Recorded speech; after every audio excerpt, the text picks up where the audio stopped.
Oh, more skulls. Kojima's got a thing about skulls again. Yeah, oh, very loud, very loud. It's because I was watching Netflix earlier. I have to say, I watched. Um, I've been watching bits of season one of Lost in Space over the past couple of months. Um, but then I watched the whole of season two in like a day, and wow, was that good! It's pretty amazing. It had everything that Star Trek should have, but doesn't. Um, Likeable female characters. You've got a multicultural cast. There's no sort of heavy sexuality stuff, but you know that there's definitely, if they're on a colonial ship, there's definitely relationships going on there. It's funny, it's clever. The special effects alone make Star Trek Discovery look like they're just using green screens. It's just really good. Does make me think that one day, hopefully, they'll own Doctor Who as a license, and because I'd love to see Netflix make Doctor Who, because the BBC stuff looks cheap, and writing wise it's terrible. That's something I really like about this Lost in Space show. It's a bit like how I like Westworld as well, that it's so well written, and the science works, and the science is realistic, and the environment science especially is spot on, especially about things like tectonics and how weather reacts to the position towards a star, and it's just phenomenal. If you haven't watched it, you have to watch it because it's really, really good. Yeah, so lists of films. I didn't watch much in January, mainly because I was having a bit of a nervous breakdown. I had a pretty bad time last Christmas, mainly because I had a manager who was being a bit of a twat. He was sort of lying to me about stuff, and I got very, very depressed, very, very anxious, and just it wasn't a lot of fun. Sometimes if you look in the mirror when he's got the hat on, the villain will suddenly appear out of nowhere.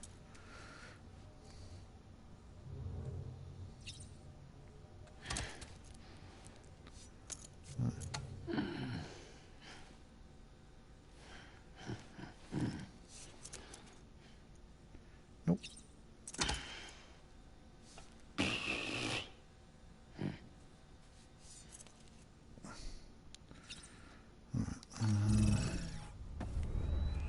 Now, I want to go mule hunting because I'm going to go. Where are we? Yeah. What city is that?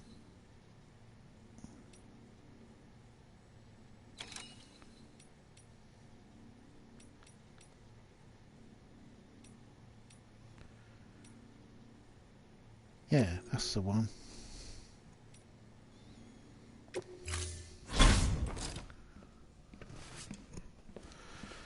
Yeah, so I didn't watch a lot. I did later on. I watched Glass that was released, and it was bloody awful. It was embarrassingly bad. Um, yeah, you could really tell that the movie they'd made before, I can't even remember what it was called, the one with James McAvoy in it. That was supposedly an old script that Shyamalan had done. He'd wrote it during the time when he was making Sixth Sense or something like that, and it really shows because Glass was just it was abominable. Yeah, I'm not seeing anything else there. So the first major movie I watched in 2019, and I watched it about 7 times because there wasn't a lot else on at the time, and I really liked it. I even watched it twice in one day. I watched it about sort of 4 in the afternoon. Went and had something to eat. It was a little bit longer than I thought I'd be. Came back, missed I can't remember what it was. It was some action movie. I missed that. So instead I went and said, oh, okay, I'll go and watch the Lego movie again because I really liked it. It wasn't as good as the first one, but I thought it was just as funny. I'd put it sort of in third place behind the Lego Batman movie and the Lego movie in sort of list of quality. It certainly was better than Lego Ninjas, which was a little bit like a big advert for toys. But yeah, I got to complete the game. I got the game version in a sale. At some point I got to pick that up again. What was this? Yeah, Cold Pursuit. I watched that and it was so boring. I started nodding off watching it. It was it was just basically another boring. What's his name? I'm looking at the wrong list. Another boring Liam Neeson movie. Basically, the plot of the character from Taken, but in snow, and it was just a bit naff. Anita Alatia, Battle Angel. I was so bored that I actually nodded off for about 20 minutes, woke up, didn't really miss much, just sort of thought it was really sort of rudimentary, by the numbers. It felt very much like something that was made in the 80s. Not a lot of imagination. Also, I saw it in 3D, which sort of gave me a headache. I just thought it was a bit shite, really.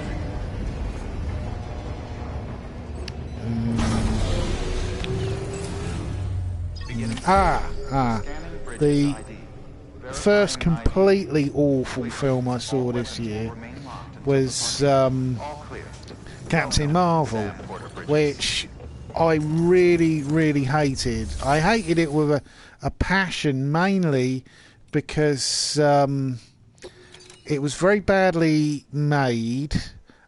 You could tell that stuff had been taken out.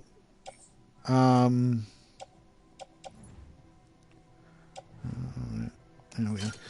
Because supposedly it was going to be released at the time that they released Ant-Man and Wasp, which I really loved. I thought it was a fantastic movie. But Captain Marvel was a real stinker. Everything felt very forced. It didn't feel sort of. It's hard to explain. It felt very much like a re-edited movie for time purposes. It wasn't re-edited for action. It didn't feel like they'd brought in another director to sort of do like they did with Star Wars, a Solo story, where it was completely different from the original premise. But it definitely felt wonky in places. There was a lot of stuff in it where I sort of was watching and thinking, this isn't really that much fun. It didn't feel like a fun movie. It wasn't like, say, Aquaman or Shazam, that were both brilliant movies in that you really didn't have to know a lot about them to sort of be a fan. Also, it didn't really help with the girl who I can't even remember what her name is. The woman who basically played Captain Marvel. Captain Marvel's a bit of a character anyway, because in the comics she's very arrogant and well, in the comic Civil War 2, she basically acts like a Nazi. She locks up Ultimate Spider-Man in a sort of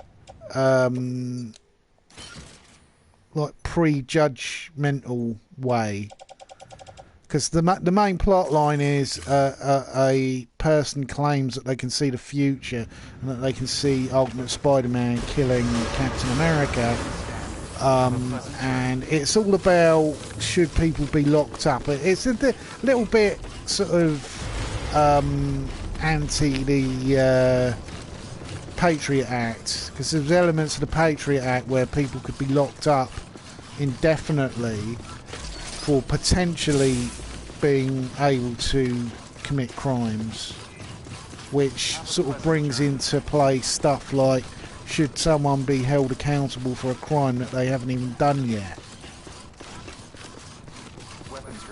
Which was oh, baby sounds happy. Right, I'm going to hunt mules, because the last time I attacked a mule camp, it was full of lost boxes, and I actually got more bonuses for that than having to deal with the bloody ghosts. I had a bit of a stressful stream, my last one, where I didn't actually say anything. There's one of the bastards. Oh, I need to... is that smoke grenade? Yeah. There's a certain strategy for attacking these bastards, because they'll try and hoard you. So what you do is you throw a smoke grenade in front of them.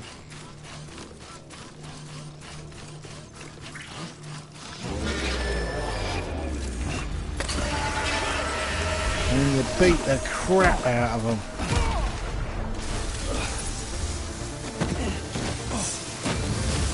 There you go.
have got into their camps a couple of times and stolen vehicles, but I just can't get to the energy transfer thing quick enough, so I end up having to abandon them.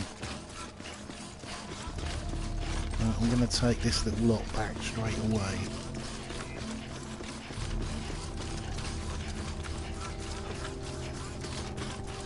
Because also my exoskeleton needs a recharge.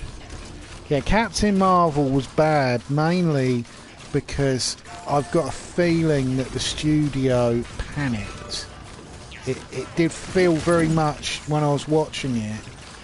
I wish there was like a director's cut could come out, because it does look very much like a movie that, had it been given maybe a second edit by the directors,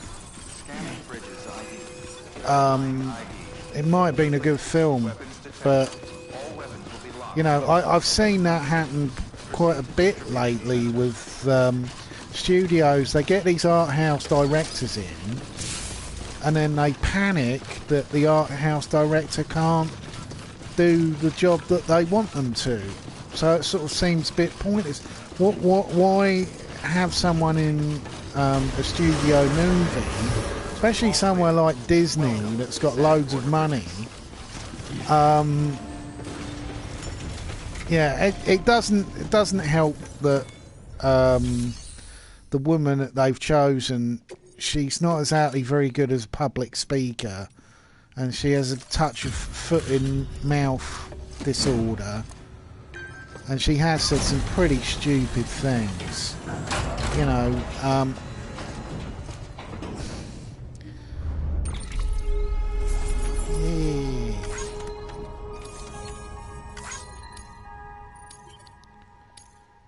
You know, but maybe also she was from like a sort of she made her name in doing a I can't even remember what it was bloody called. It was some movie, I think it's called Room, not The Room, but Room. That, you know, as Red Letter Media pointed out, you know, oh, I've got some waste. Oh.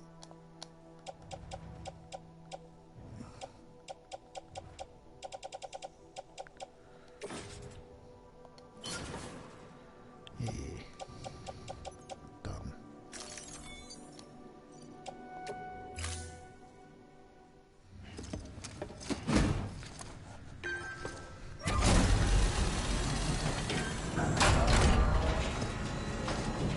Yeah, she did this really weird thing where she was sort of trying to be right on and woke, and was it some sort of award, and just, you know, it watching it, I thought, oh dear, foot and mouth disorder, which is fair, but you know, she certainly came across saying stuff that I think, you know, had the studio sort of taken a moment to think maybe we should sort of not let her be running her mouth, especially when talking about the fan base, you know, saying about movies, oh well, they're not really for fat white guys, and I'm like, well, yeah, yeah, the people who go to Marvel movies, who are going to go again and again and again, they're not woke bean sprout eaters. The woke scolds don't like sort of Hollywood movies, so yeah, maybe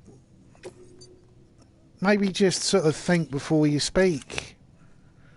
You know, that's something everyone else has to learn. But yeah, I was less than impressed by sort of the way that she spoke about what is basically the fan base of Marvel movies. Yes, they're popular with children, but there's Star Wars is popular with children, and so lots of other things are popular with children. But the people who are going to see comic movies, even if they're not very good comic movies, like Captain Marvel, certainly it didn't feel like a very good movie. It felt a little bit retro in many ways. It was felt very, very. Watching it, it felt. I know it was supposedly set in the 90s, but action-wise, it felt very much like the early 2000s. There was a lot of movies that came along in the early 2000s, post the Matrix trilogy, that sort of were a little bit up their own arse, with a sassy female lead and the all the powers that she had, sort of like, you know, Trinity. Oh, my battery's running out. Why's my battery running out? Let's have a look on the map if there's a power distributor. There's a generator. Place marker. So let's try and sneak more towards their camp.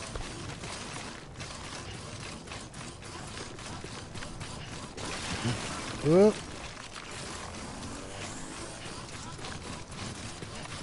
I might just find somewhere to sit.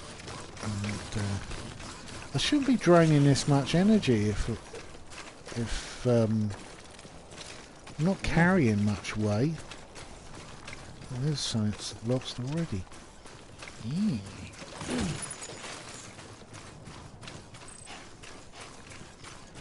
Looks like and another lost piece of cargo. Nice. Whoa. I might go back to base actually. I don't know.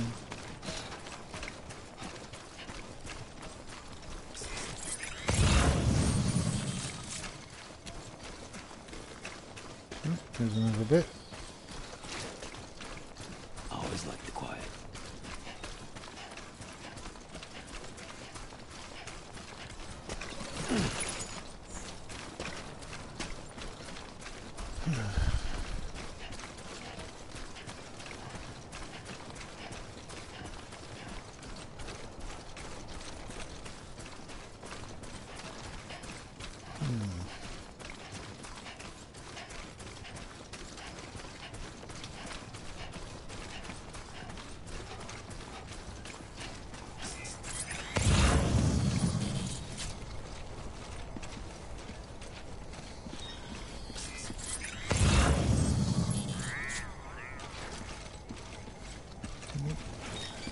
Oh, there's some bugs. What?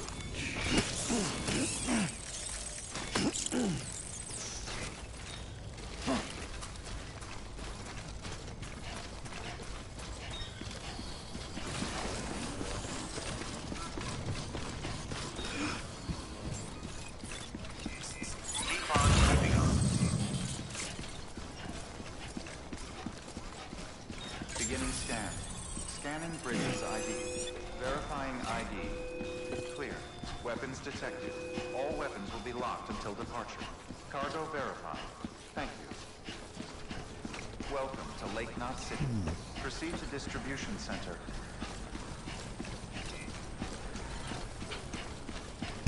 Oh, those are my footprints from earlier. Yeah, so yeah, Captain Marvel, not very good.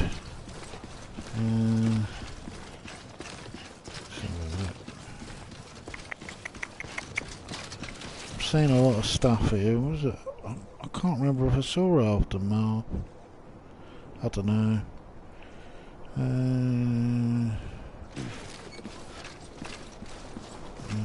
Us. No.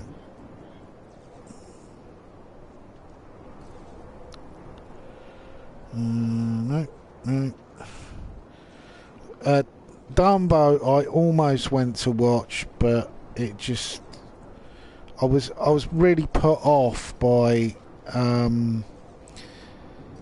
what I'd read about how it had been sort of meh. Yeah, it sounded like a lot of woke people had basically got involved, and they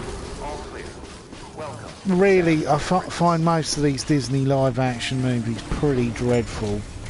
Shazam, which was one of my top 5 movies. I think I'll put that at number 3 as top movies of 2019.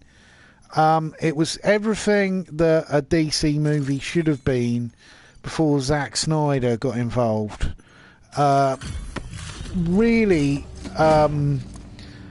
it was...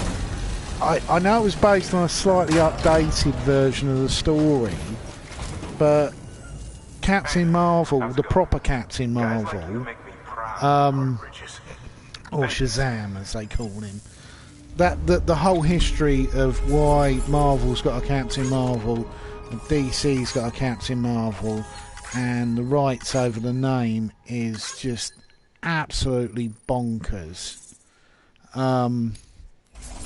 Even though the Captain Marvel woman and the man... the woman isn't even Captain Marvel. She's Mrs. Marvel. She was a character created in like 1970. But the original Captain Marvel was Captain Marvel, who is a Kree human hybrid who is activated by Rick Jones, who was...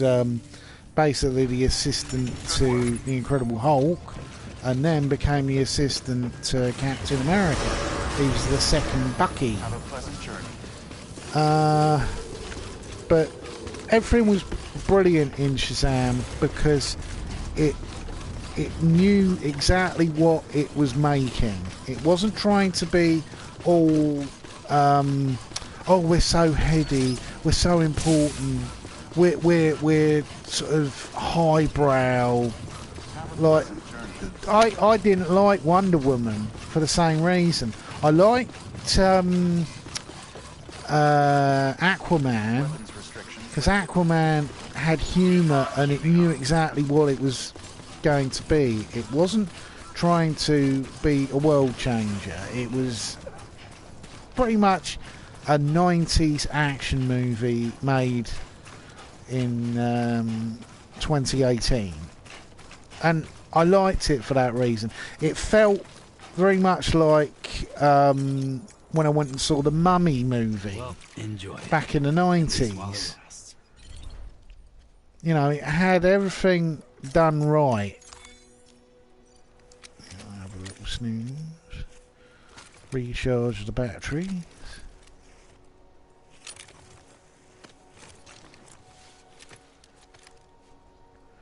And he hugs his baby.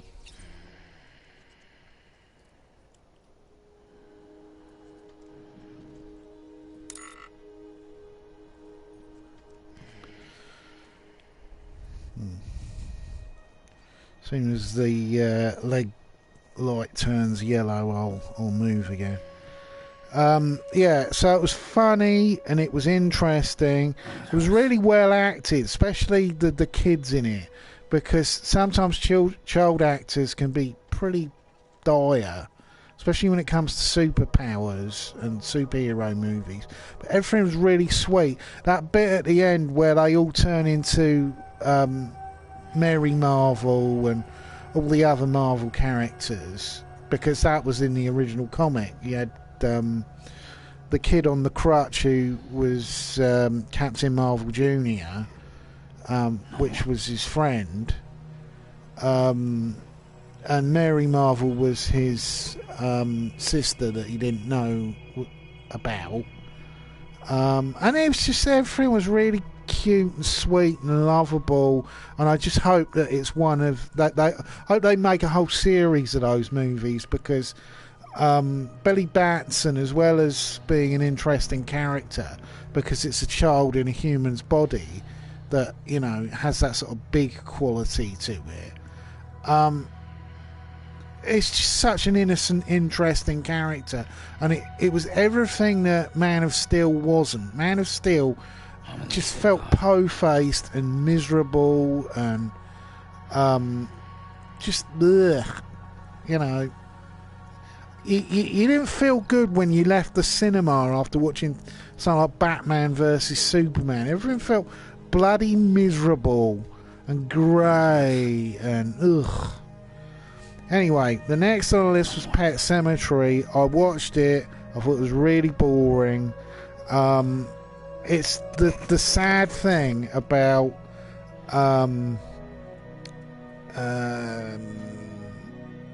Stephen King is it's really hit and miss with movie adaptations of his books.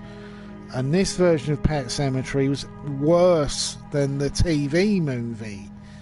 A bit like It and It 2, that I haven't even bothered looking at because I'm just not interested. What else we got here?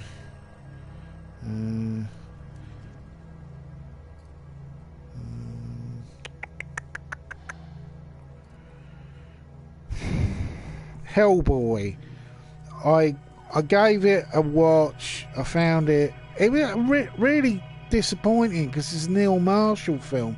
I'm a big fan of Neil Marshall's movies, but I just thought that it doesn't really work. I like David Harbour, but he's not. I've forgotten his name. No, it's completely got Ron Perlman. He's not Ron Perlman. Ron Perlman has the power to actually be able to look through the makeup. Also, Mila Jovovich was in it, and Mila Jovovich hasn't been in a good movie since I don't know what. Pretty much 99% of everything she's done post. Oh Christ, what was it? Oh God, my memory's terrible. Oh, it was the Third Kind, which was a film about alien abduction, and that was really good, and she was really good in it because she wasn't overacting. But unfortunately, she does a lot of films where she overacts like crazy, and it's very annoying. I think she really needs a very controlling director. Let's see here. Oh, Avengers Endgame. I watched it about 4 times, and unfortunately, by the 4th time, I started to notice it's not a very good film. I know it's probably an unpopular thing to say, but I really think now that it could have done with being a part of a trilogy. I don't think it really works on its own.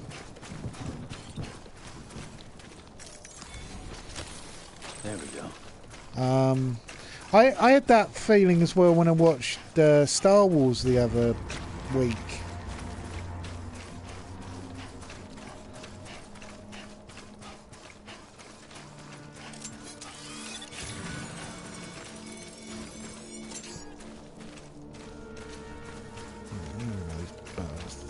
Beat the crap out of them.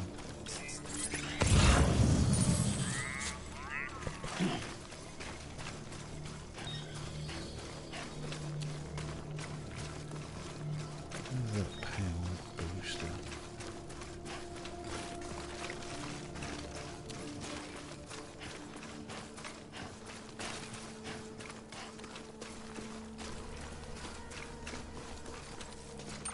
Let's check.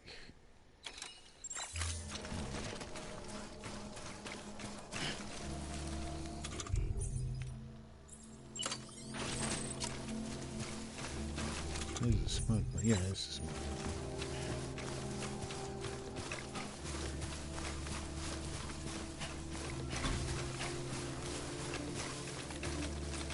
Close I can get to the bastard and beat the shit out of him.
Yeah.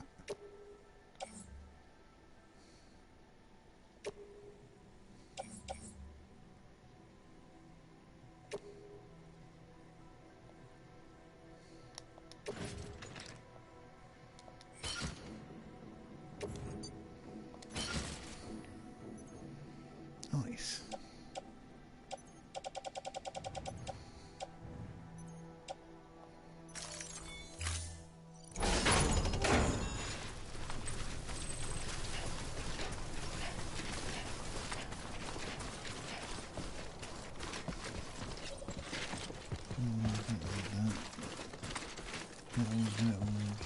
Metals in here.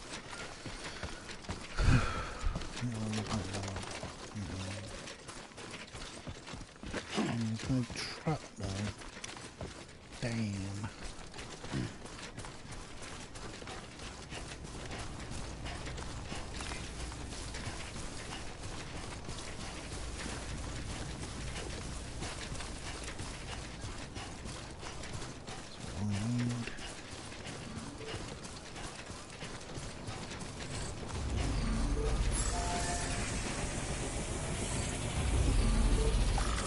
This one's for you.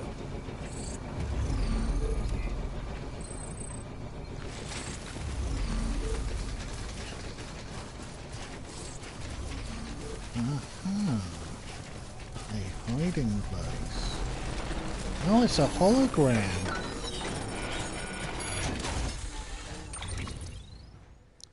Clever, clever.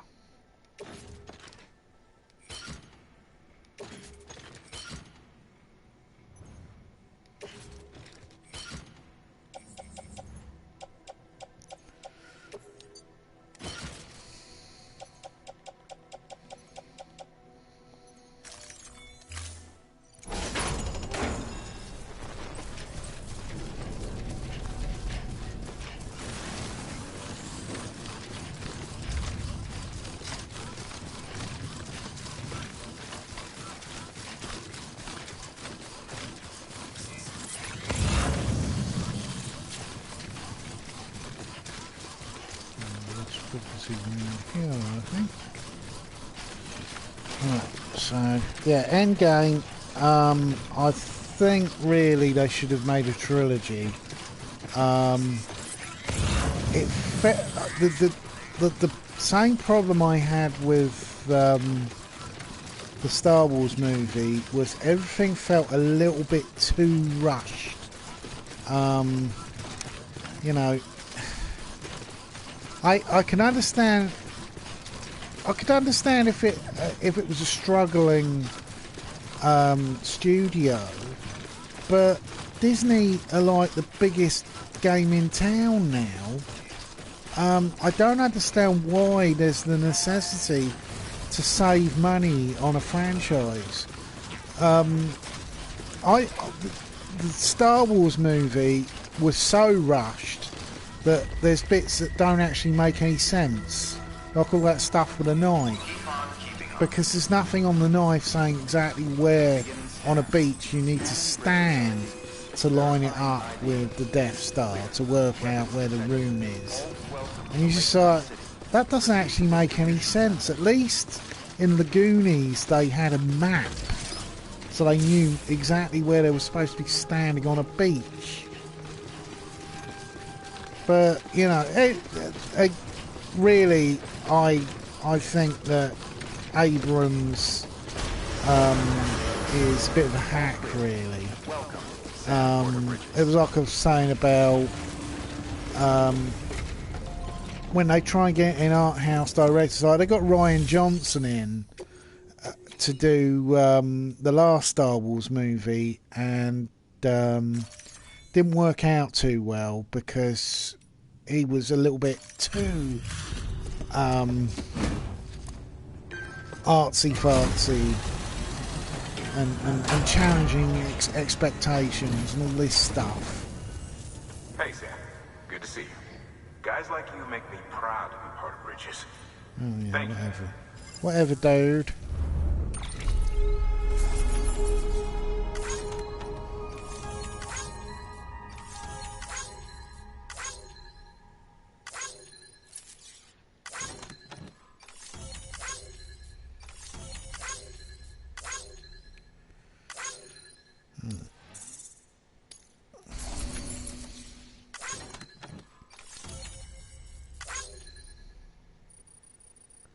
Whatevs.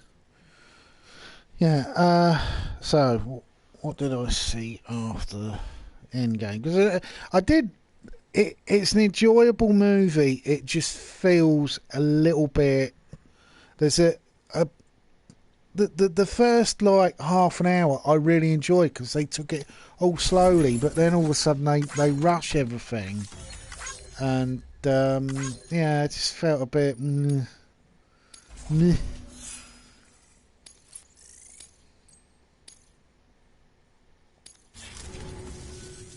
Until the next delivery, then. Yeah, whatever. Good work.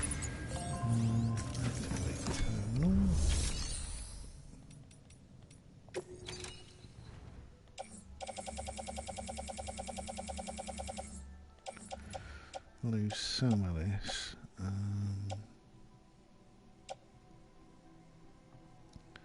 That we don't need.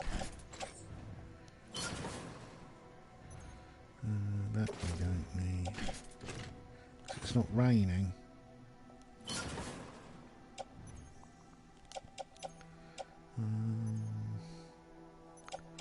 Oh, that we don't need.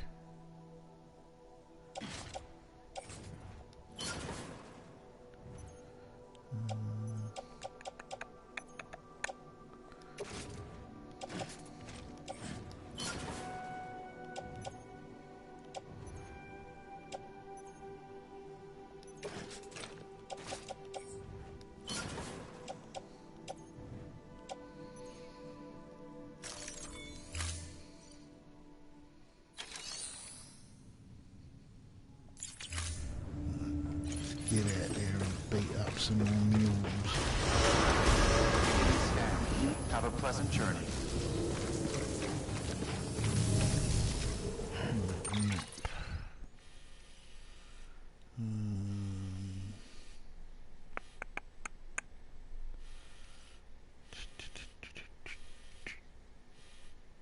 I wonder what's over here. Oh, I don't know though.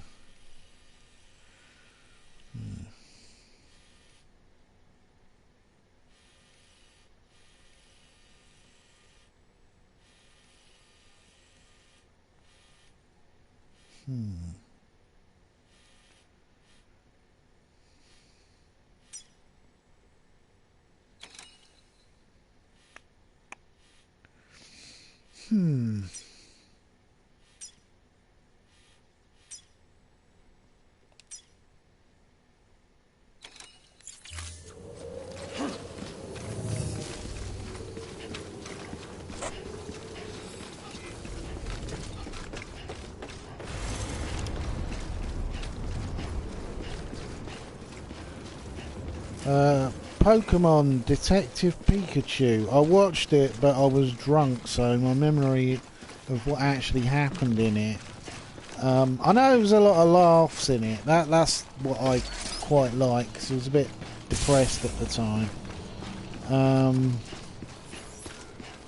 It was okay, I suppose. I kept meaning to see Tolkien, but I never got round to it because I was working.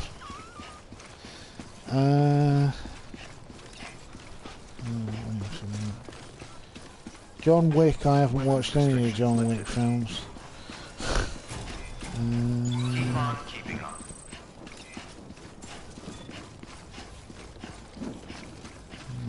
Aladdin, no.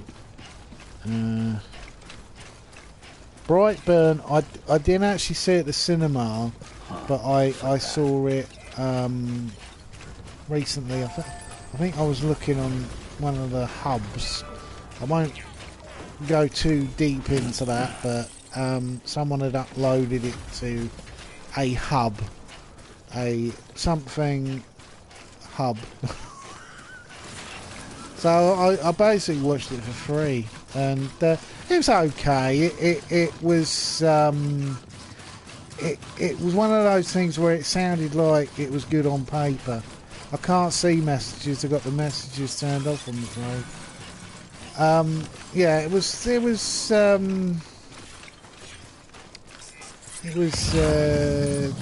you can leave a message in the comments section when it's uploaded or whatever, but yeah. Yeah, but it was basically Superman's origin, but if Superman was bad.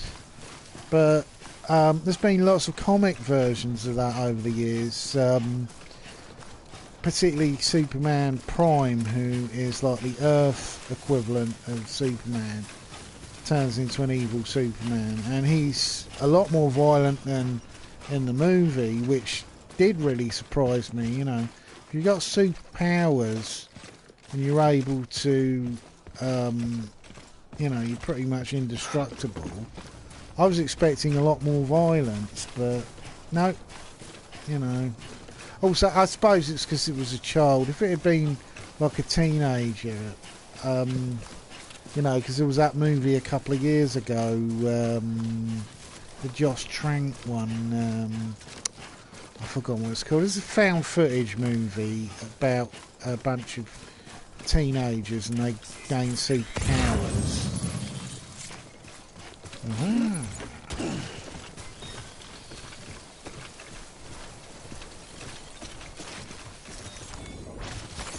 There we go.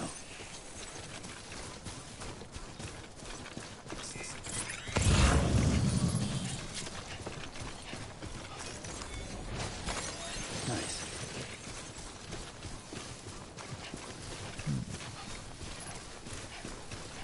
Those boxes.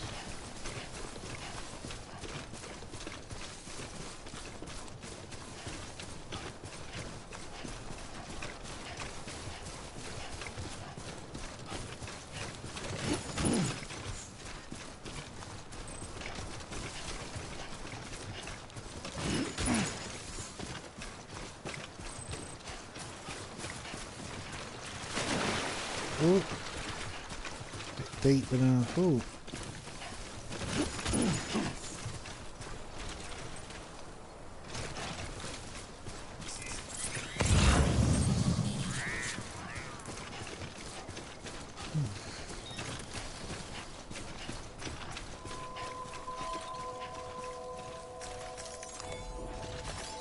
Nice.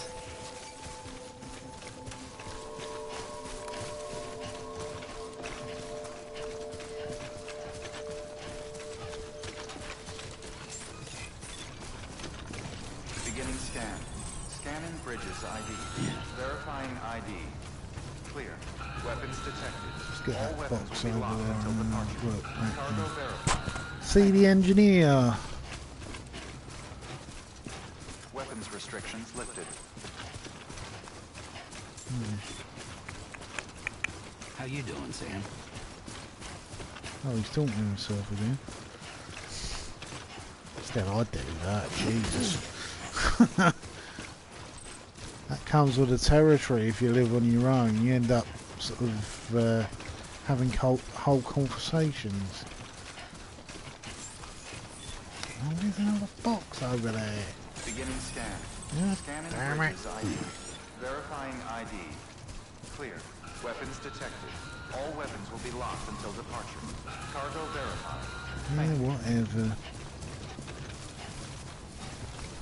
Weapons restrictions lifted. Hold on. Whoop! Almost.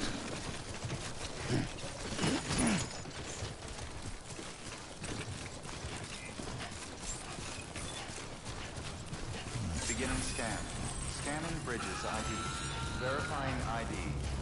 Clear. Weapons detected. All weapons will be locked until departure. Cargo verified. Thank you.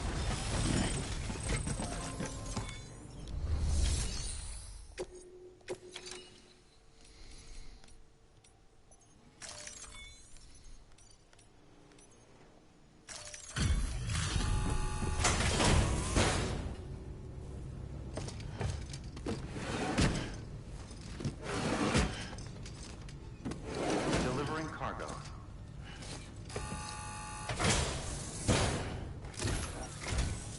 Oh, hey. Good to see you. You've done more for us than we had any right to ask. Don't think we don't know that.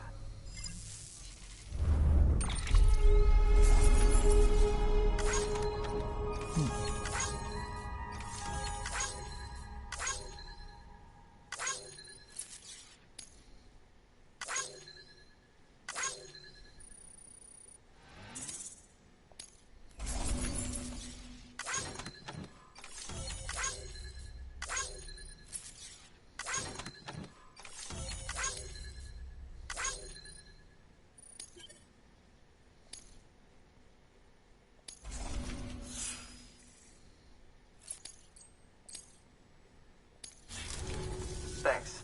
Until next time. Good work. New order available. Please access delivery terminal.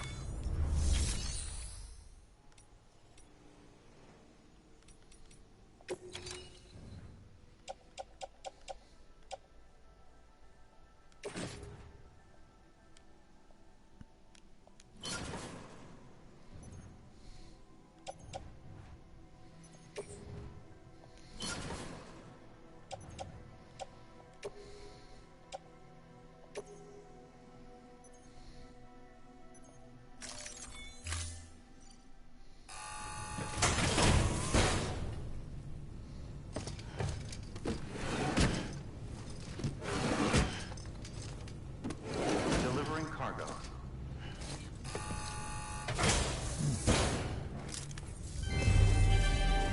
Thank you for your continued support.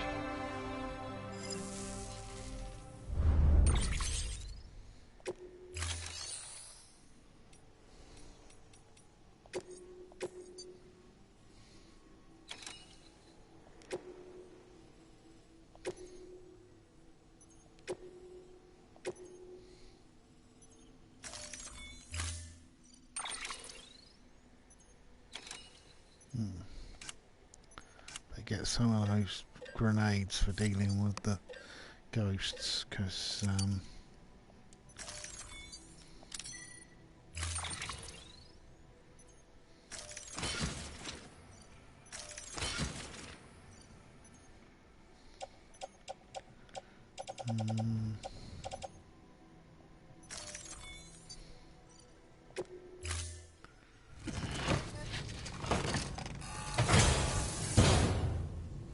Thank you for your contribution.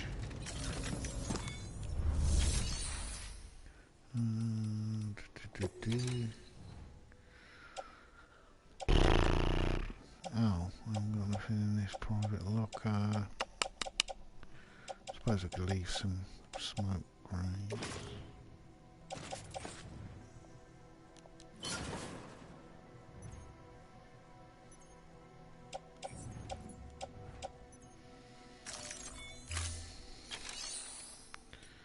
And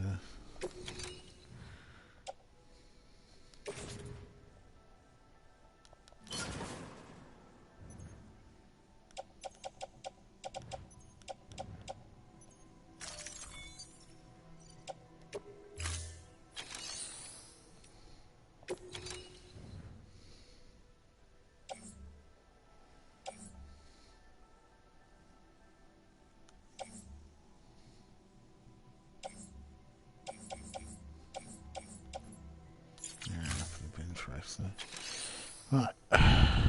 Yeah, bright burn. Yeah, there was.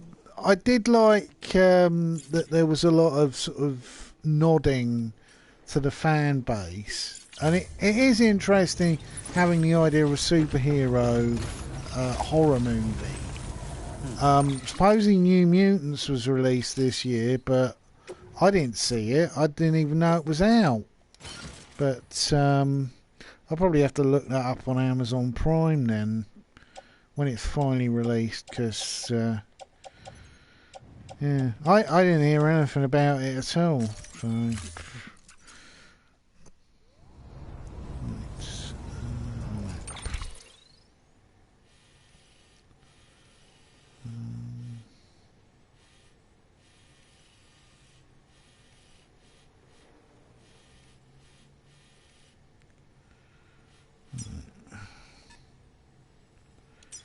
I'll get to the old coot first.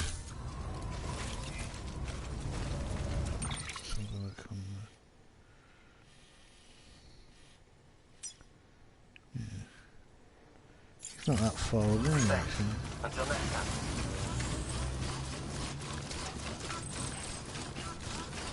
Weapons restrictions lifted.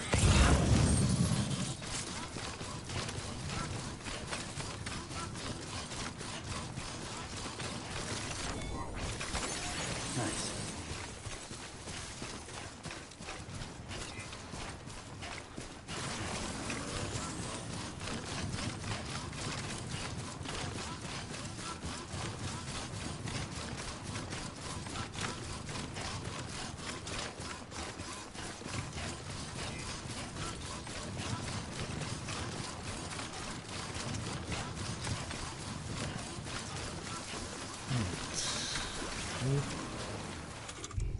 Ladder.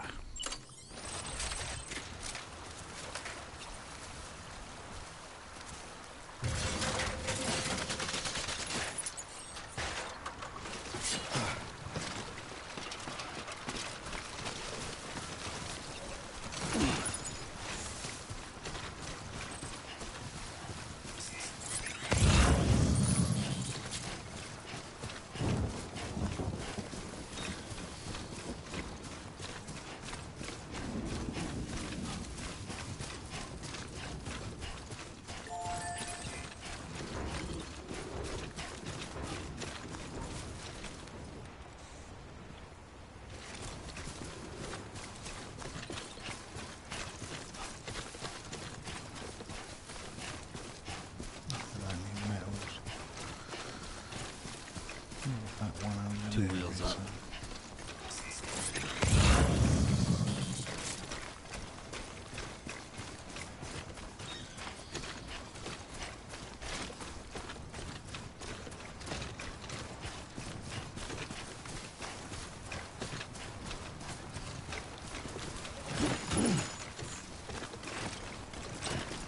See how close I am.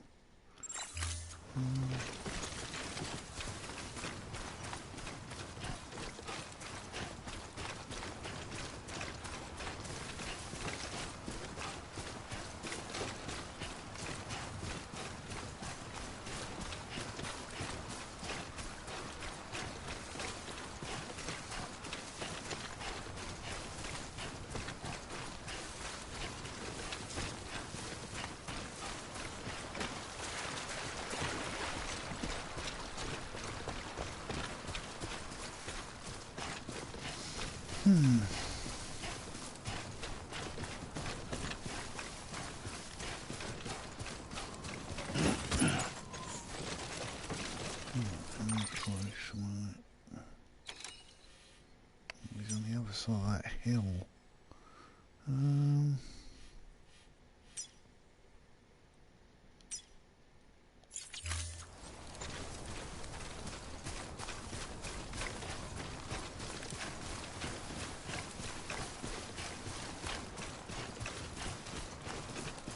Lined up with it. Yep. Sorry if I'm talking to myself.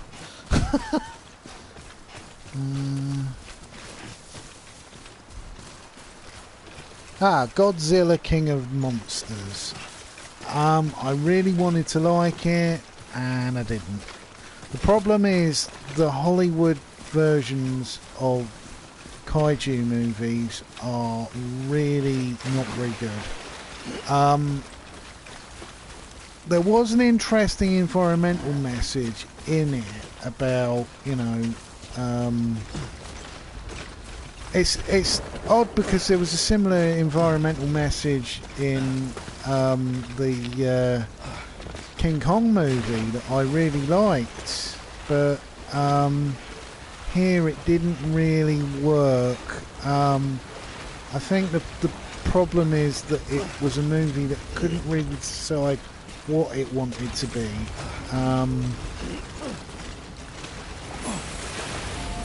You know, which it's a shame. It's a shame. I've wanted to watch a really good kaiju movie for a long time, but sadly, Americans just can't make kaiju movies.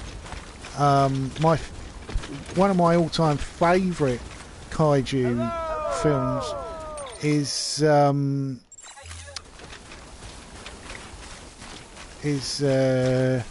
Godzilla. Millennium Wars, I think it was. Final Wars, that's what it was called, Final Wars. And that was a really good movie. It was heavily influenced by The Matrix, but it had pretty much everything you want. The humans weren't boring characters, they actually did something.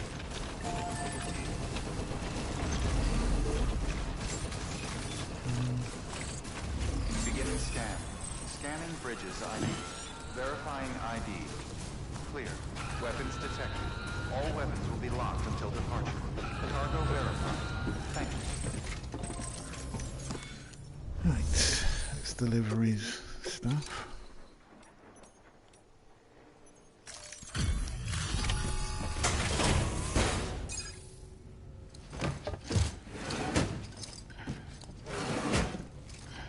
Delivering cargo. Energy boosting drinks. Okay. Thanks for dropping by again. It's always good to see you. Let's see how's the package. Wow, this is great. Excellent job, thank you.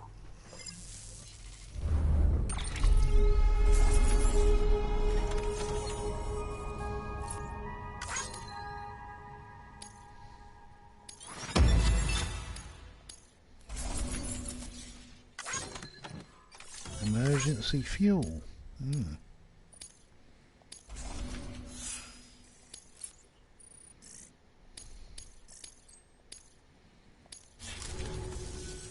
Until next time.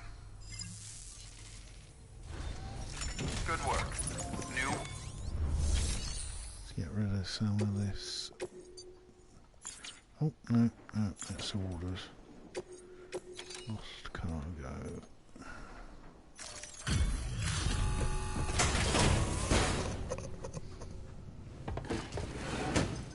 Yeah, the biggest problem with the Godzilla movie was that, unlike the Japanese movies, that they're basically using a person in a big suit.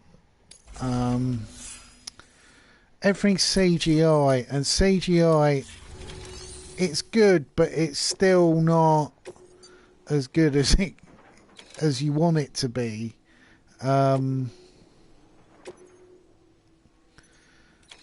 It's annoying as well that it's not as good as you want it to be. Yeah, I'll do those two deliveries because I'm going back that way.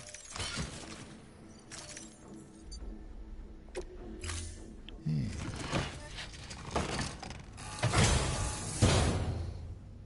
Order assigned.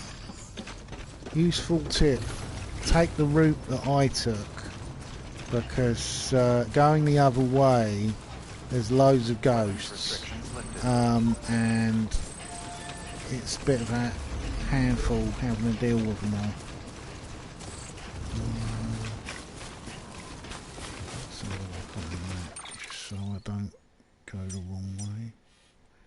Yeah, I'm hitting the right way. Basically, following the stream down, and it's the incline's not so rough. Find it. Yeah, that's the way.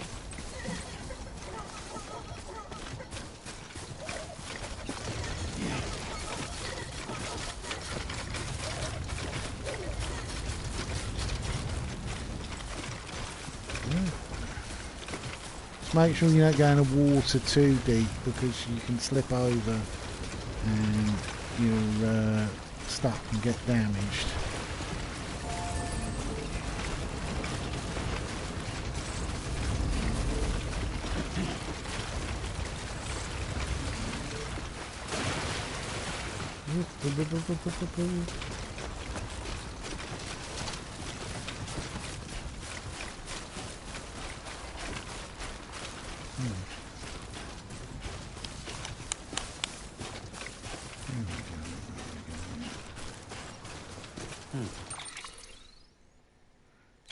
Keep on that direct.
Check I got, yeah. Handy.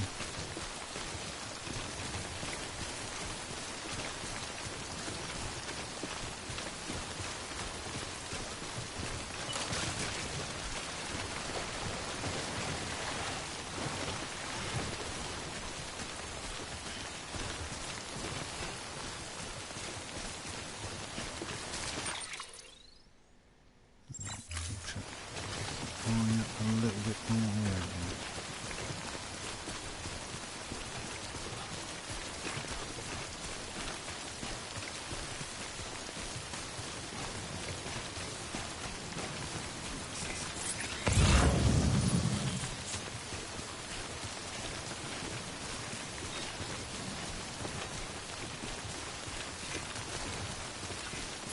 Oops, I need to paste there.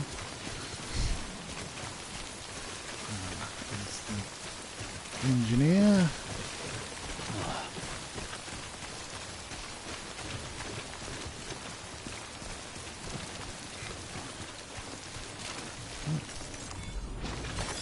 There we go.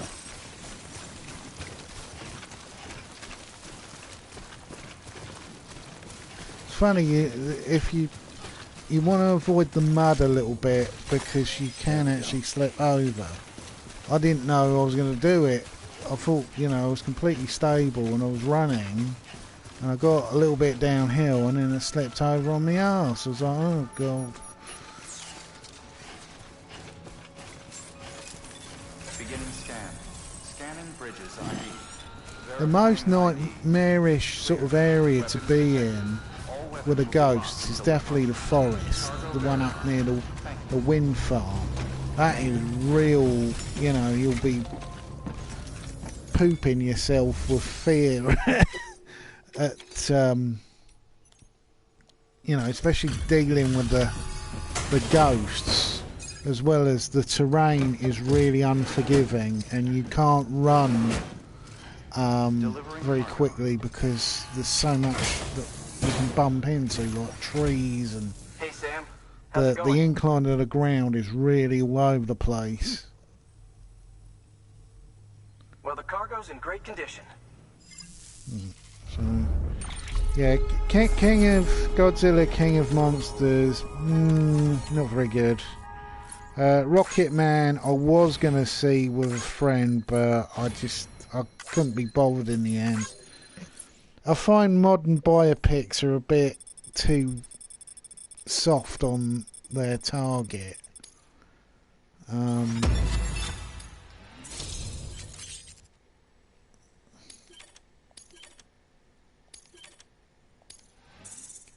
Nice.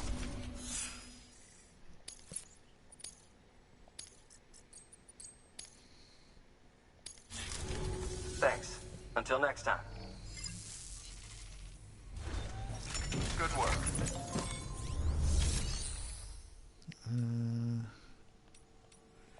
Recycle.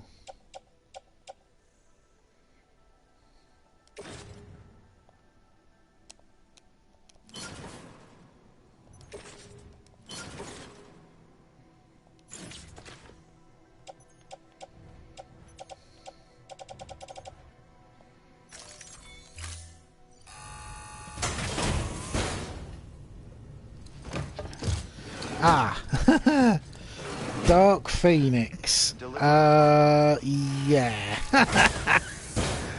There's stuff in there that I absolutely loved. Particularly the cameo of Dazzler, who is one of my favourite Marvel characters, not just X-Men, but I really wish that they could make a Dazzler movie, sort of like a standalone. I suppose now that DC owns Fox, not DC, Marvel owns Fox, they could possibly do a Dazzler movie. But it's one of those things that's been dreamed about ever since I was a kid, because Dazzler is probably one of my favourite characters. Right.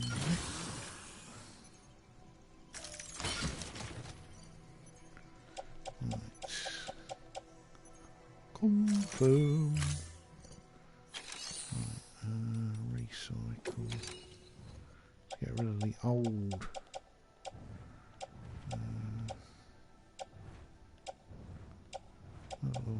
Exoskeleton. Ah, there we go.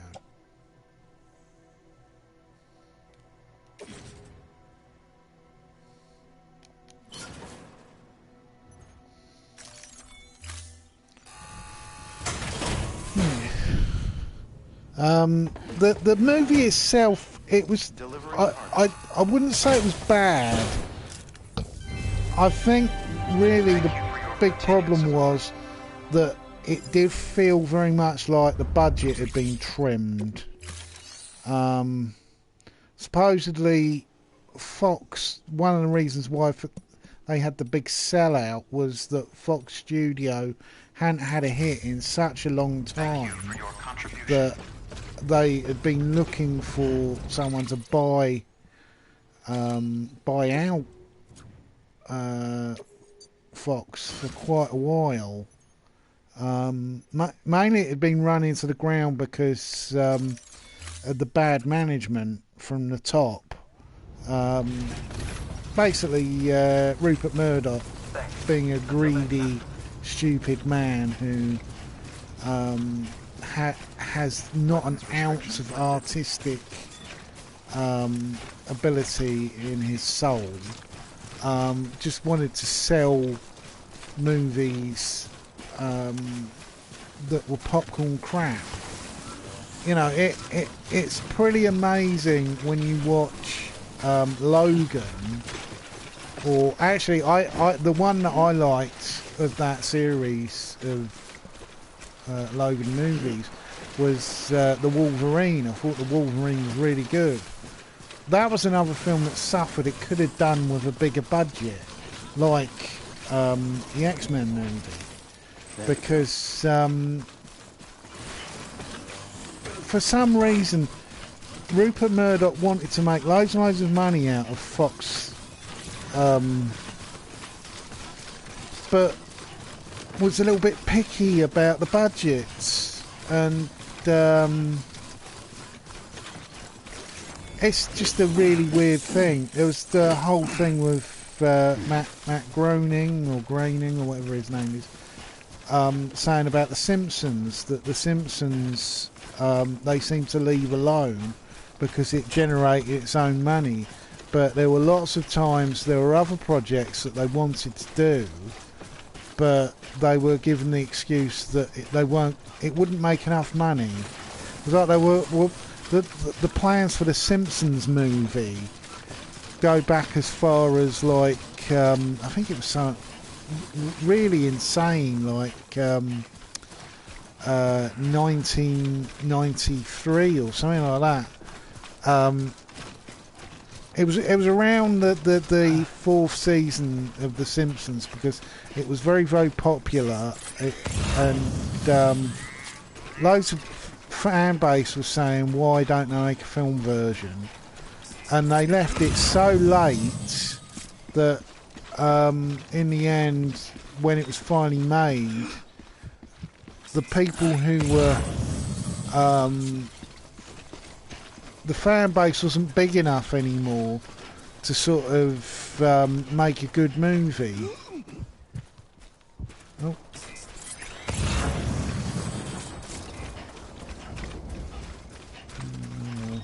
Lost property.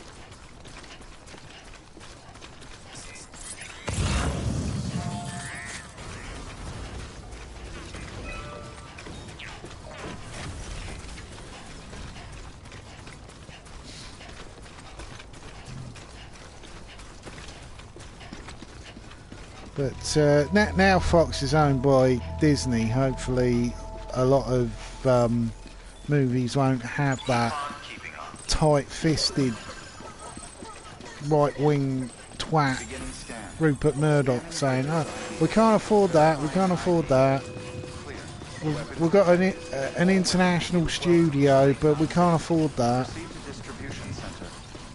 Because the history of the Watchmen movie, that Fox were going to make a Watchmen movie as far back as 1999, but every time they got a director in, they'd look at the budget and say, well, I'm going to need a budget of 100+ million, and they go, no, make it for 50 million, and they'd have to turn around and say, well, we can't afford that.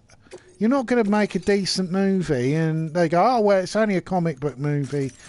It doesn't have to be detailed. And you look at Watchmen, and that's that's a comic movie set in its own universe. You can't sell it in sort of New York City or use Canada to mimic New York. You know, it's just...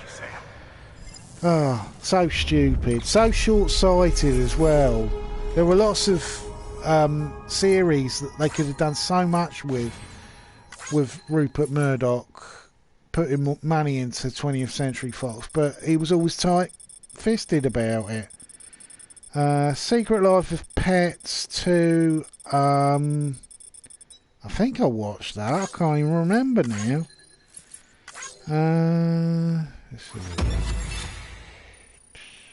Men in Black International, didn't even want to go near that. It looked terrible.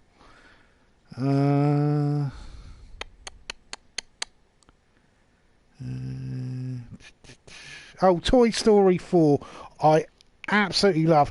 I think it's probably the best one since the first one, in my opinion. I like Toy Story 2 for all the Star Wars jokes. But this one actually felt like sort of they cared, because Toy Story 3, it sort of felt a little bit like they were making it just to make money. Stay safe. And they left a nice enough gap between the previous ones for it to actually feel like there was a point to it.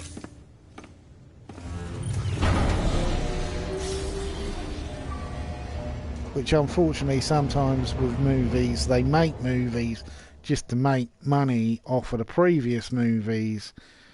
And Child's Play, the remake. I watched that at a friend's house, and it was really bad. And I said, this is so bad, we're going to have to watch the original. And him and his girlfriend hadn't seen the original, so they watched it for the first time after watching this one that just was bloody awful. And they so liked the original that they started watching the other Chucky movies. So at least this terrible one made them watch the decent ones. The Annabelle movie I didn't watch. I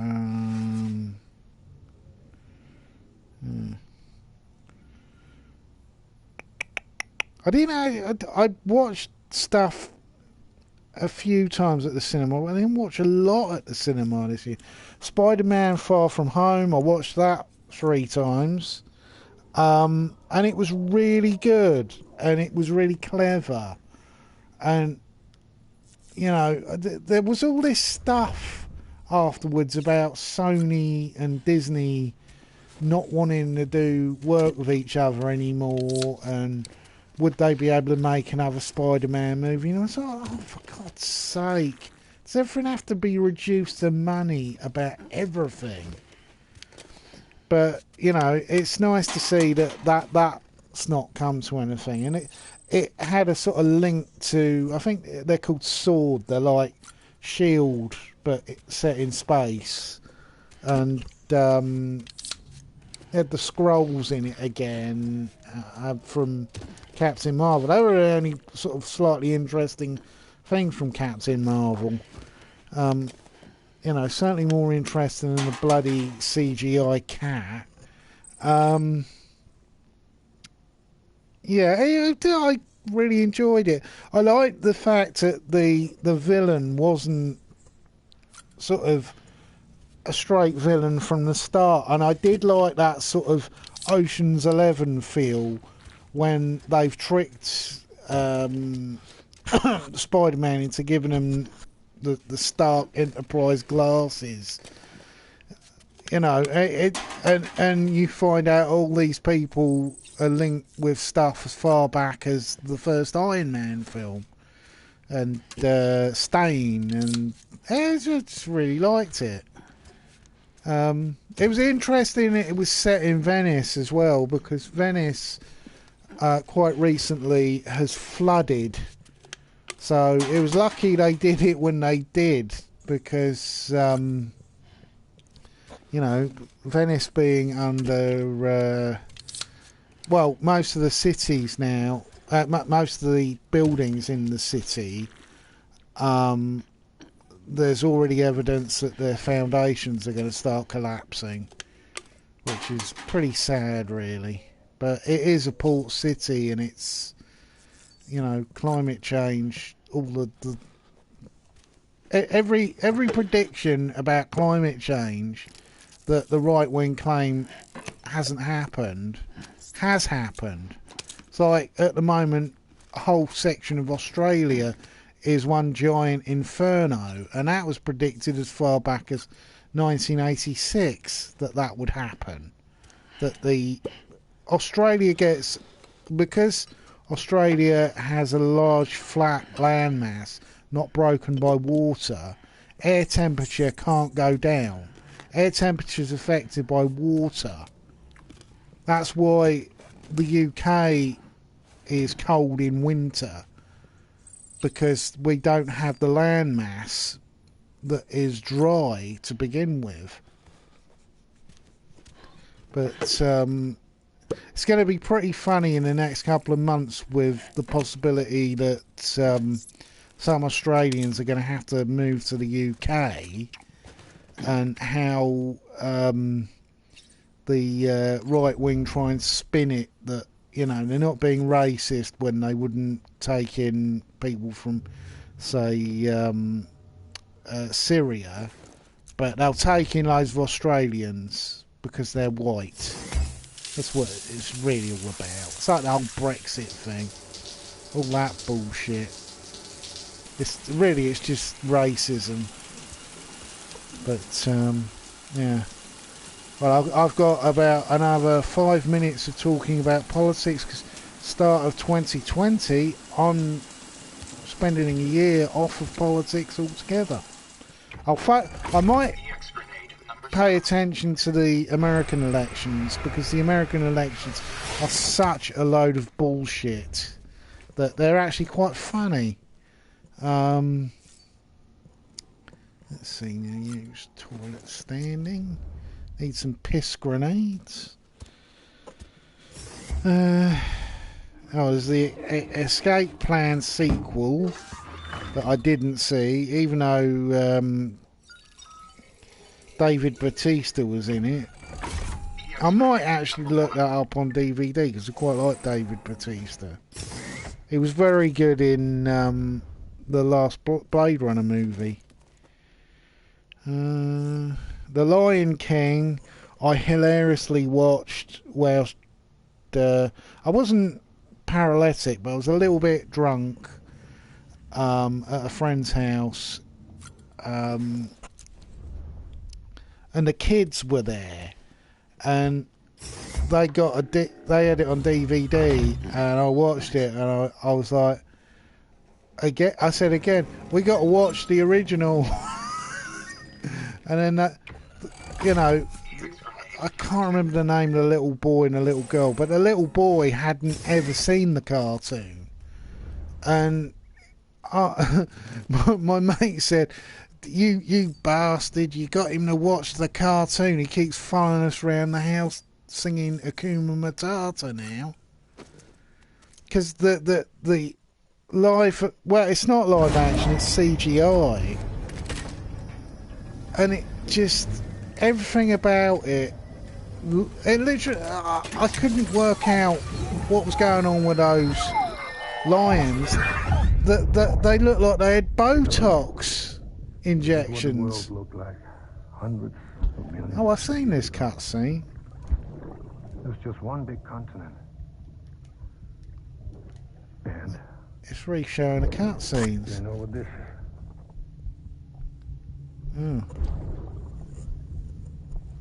The moon. I'll show you the real thing soon. I promise.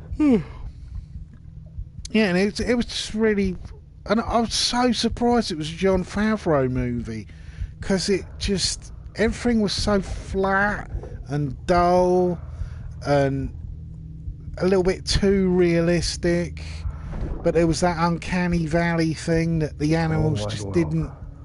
They look like lions and lions, not tigers, lions and monkeys and things like that. But there was a slight uncanny valley quality when they were talking, because, you know, an animal hasn't got lips, so when it says things, its mouth has just sort of gone all rubbery, and it was just really weird.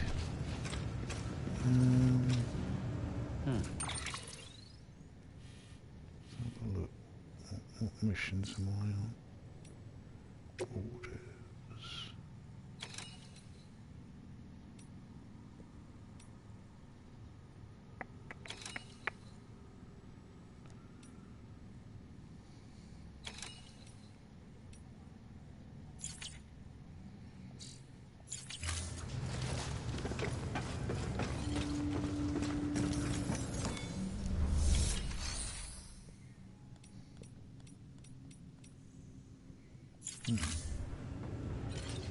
Let's go and beat up some more of Have a pleasant journey. those mules.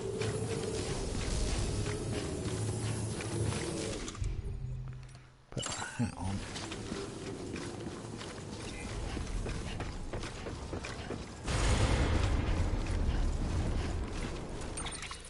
Right.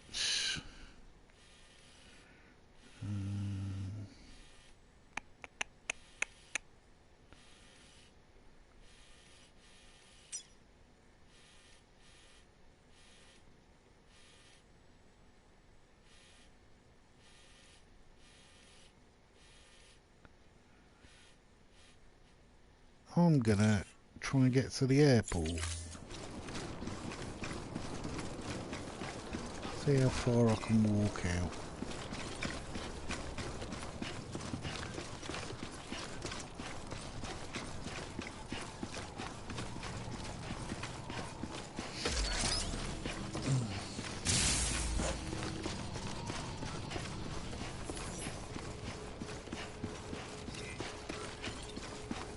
Have a pleasant journey.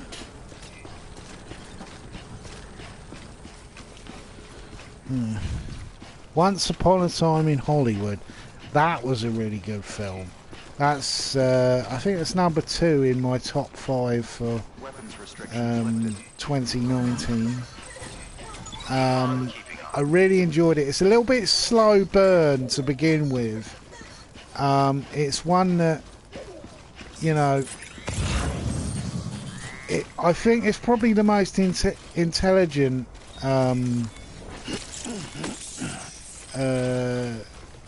Tarantino movie I've watched in a long time.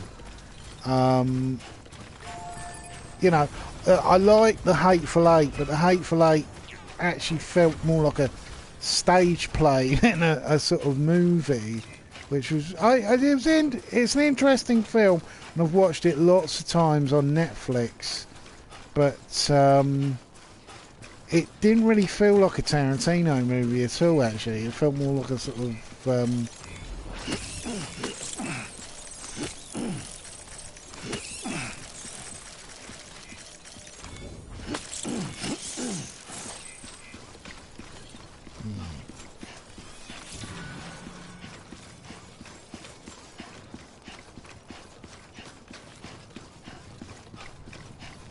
yeah, Hateful Eight's a great film, don't get me wrong, but it's not as good as Once Upon a Time in Hollywood. You know, I can understand why some people probably went, oh well, but it's going for sort of the case of a real murder about Sharon Tate and all that. And Sharon Tate, she was a nice person, supposedly. She wasn't a very good actress. I recently watched a Matt Helm film that she did. It actually appears in Once Upon a Time in Hollywood, where her acting's a little bit wooden. But it was a horrible thing that happened to her. And it was interesting how they had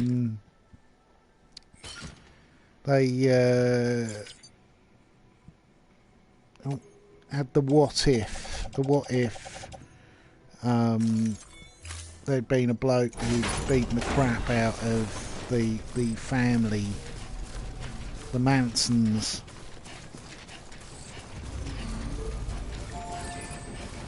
And it's funny, it was one of the films where when I first started talking about it, I got woke scold. You know, oh, how dare you like this film that's so grotesquely sexist. I'm like, yeah, but, you know, there's that stuff where Brad Pitt's beating up the woman. But that woman was part of a cult who brutally murdered Sharon Tate when she was pregnant. And you start, what? It's sort of like, you know, that sort of wishy-washy, oh, just because she's a woman, she couldn't be a horrible, nasty, vicious person who'd stab people to death. It's kind of that weird logic where there's loads of woke people who go, you know, if a woman's a criminal or a trans person's a criminal, oh, they should get a softer sentence. You're like, what? You know, people should get the same sentence as each other. It's the point in claiming that the world should be sort of for everyone if one group of people get special treatment over another. But woke people, just some of them are just absolute bonkers.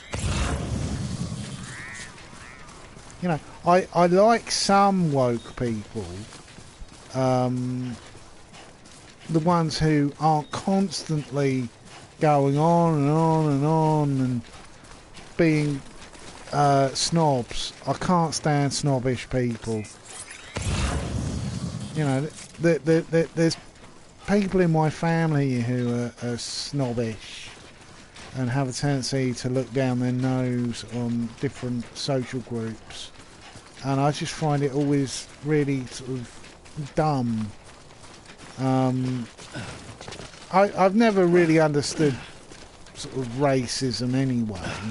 It's always struck me as being a bit cowardly. It's sort of like a bully mentality. But when people are judging each other because of, you know, where they come from, I'm just like, oh God, does it matter?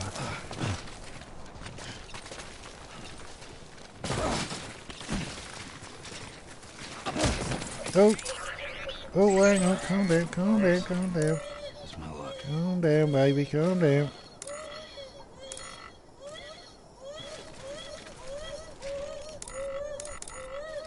Oh. It's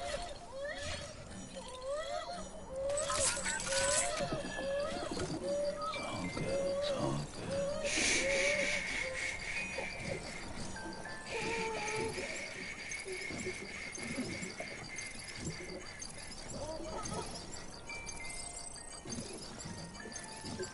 Come on, give me that little bubble. Here we go. Someone's happy.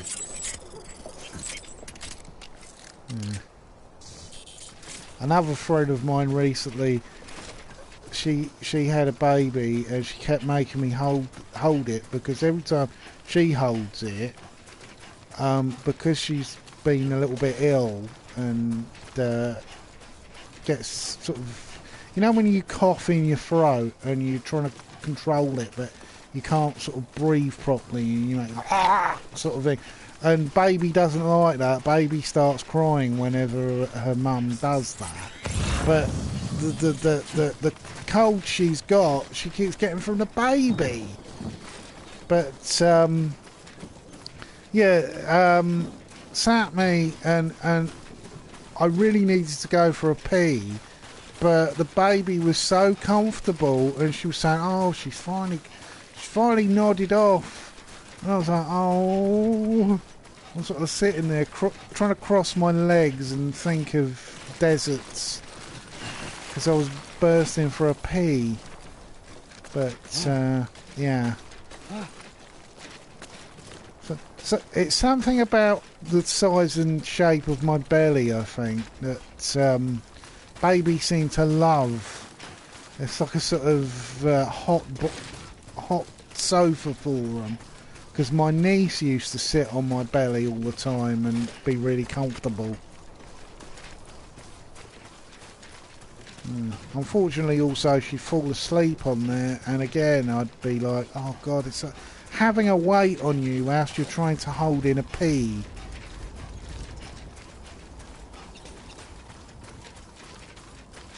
I hear fireworks. Yeah. So I'm done with politics for 2020. I don't care about the Labour Party, I don't care about the Tory Party. Let them both scream and shout at each other and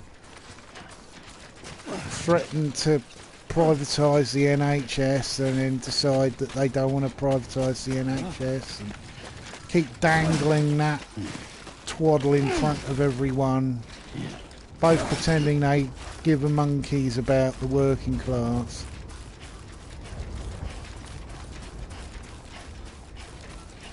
There's that thing.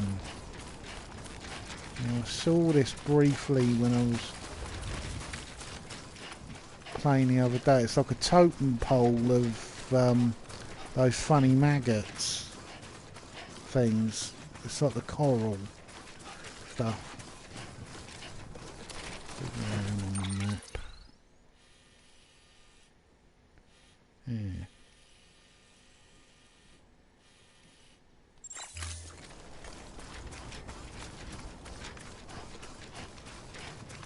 I don't understand the big doodah about New Year's myself. You know, it's okay, but it's, you know, it's not like groundbreaking. It's just a new year. It's, even though I have argued over the years that we should have more than one Christmas. Keep on keeping.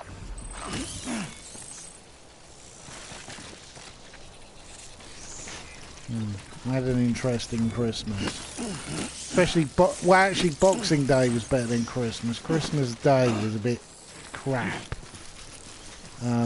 Boxing Day, I went to my brother-in-law's mother's, and it was all right. You know, I was nattering with everyone.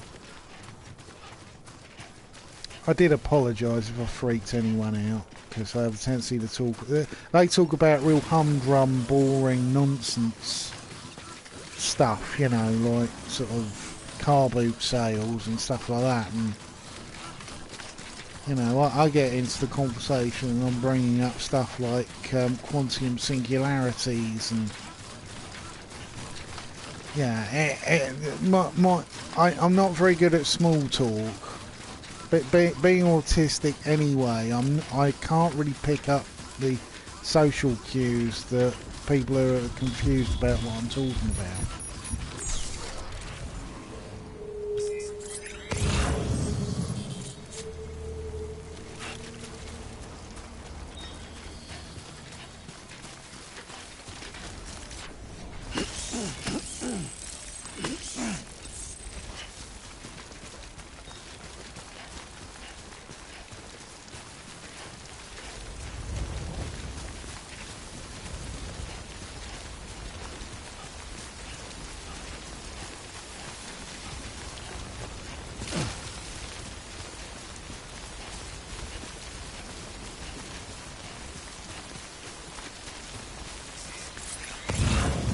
Even my niece gets a bit confused sometimes when I'm talking about stuff. Like, we got into a conversation about, I think it's because we saw the trailer for The Lion King at the cinema, and I was explaining, well, the thing is, The Lion King doesn't really make much sense because lions don't have the language capacity. She said, oh, do lions and animals talk? And I was like, well, they don't really talk in the way that we sort of think language works. Not a moment too soon. Yeah.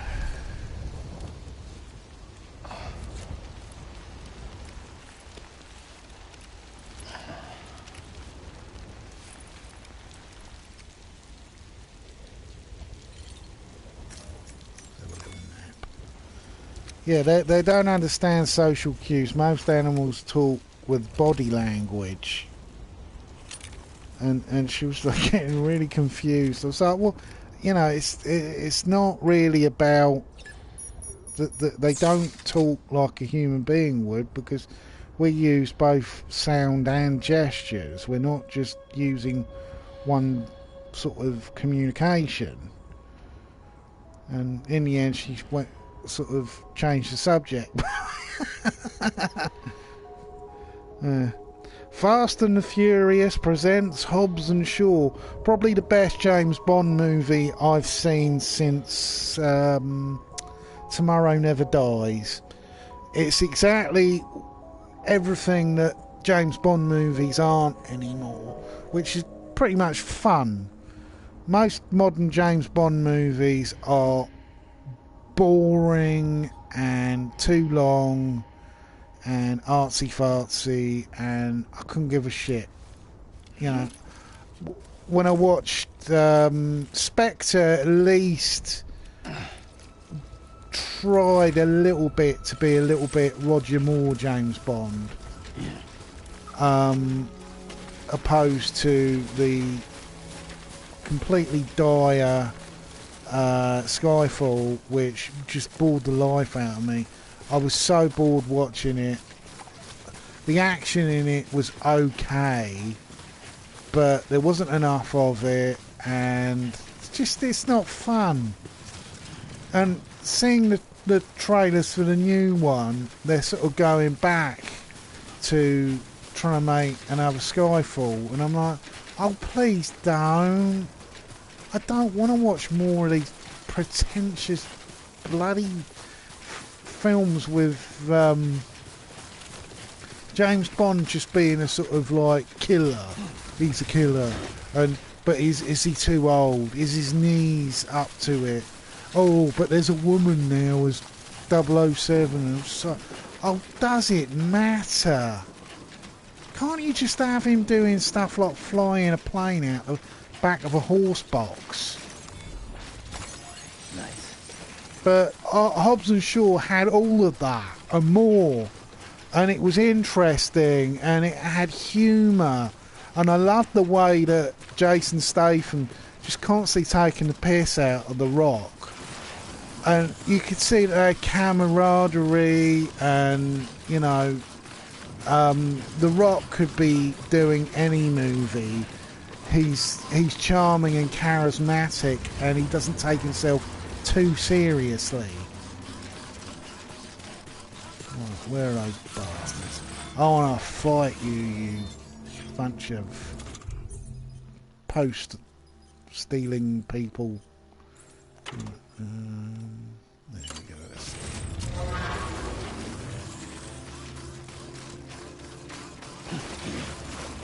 we go. Ooh.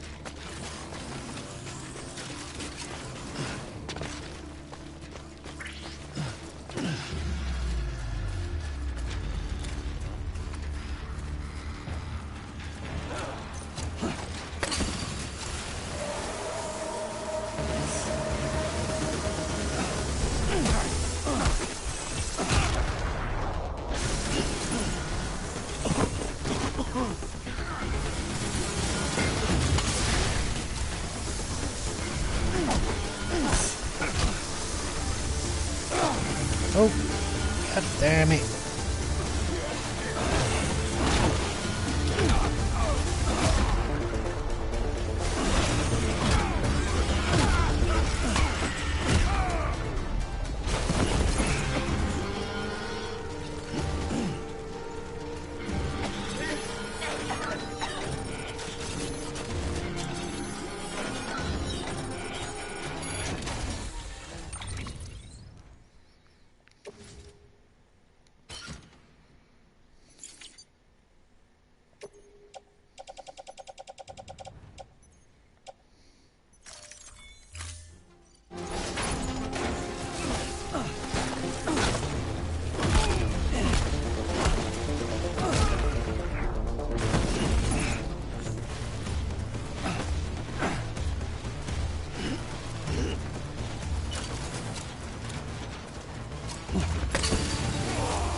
Where's the truck? There's a truck somewhere around in the place.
tie some of these bastards up.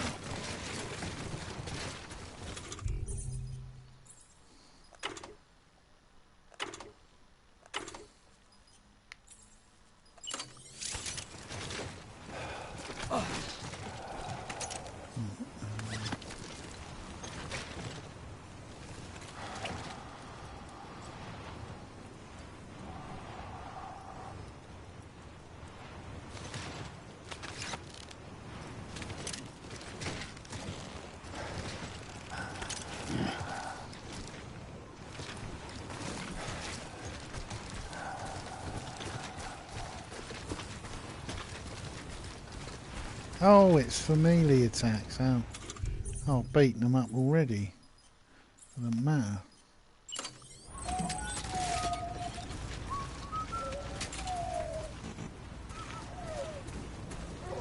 Network down.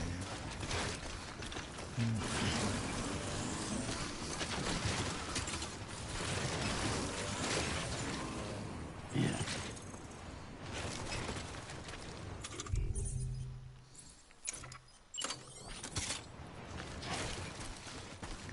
Looking on this of this building. Might be something of use.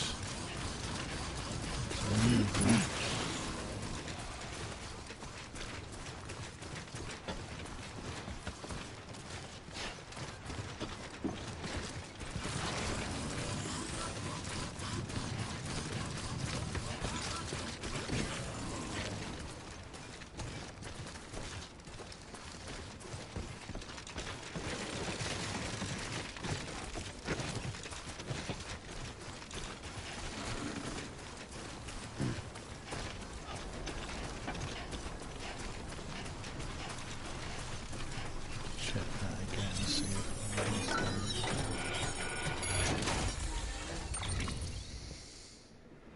no, it's empty.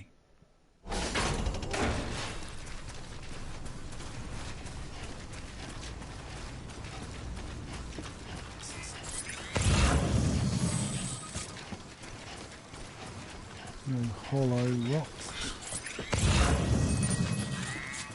Aha!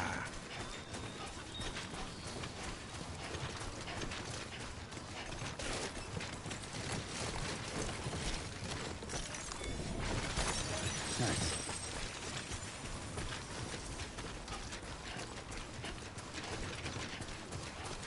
I fall down there.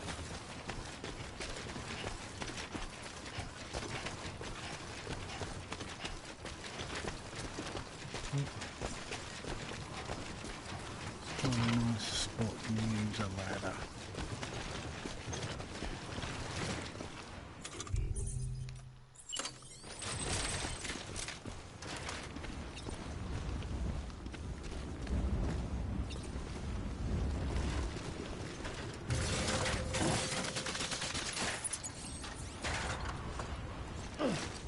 Ooh.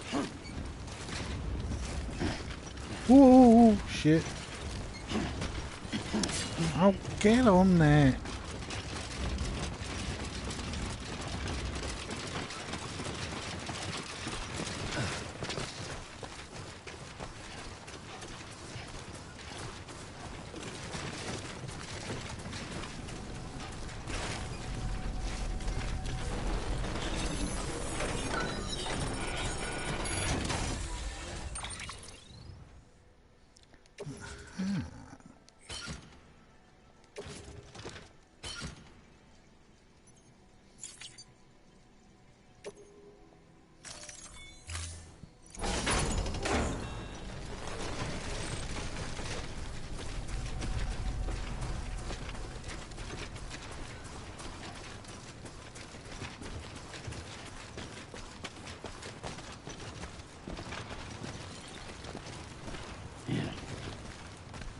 Ooh.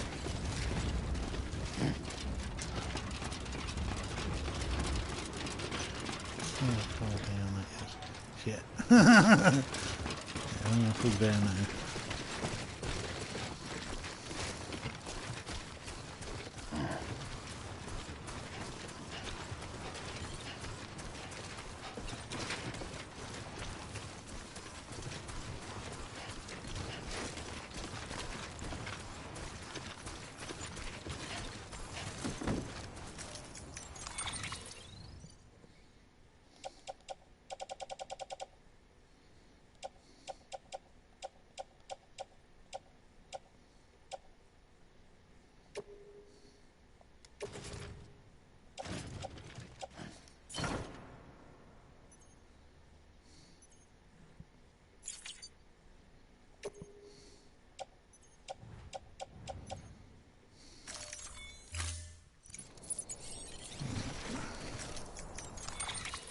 Oh, bloody hell, I keep pressing the wrong...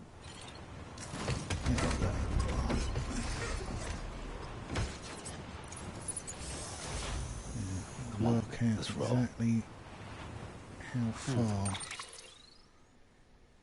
to get to that.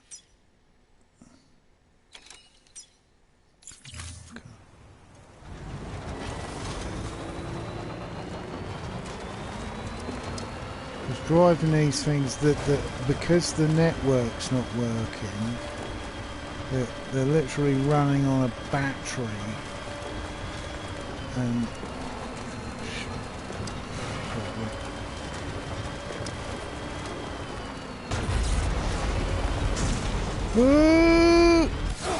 oh shit! Eyes open, dumbass. No.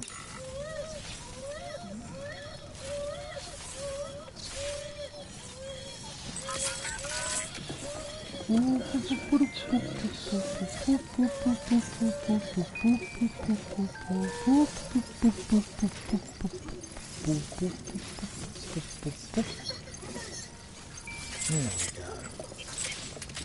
we go. All calm. I'm going to get that moved. I'll grab that. Grab what I can. I've lost the fibre. I definitely need that.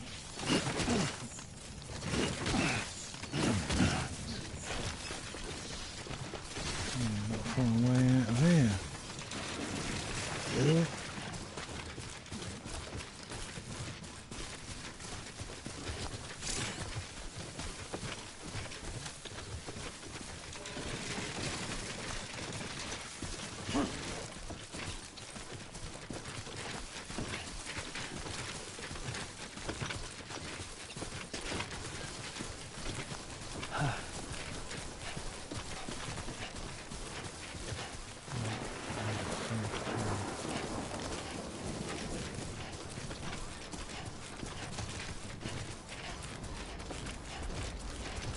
We can use some of this stuff.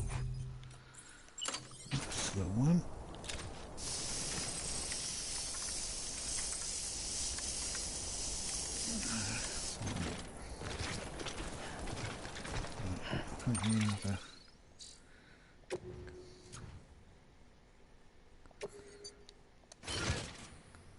That's better. A bit more stable.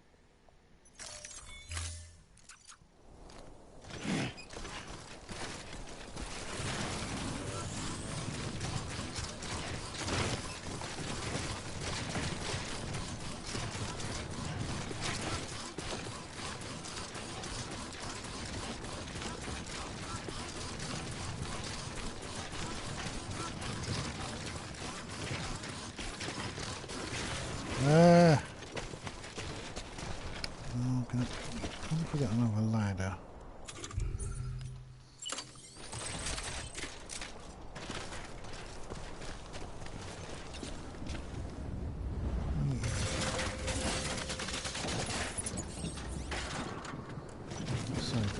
Wait, whoa. I'll get on there. Yeah. It's quite a drop.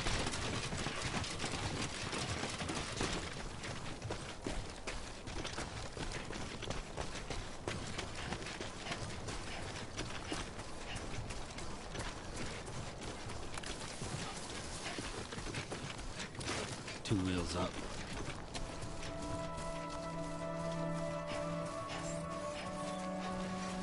Beginning scan.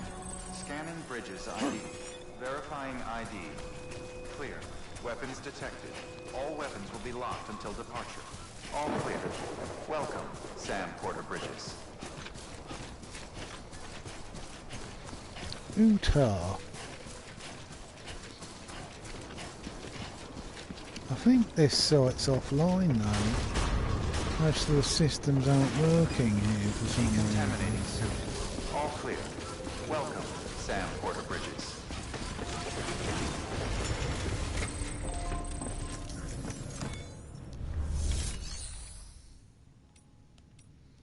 Yeah, private locker's working, but nothing else is, which is a bit annoying. I think I'll store those there though.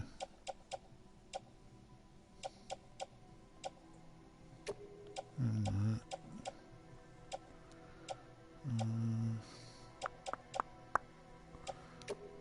those.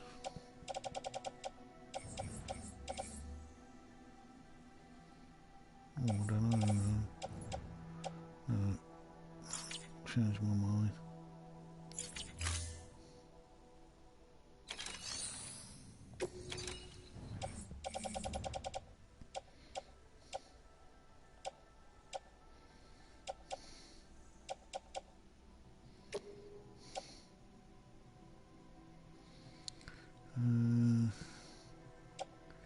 Yeah, I'll do that.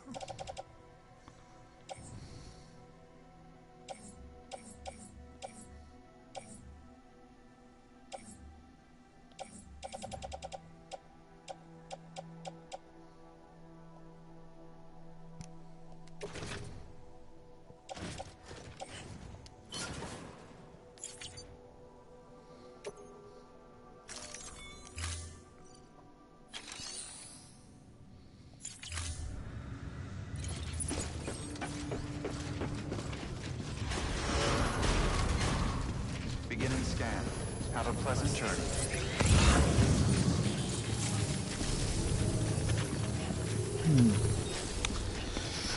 Back to the movie list. Yeah, Hobbs and Shaw, I'd say, is number 5 in my top 5 of this year. What else did I see?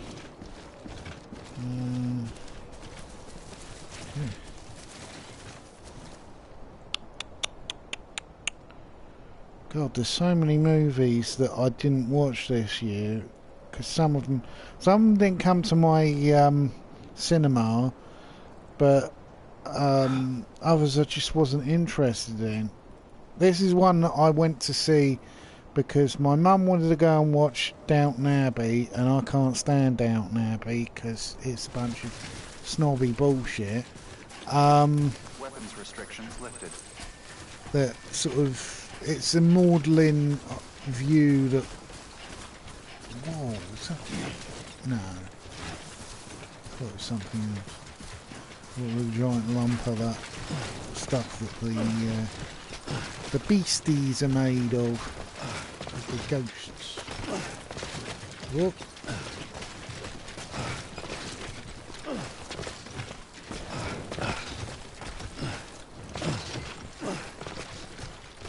Getting out my shoes much.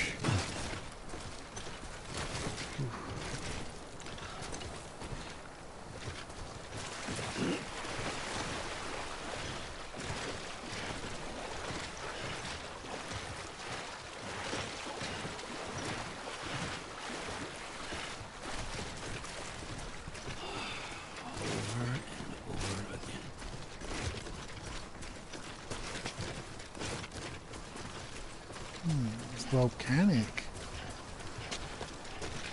Off the Giant's Causeway. Yeah, so my mum wanted to see Downton Abbey and I had no interest. I was on holiday with my mum and my stepdad, and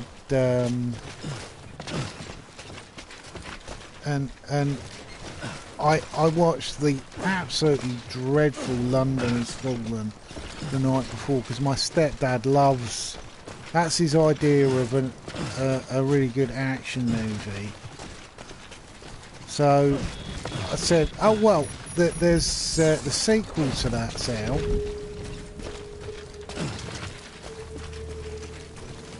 Called Angel Down. Oh.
Ah, damn it.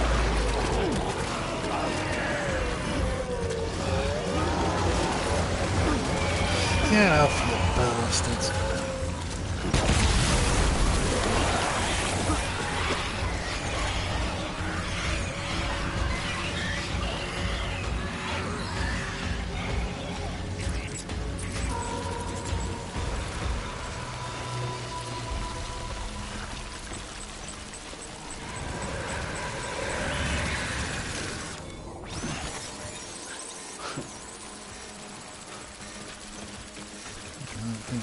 Make much more out of this lot.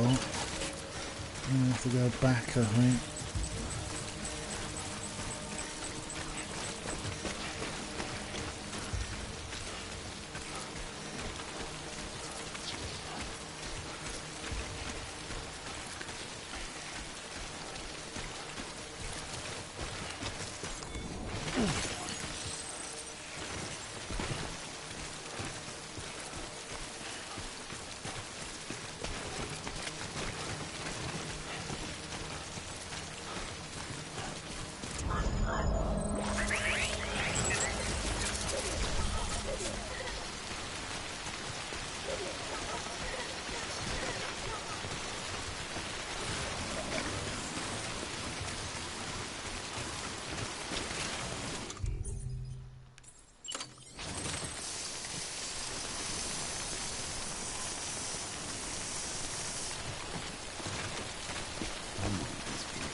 Yeah, Angel has Fallen was the biggest pile of shit going. I have to say, I've watched direct-to DVD movies that were more exciting. But I had to sit through it with my stepfather, who I'm not a huge fan of anyway. But to make matters worse was... I said we didn't have to get there till sort of the actual time.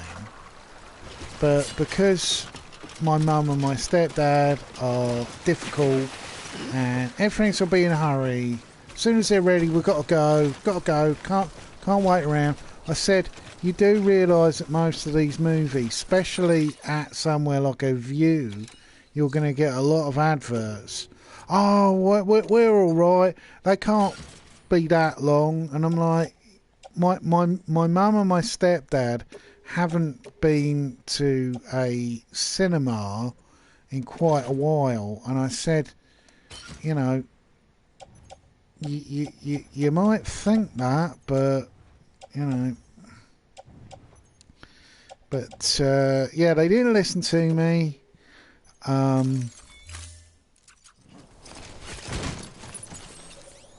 We went and saw the movies, both, and my mum, she said, oh, I had to wait so long. They had all these stupid adverts for insurance. I said, yeah, that's what I said. You know, we didn't have to rush out the house. The drive time, I even had, because I was using Google Maps, because I told them 4 times, make sure you bring the sat-nav, make sure the sat-nav's charged, make sure it's been updated. Oh yeah, I'll do that. That's what my stepdad said.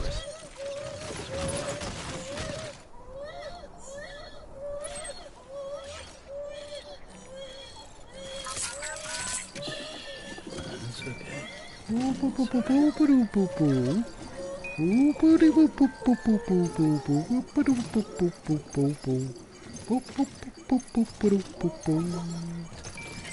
we go. Yeah, so... Oh, sat-nav, yeah, I got it sorted. Get in the car, plug it into the lighter, as you do. Nothing. Dead as a doornail. Dead as a doornail because they wouldn't listen to me, and Scanning bridges ID. just Verifying ID. mental. Weapons detected. Drives you crackers. All clear. You know, I've had a Christmas of my mum and my stepdad. You know, oh, there's nothing on the telly. Let's watch the Fire Stick. And I said to her, what do you want to watch? Oh, I want to watch a comedy action movie. And I'm like, you got to give me something more than that. What, 80s, 90s? Oh, well, you know, you decide. So I decided, I went, oh, well, we can watch Running Scared. That's quite a funny movie. It's a Peter Hyams movie from 1985, I think. It's got Billy Crystal in it. Billy Crystal's funny. You know, and there's action in it, and it's oh, this is too loud. And my stepdad spent the whole movie looking at his tablet, and I was like, I've wasted money on this. Just they and then they go, when I said it'll probably be about 10 weeks before I come over next, because I've got a lot to do. I'm going to be doing a lot of spring cleaning, tidying up my flat, because I'm a bit more upbeat now the election's out of the way, and I know it's going to be a foregone conclusion that Brexit definitely isn't going to happen. I'm not so depressed, so I want to get things done. I want to tidy my flat up. And he went, oh, well, that's a long time. And I'm like, when I'm over there, they sit stony-faced whenever I suggest a movie. But then...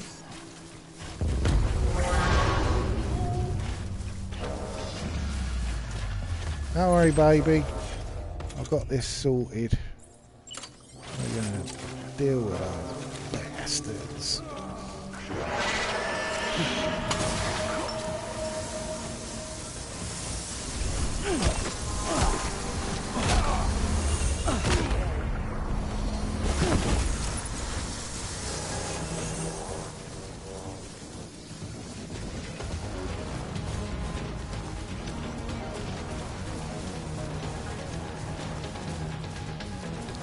Come on, shit kicker.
Ow!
Got one.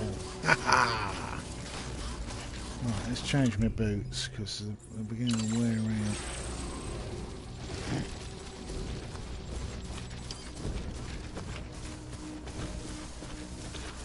Something to eat.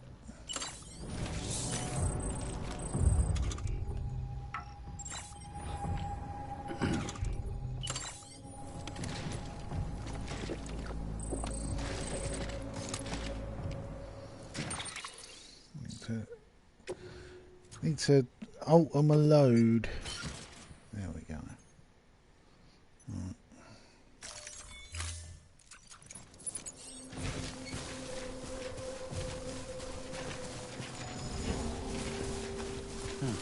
See, where am I? Yeah, I'll go to Craftsman.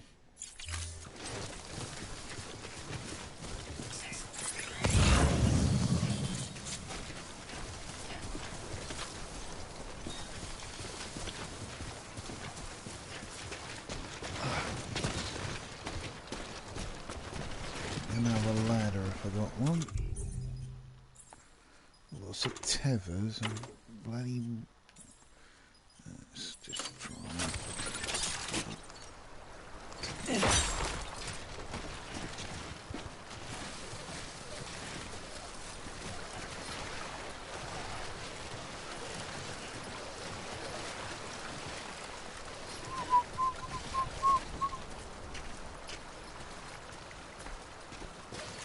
Yeah, tethers can be useful because it prevents you from getting swept away if there's a current.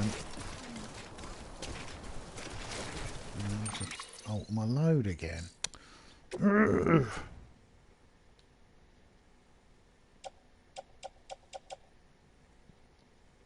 Oh, it's done it automatically.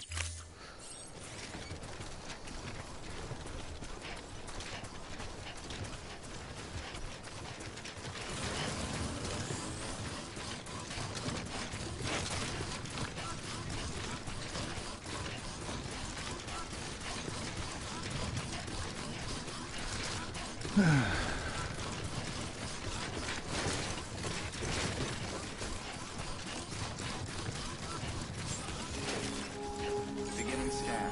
Scanning bridges ID. Fragile Express ID verified. Weapons detected. All weapons will be locked until departure. All clear. Welcome, Sam Porter Bridges.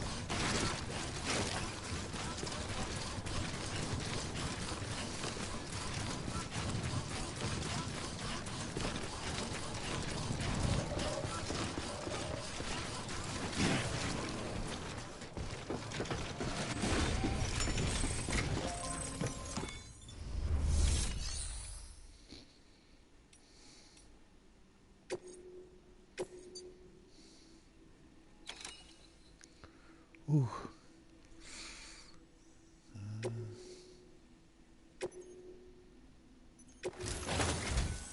The toolkit you're looking for ought to be in my old shelter. It's been tagged, so shouldn't have any trouble finding the place. I'll unlock it remotely once you get there. Oh, and take some of those hematic grenades you brought with you. Nothing you'll want more when those BTs put your back against the wall, right? Here's hoping it won't come to that.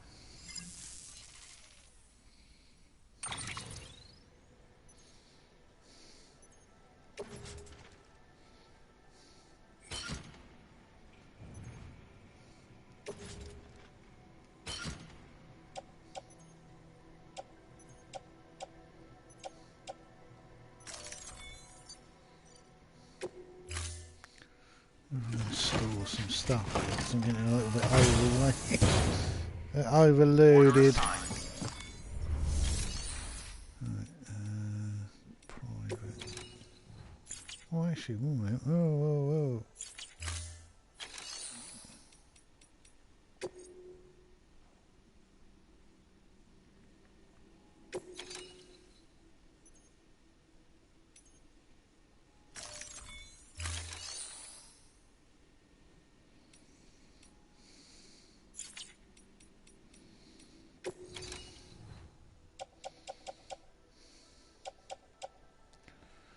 That we don't need, that we don't need. That.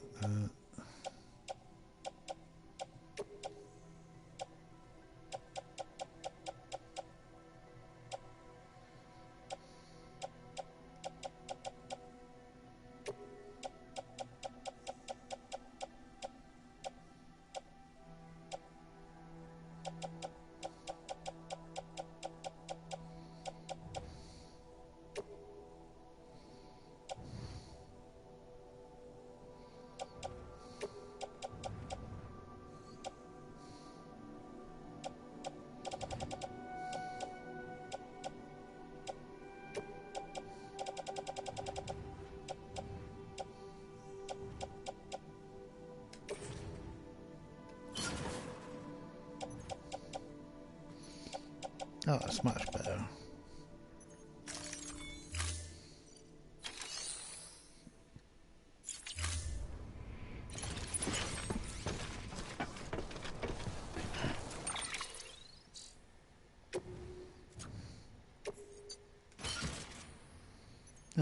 That's much more manageable.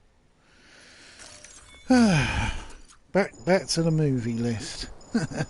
Yeah, so Angel Has Fallen was it was like sort of like a really bad remake of no.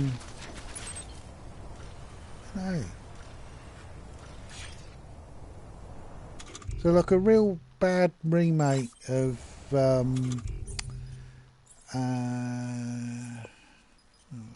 smoke.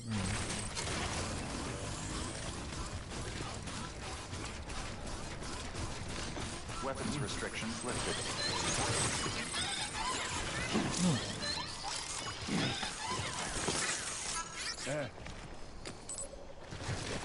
Oh.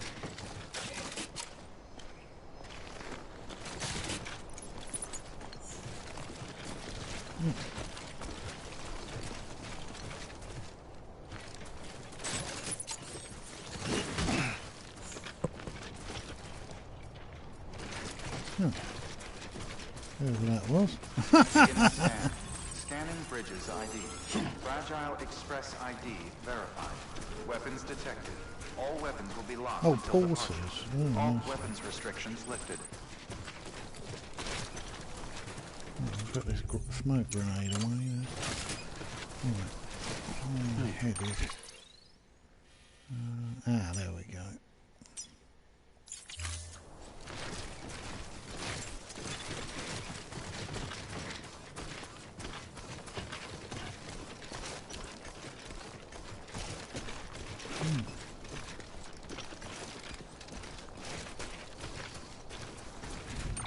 I'm pointing the right way. There we go.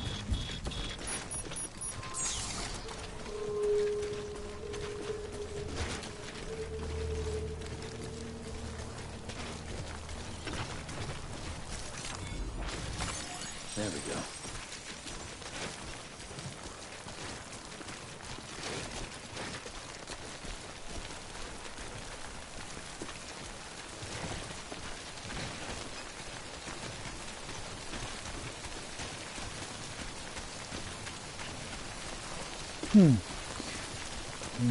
Let's see.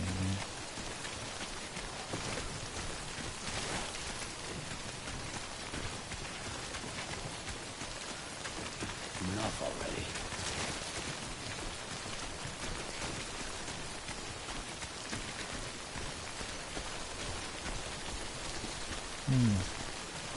Yeah, there was a lot that I didn't see. I'm just looking through the list and trying to find something that I did watch. Oh, Ad Astra. I watched it twice because I thought I'd missed something the first time watching it. But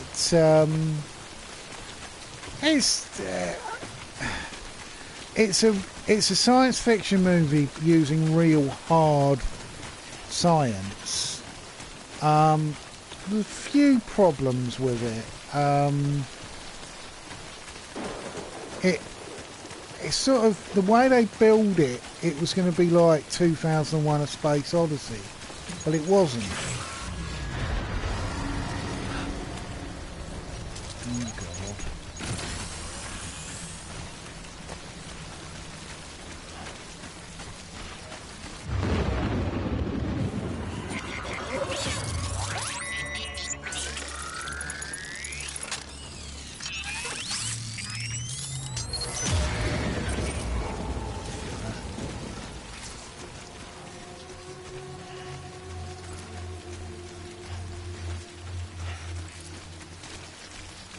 Close we are to it. It's right in the middle. Should be able to get out of the rain.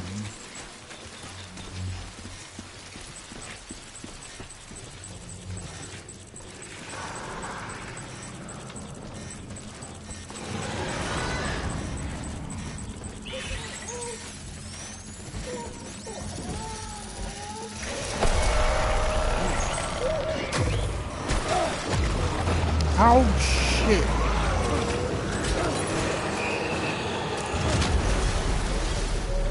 No! No! No! God damn it! Oh, fart!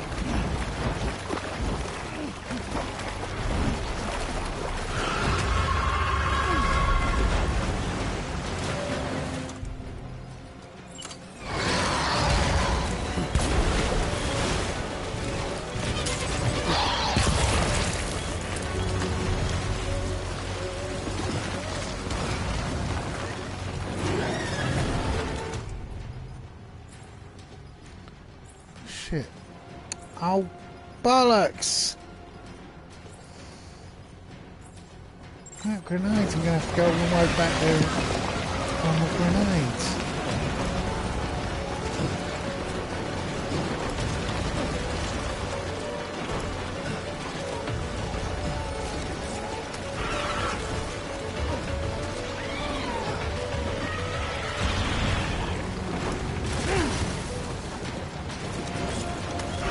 Come on!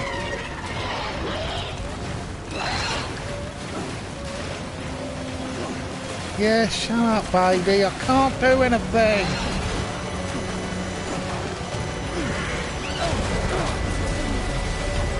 No.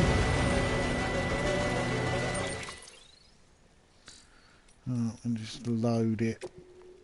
There's nothing I can do.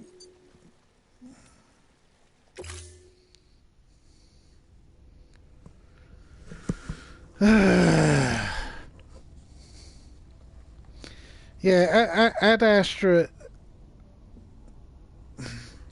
it felt like it really wanted to be a Kubrick movie, but unfortunately, really all it's about is loneliness, and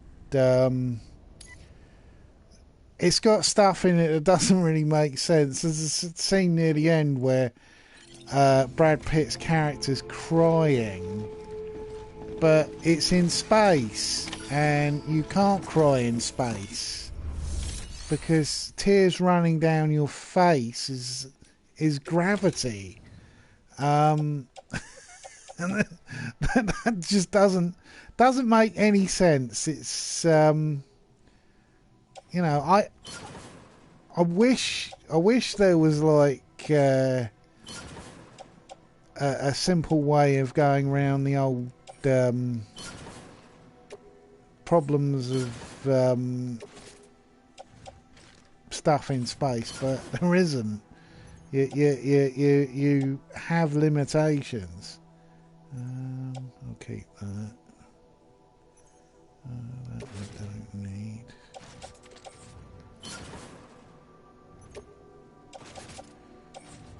You know, it was, you know, nice to see sort of Brad Pitt in something again. It's what I liked about Once Upon a Time in Hollywood, because he is a really good actor. You know, when you think back to something like, say, Fight Club, but stick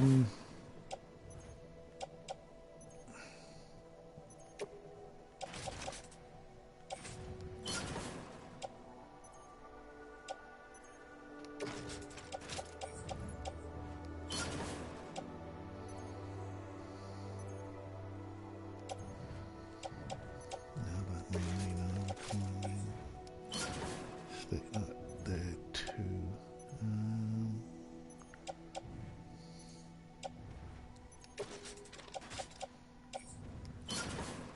I want to travel really light if I'm going to have to move around.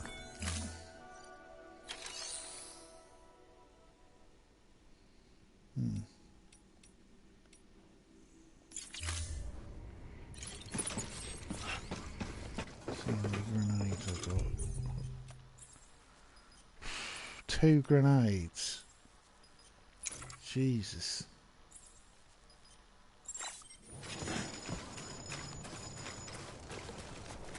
Hello.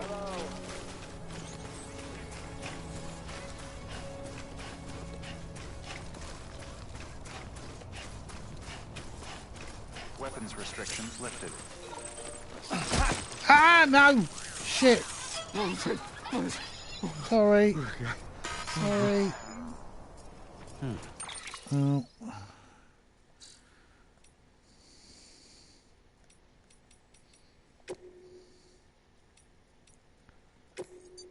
Yeah.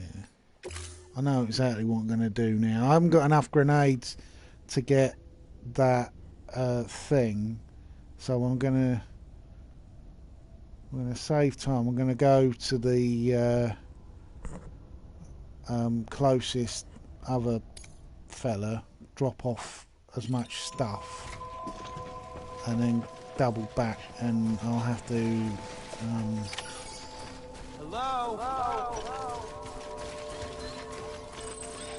yeah. weapons restrictions lifted.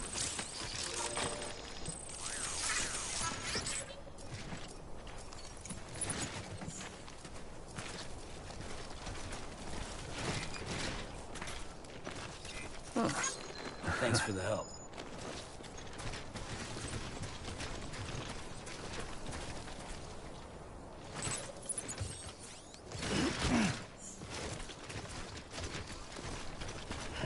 Let's have a look at the map. Yeah, I'll drop his stuff off first, and then I'll go up there. Yeah, that's a plan.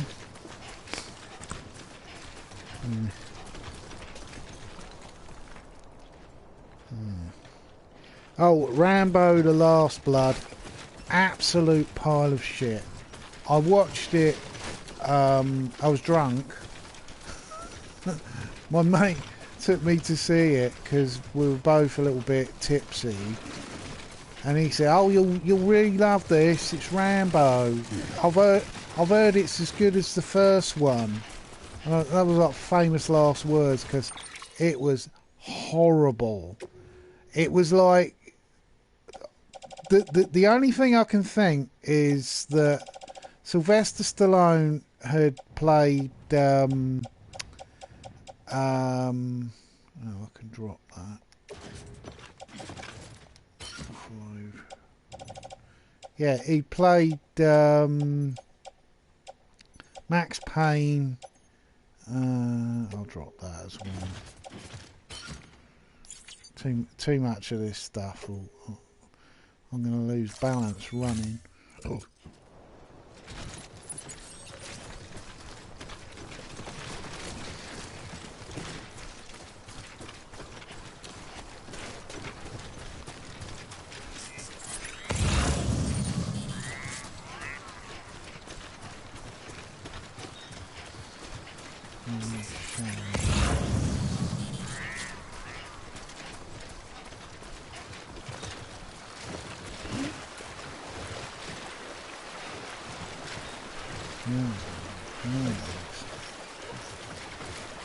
Yeah, I know, baby, I know.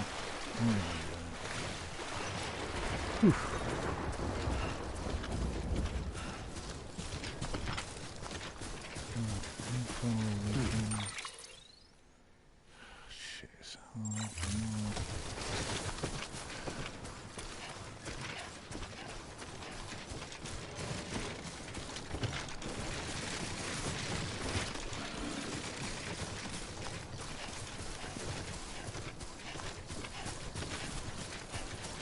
Yeah, I was watching it, I was thinking, oh God, this is so bad. And it felt like it was a movie made for Trump voters, in that all the Mexicans are horrible, evil. It was like a propaganda movie, and I'm like, you know, you think back to that very first Rambo movie that was all about how Vietnam vets had been basically trained to kill, and then because the war they were forced into, they didn't win like World War II. They were being mistreated, and yeah, that's what the movie was about. And I was like, so in all those years, all that 30, nearly 35 years, Sylvester Stallone has taken this character, this iconic character, and turned him into a pro-Trump extremist. It's basically turned him into a supporter of fascism. I'm like, oh, great, thanks for that. Nobody out here but us damn fools. Still, me personally, I think that Sylvester Stallone has developed the same problem as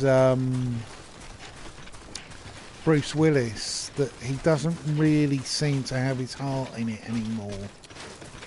You know, I haven't watched the Creed movies. I did watch the 6th Rocky movie, Rocky Balboa, and I actually quite enjoyed it because it took some realism.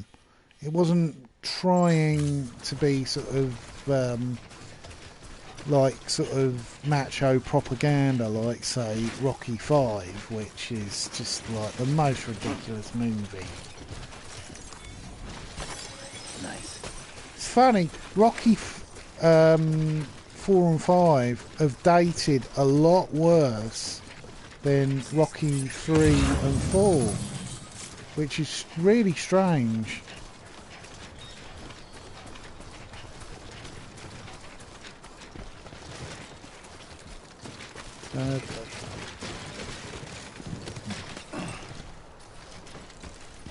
Yeah, the Rocky 5 is just it's so much. It's like bullshit. You're watching it, and I couldn't believe it had been released at the cinema, because it was like a straight to video movie.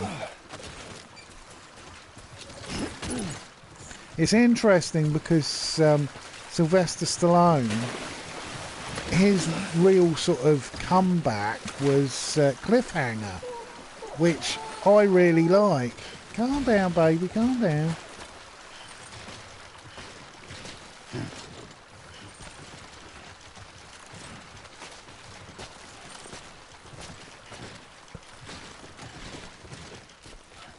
Ugh.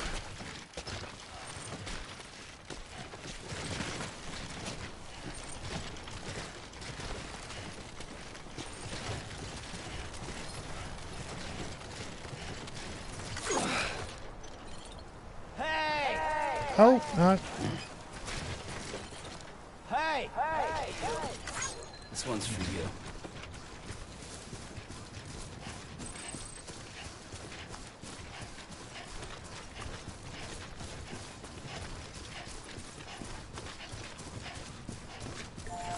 Over here!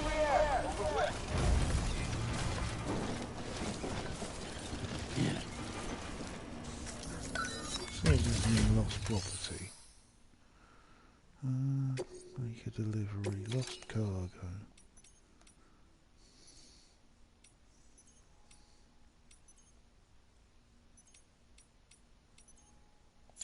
I can deliver it straight to the engineer. Shared locker.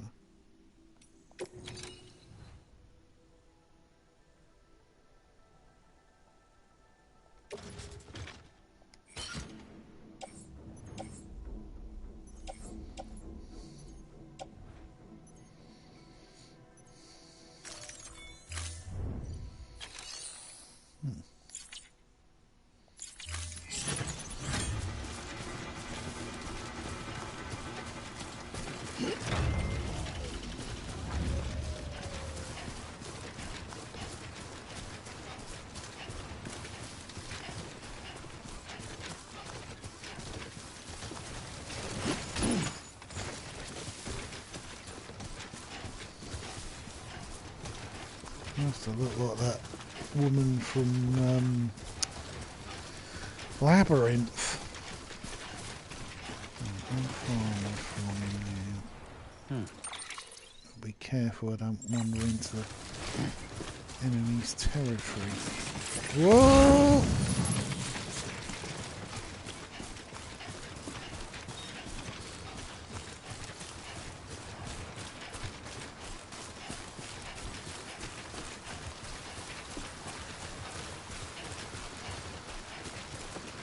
Have a drink. Some of that stamina back. I've got a ladder. No.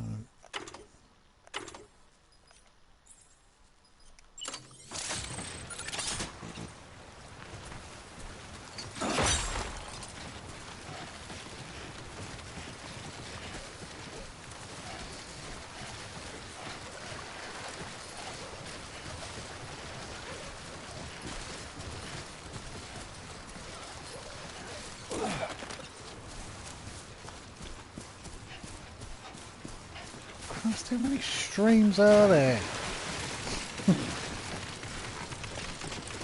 Now,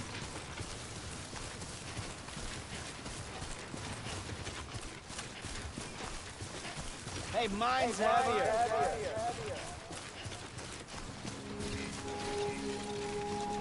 oh.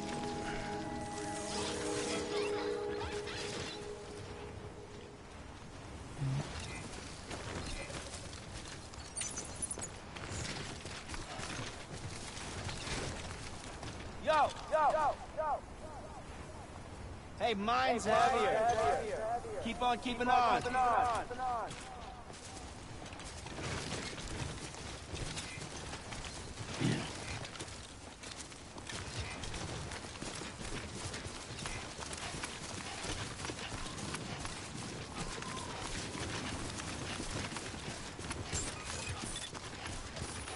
Beginning scan. Scanning bridges ID. Verifying ID. Clear. Weapons detected. All weapons will be locked until departure. Cargo verified. Thank you.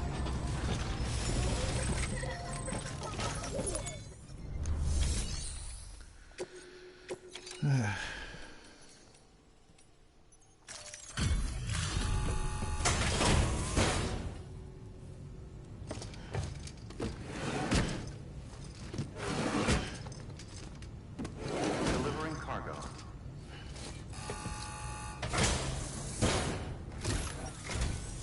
Oh, hey. Good to see you. You've done more for us than we had any right to ask. Don't think we don't know that. Yeah. Bloodline, no, didn't see that. Fractured, no. Yeah, they watch a lot in September. I think it's being shell shocked by blooming threats of Brexit every 5 minutes. So October, I saw Joker. I watched it once. If you're a fan of superhero movies, don't watch it. It's not a superhero movie. It's more like Taxi Driver than a superhero movie. Well, be safe out there. You know, the Joker in it hasn't got any superpowers.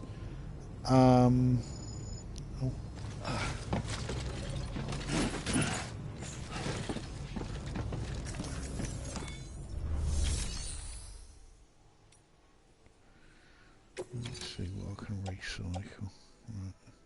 Right. Resin.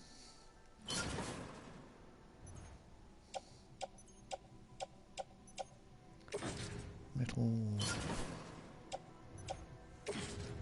Resin.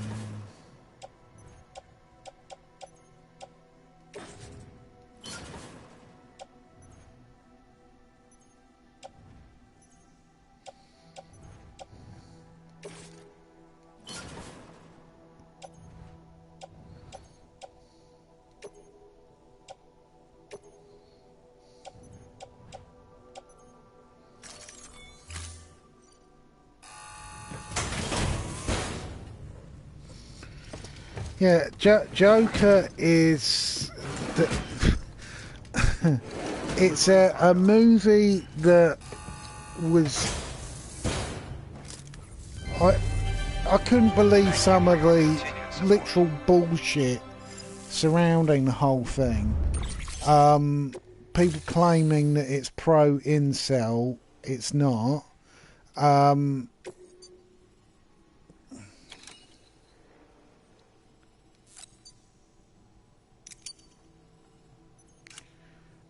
There were all sorts of ridiculous claims made about the thing that I didn't understand. I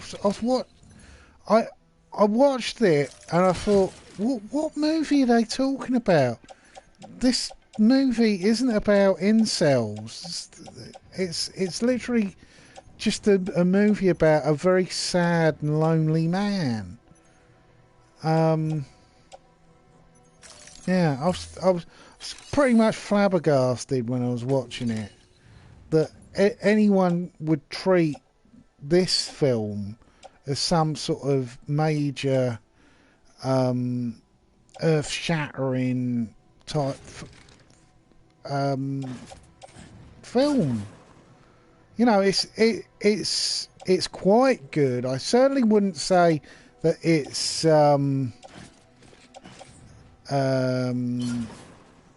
anything to sort of go mad about. I know that there's loads of people already saying, oh, it's going to win loads of awards and all that, and I'm like, is it? Is it really? I can't see it winning sort of massive at stuff like the Golden Globes, because everyone's already going, oh well, it'll do really well. And I'm like, superhero movies, apart from Black Panther, which was nothing but really the American sort of press getting all excited about really nothing. It's not really a very good movie at all.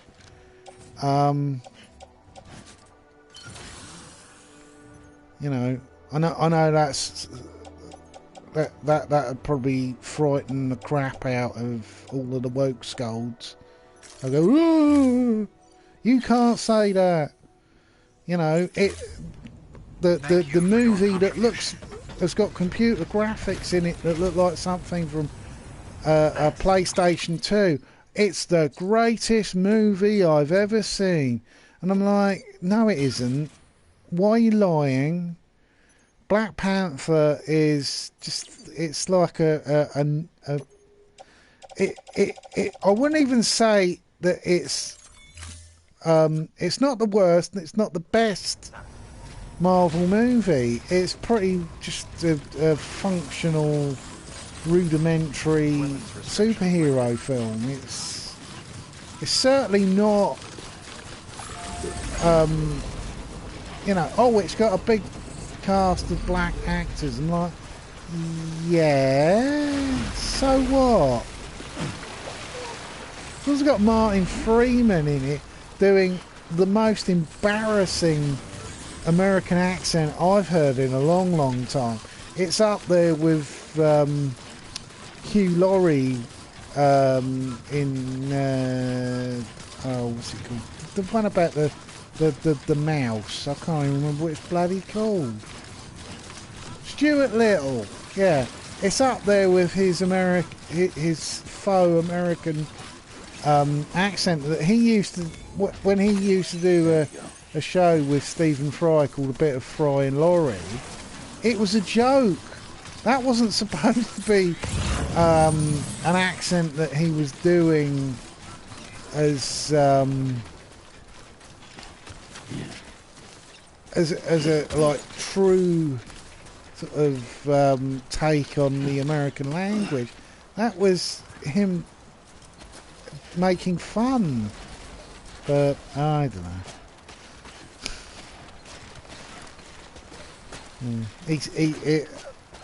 He's probably got one of the most embarrassing records I've ever heard. I think when Hugh Laurie started doing House MD, he sort of disappeared up his own arse for a while. Fortunately, I've heard that he's going to be turning back to comedy at some point. I wish him and Stephen Fry would do like comedy again, because both of them are very, very funny, especially in a time of George W. Bush, not George W. Donald Trump.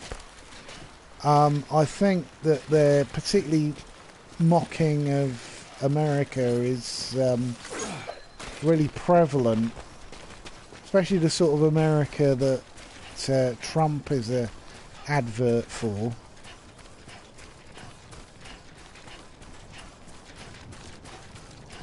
Yeah, I'm not a Trump fan.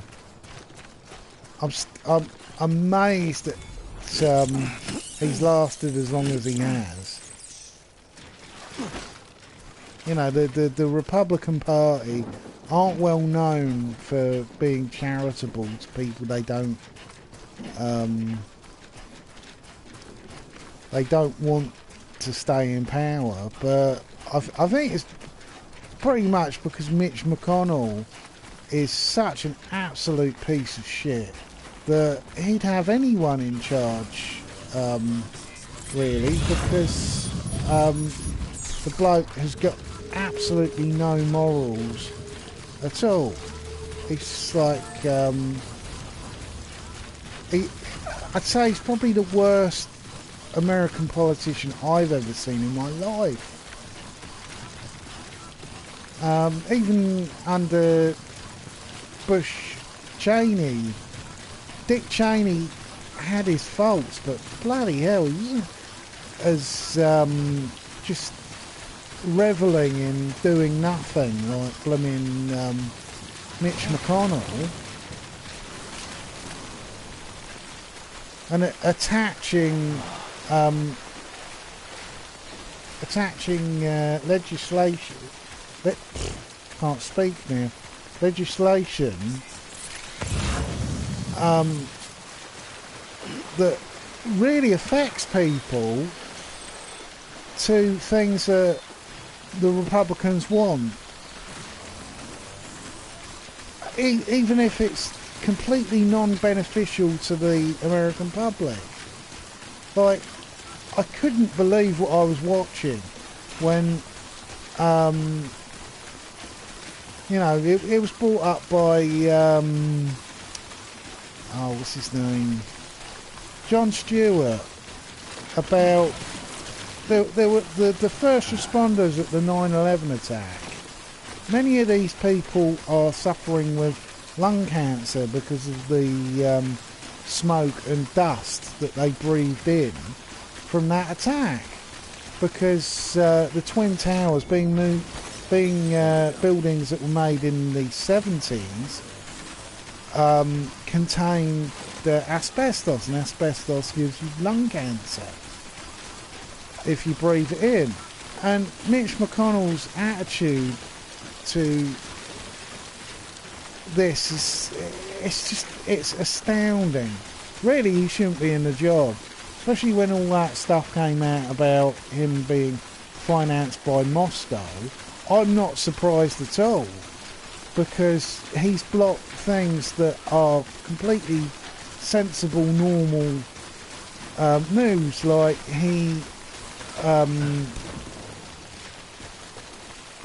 things to do with soldiers' pay and soldiers who are suffering with PTSD, and instead of having them have the benefits they need to seek counselling and get a tax refund, these are men who have witnessed horrible things like IEDs or lost limbs, but Mitch McConnell went out of his way to block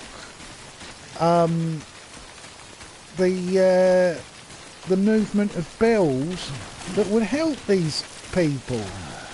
And I'm like, the bloke literally has no heart.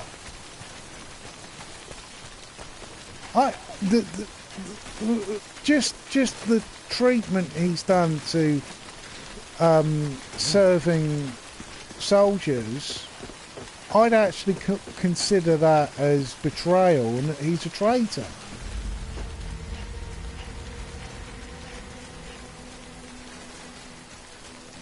I'm going this way because I'm going to try and avoid as many of those bloody ghosts as possible.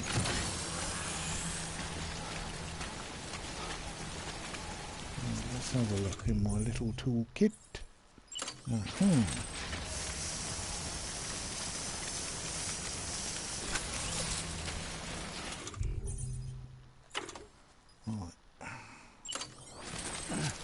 Got me grenades.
Yeah.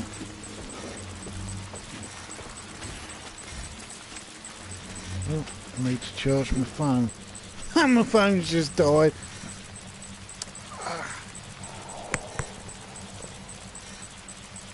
What's the happen when I'm trying to do two things at once? Where's that? Where did he go? Oh, there he is.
Where is it? Hey.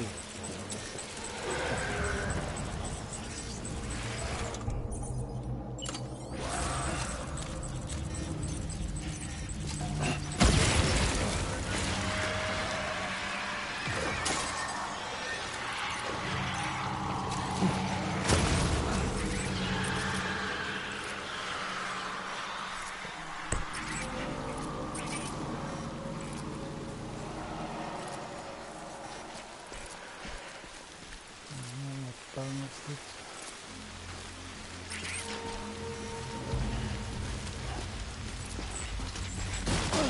Oh, oh, oh, oh, oh, oh, oh, oh.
Get that going. Oh.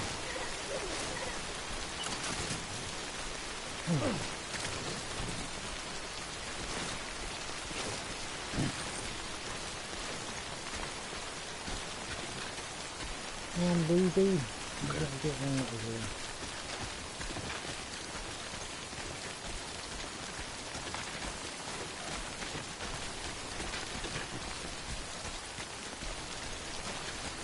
I hope this is worth it, me helping this bloke.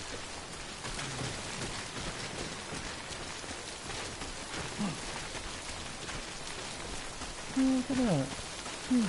Hello. Right, can we get back to... Ah, there we go. The craftsman.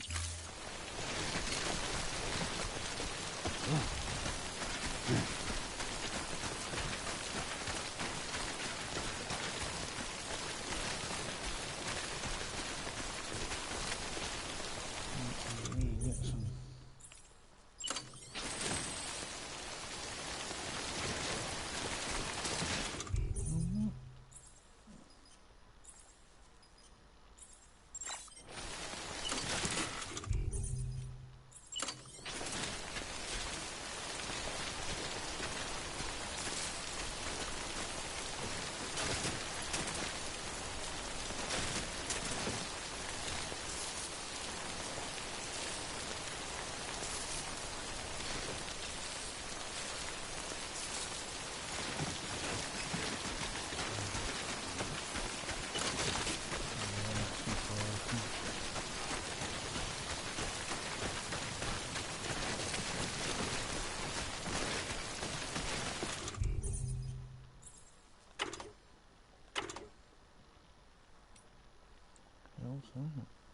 Oh, it's a smoking indicator.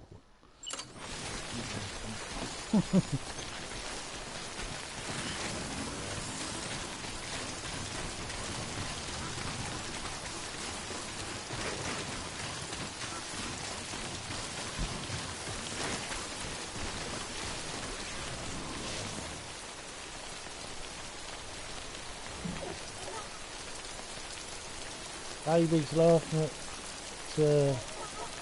Daddy peeing.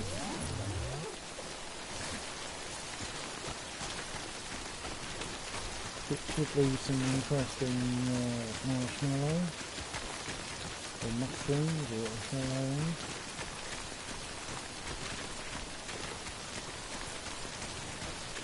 Looks like a way too.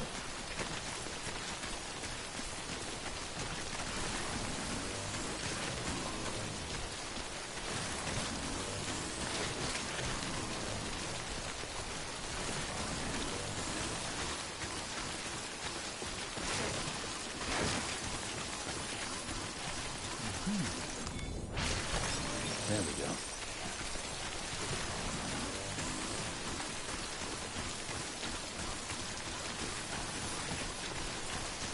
Bloody rain's wetting my stomach. Beginning scan. Scanning bridges ID. Fragile Express ID verified. Weapons detected. All weapons will be locked until departure. Cargo verified. Thank you.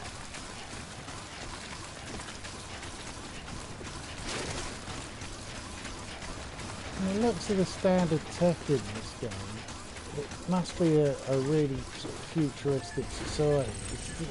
This stuff definitely couldn't just be sort of, you know...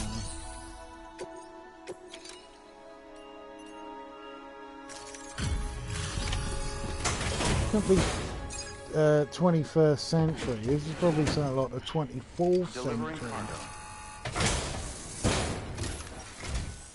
What? You kidding me? You actually went into that hellhole? You don't know what this means to me. A whole lot of memories in these old tools. The kind of stuff you can't replace with a chiral printer. Thought I was giving you an impossible mission. Oh, yes. Now we're talking. Whether you see the weapons I make with these sand bridges, you are incredible. Thank you.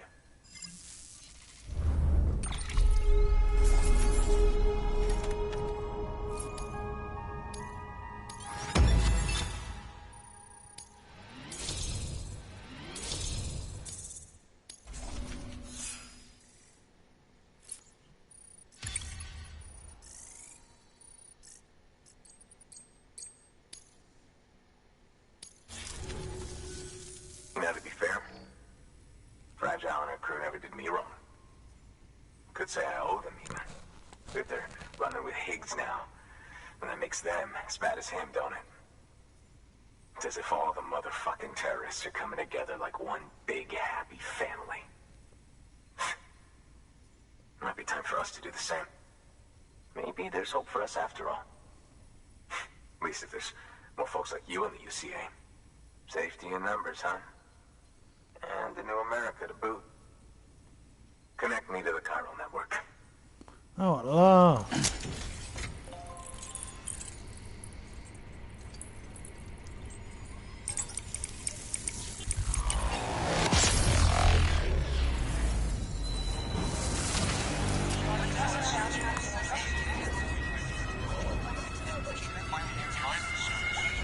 Oh, he's flying again.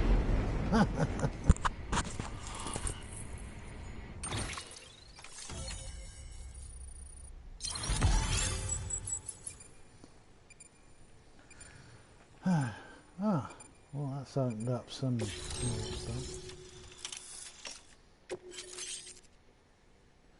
Ah, bowler gun.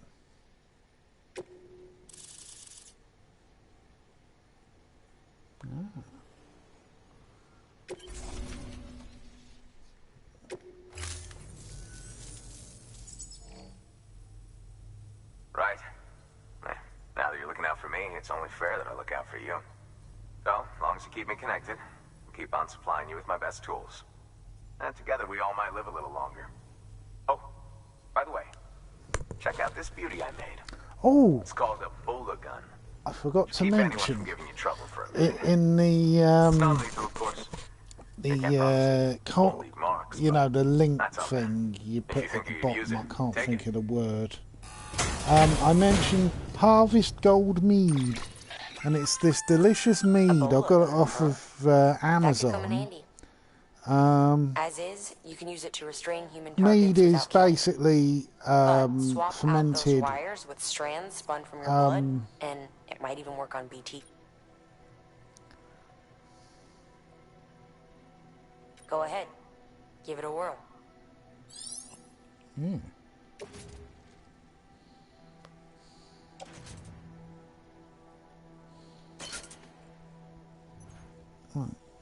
Yeah, it's this is what it says on the back. Harvest Gold Mead, a classic interpretation of traditional mead.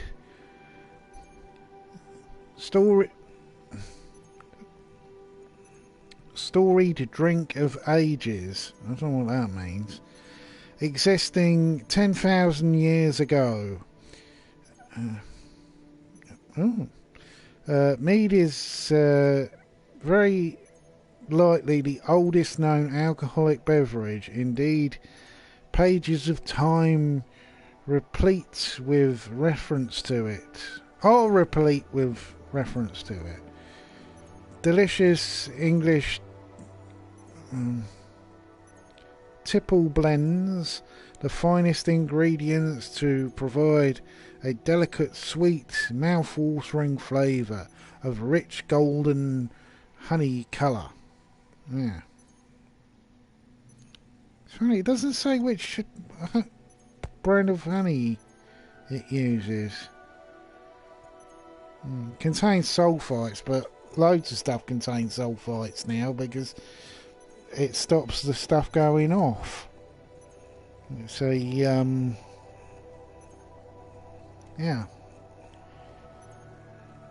But I've had a nice swoop.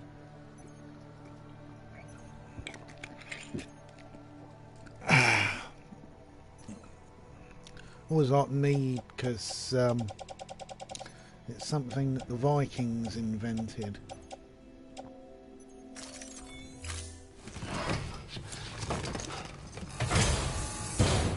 Well, you've done your bit.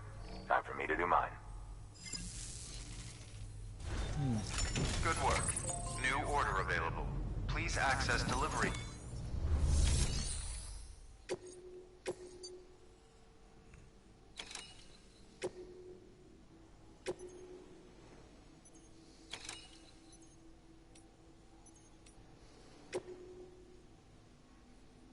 Yeah, I'll deliver that as well.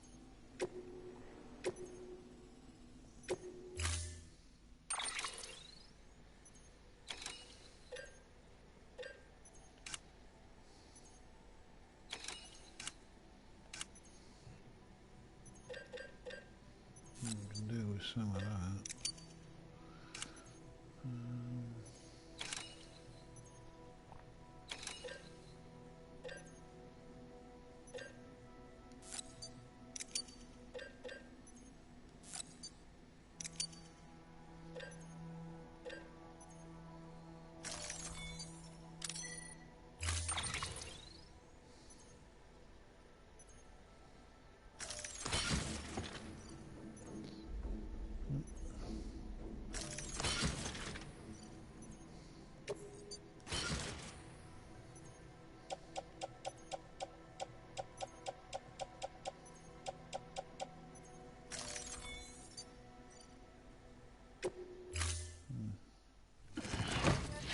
Weird, you can't. Once you've taken on that, you have to go back into the terminal to put stuff like recycle. I've got to recycle some old crap. That one, those, that.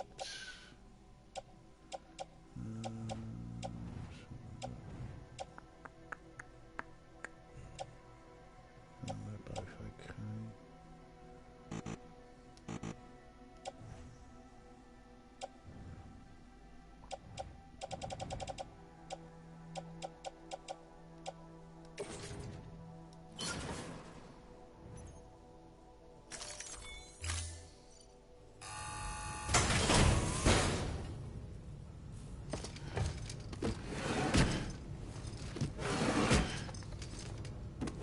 Delivering cargo.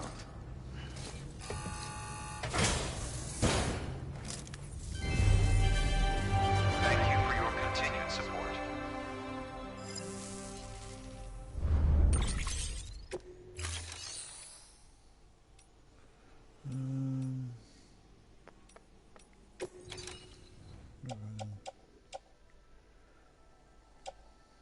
Oh, I can leave some of this there.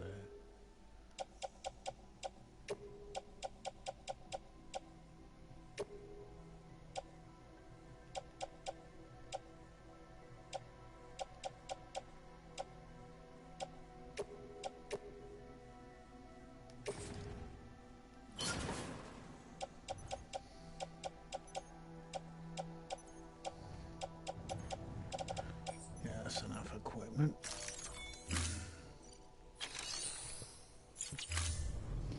Thank you for your contribution. Which way shall I head first? Excellent work, Sam. Oh, You've this brought 3 way twat. stations into the fold. The preppers are on the grid and the Cairo network is looking better than ever. We're planning to use a regional distro center as our next way station. But that'll have to wait. Got a priority task here. A mess in need of cleaning up. We need you to recover one of Lake Knot City's system servers. They sent it out for repairs and mules hit the transport on the way back. The server contains validation data for a new delivery system we're deploying. Once in place, it will use the Cairo network to automate deliveries. To us, it's invaluable. To the mules, it may as well be a toaster. A toaster they'll happily tear apart for the Cairo crystals and rare earth metals inside. If we don't act quickly, we could lose that data. So get your ass to the mule's drop site, snatch the server, and bring it back to Lake Knot City. I'm putting the order. Check your cufflinks for details.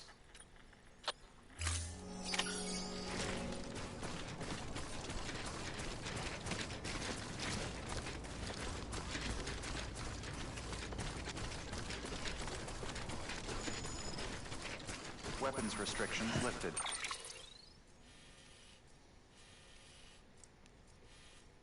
No, facing the wrong way. That way. Yeah.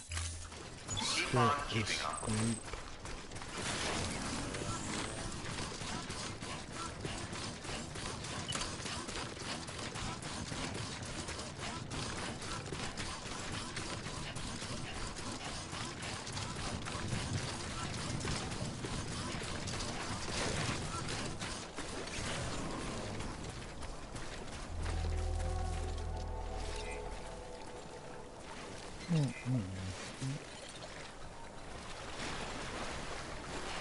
Oh, babe.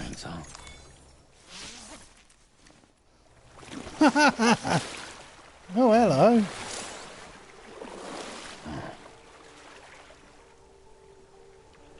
Yeah.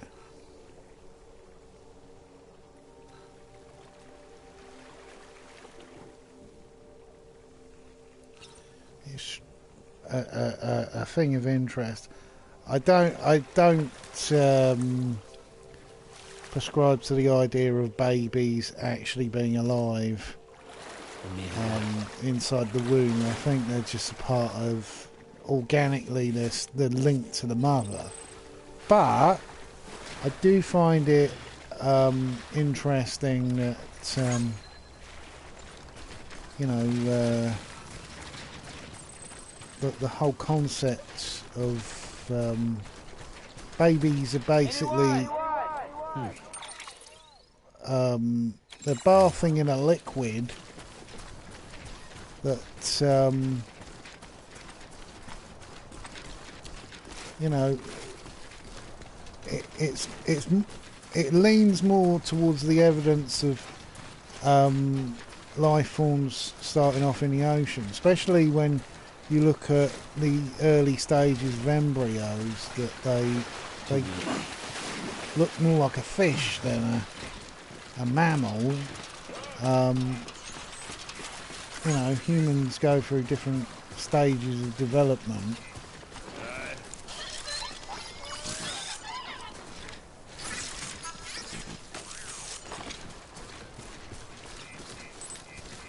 Oh, thank you.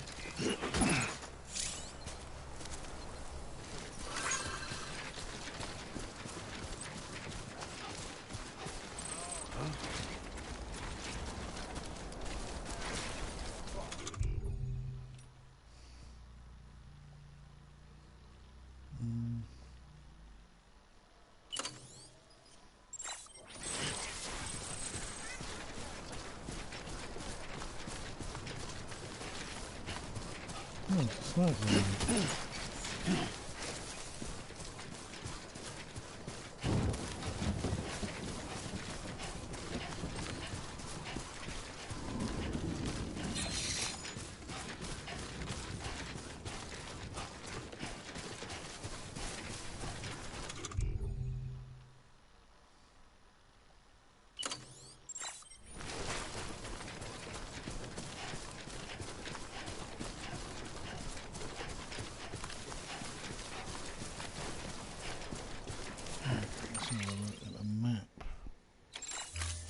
Straight through here.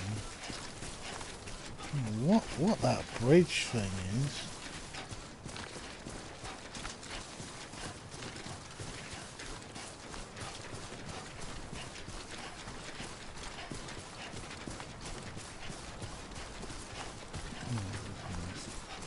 Area.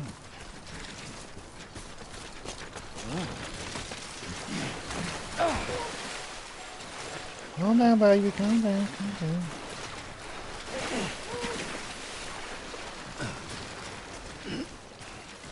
It's a bit deeper than I thought it was.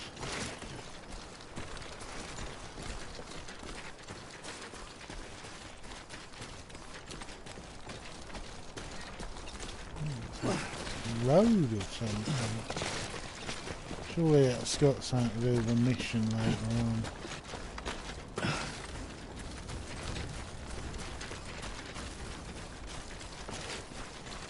I don't get why people say this is a walking simulator. It's got a lot of elements that are very similar to Metal Gear Solid 5. In, you know, you're crossing the same territory again, but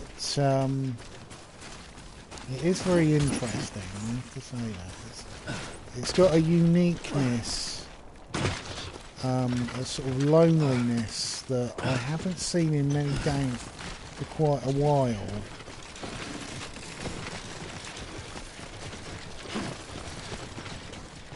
There was one on the PC called Outer World that was similar to this in sort of loneliness.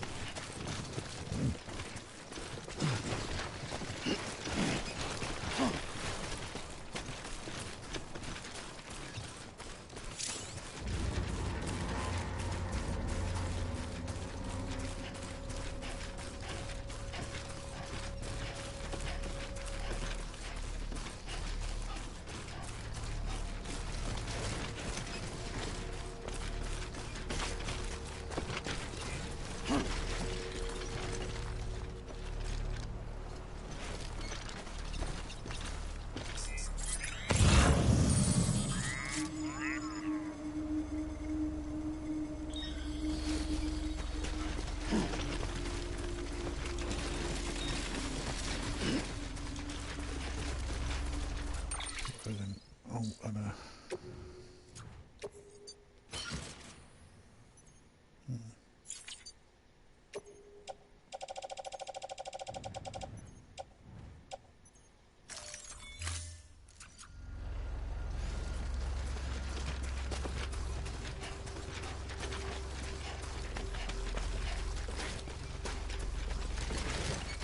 I want to deliver some of this stuff before I go into that camp.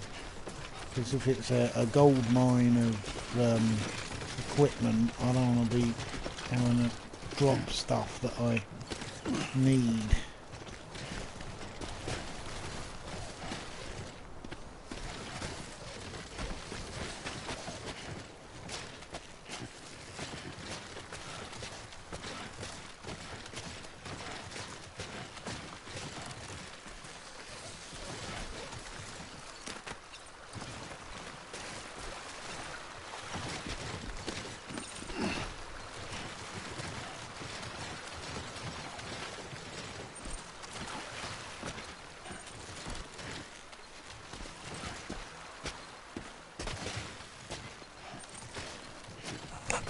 It is also interesting that the two bars use triggers used for stability, because it takes me actually back to Metal Gear Solid 2, where if you were dangling over the edge of anything and you hit both the handbars, you did it enough, it would actually increase your stamina when carrying objects.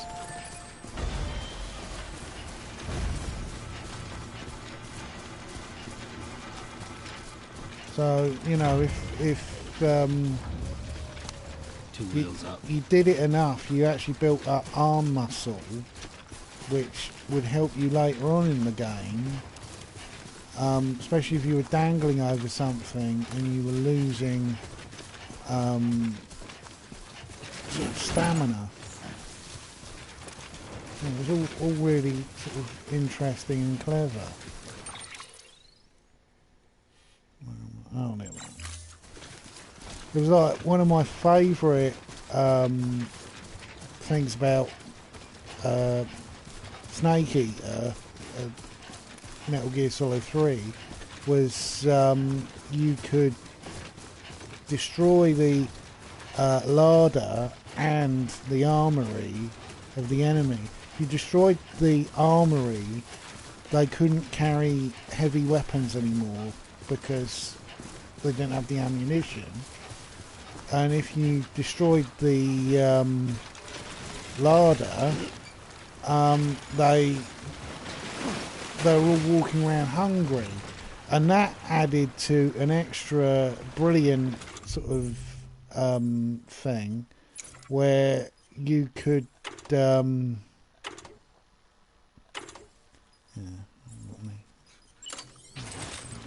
that.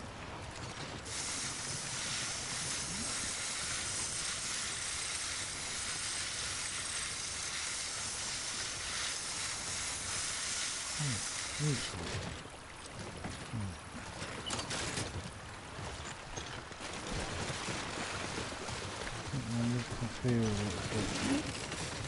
That crossing place looks really deep, and with all this extra weight I might fall over and lose it all. Nice. Yeah, like I was saying, oh, there we go, this will be perfect.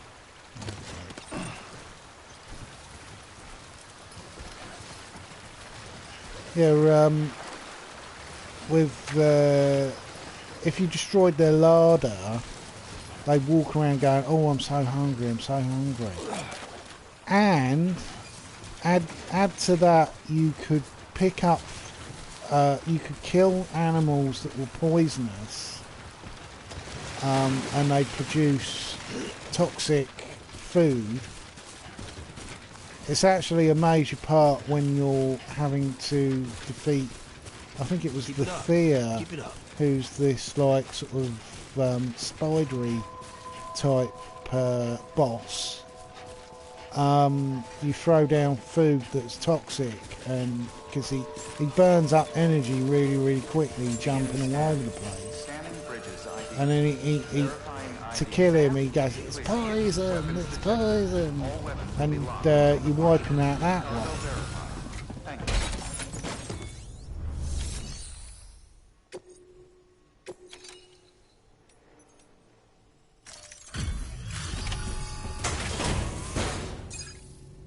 I think I just lost something off the top there. Delivering cargo.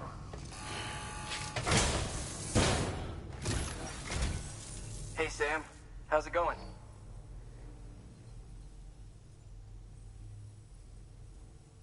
Well, the cargo's in great condition.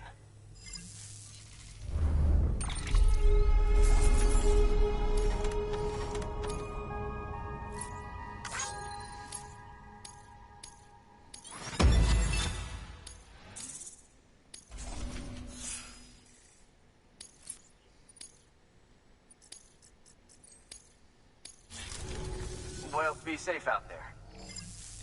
And yeah, the food's toxic. Please access delivery terminal. But even better, if you turn the game off for a couple of days, certain foods, like particularly fish, will go off, and you can leave these out, and the bloke's walking around going, I'm so hungry, and he goes, oh, food, and he grabs it, and oh no, that's jobs, and it kills them. Yeah, it's great. They go, ah, and just drop dead if it's poison. If it's off, sometimes if it's only off for a day, they run off to the toilet because they have diarrhea. It's like really funny.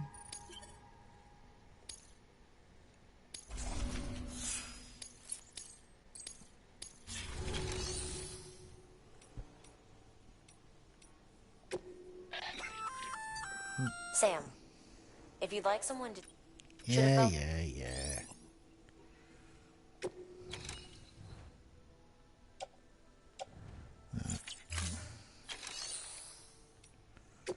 See what's in the plane logger.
got to shift some weight. Can't be carrying half a ton of shit.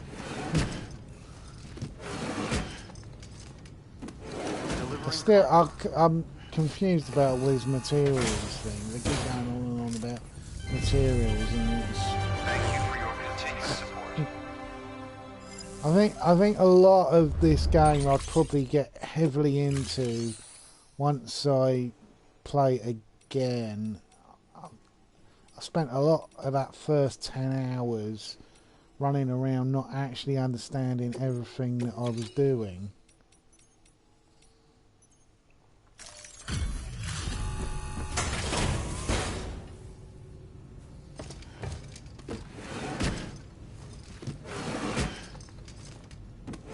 Delivering cargo.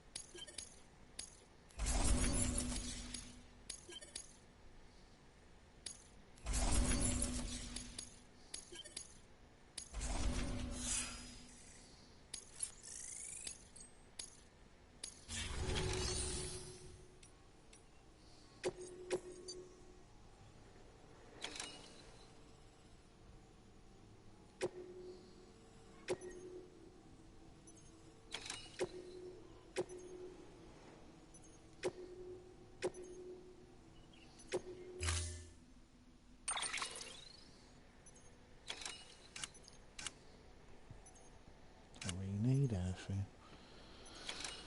Right.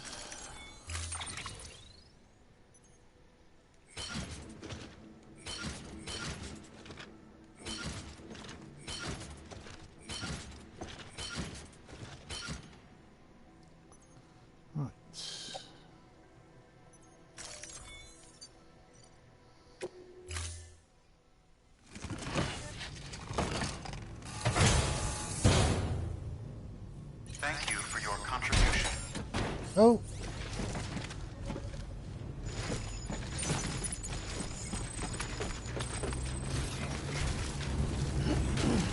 Thanks again for everything.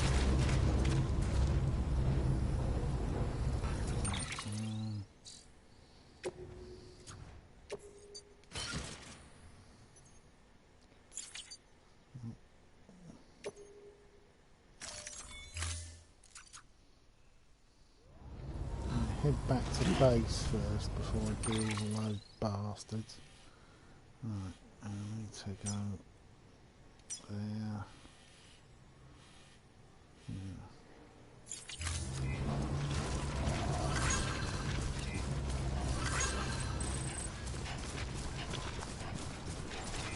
Weapons restrictions lifted.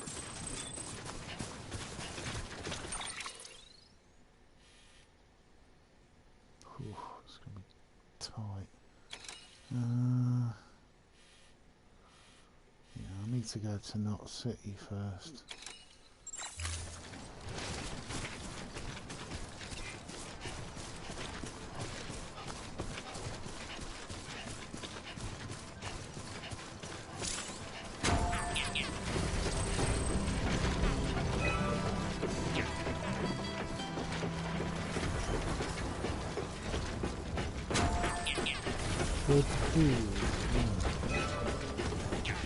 That's a weird thing.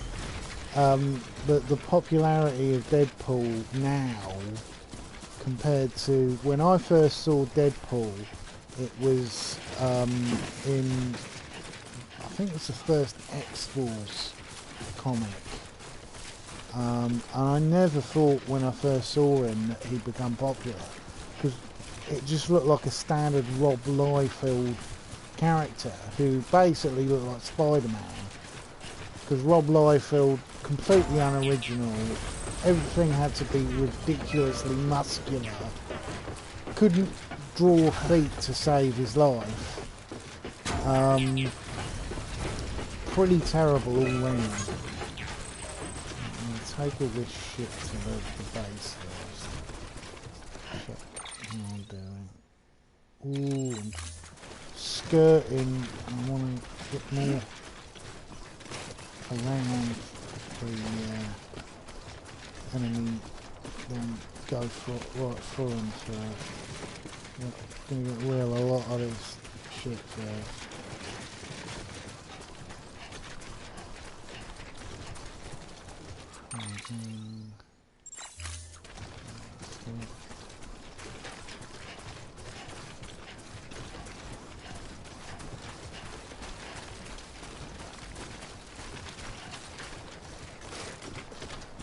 The texture maps are amazing in this game.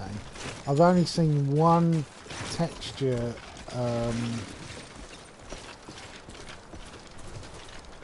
failure, and that was in the first 10 hours, and I think it was an area where there'd been an explosion, so it's a little bit forgivable. Let's see now.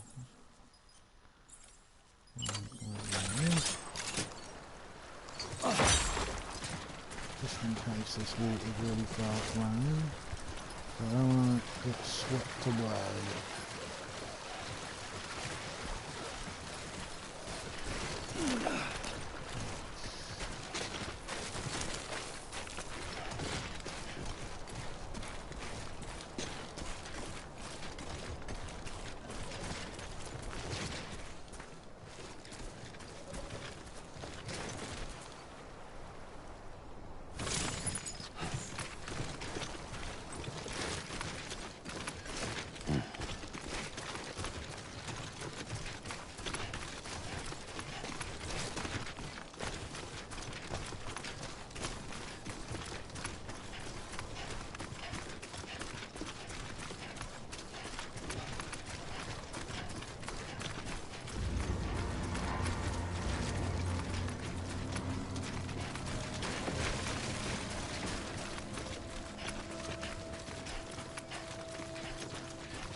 Skirting that zone a little bit further out.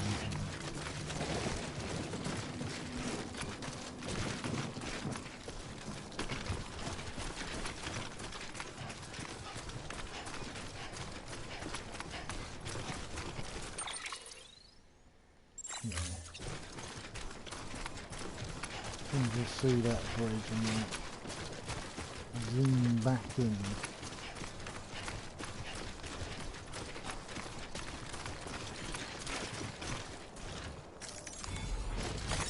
There we go.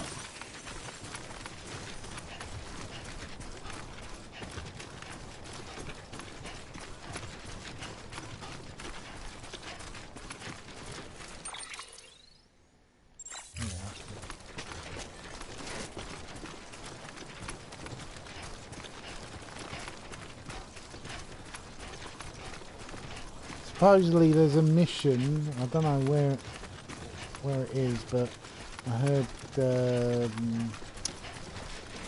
Yahtzee talking about it on the stream he did of this with Jack Packard,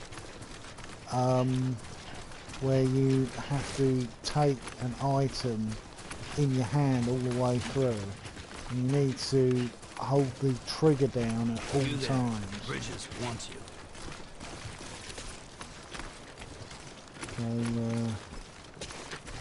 So that's all.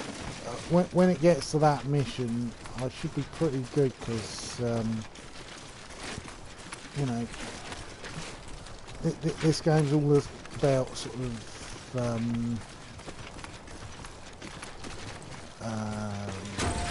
whoa, almost.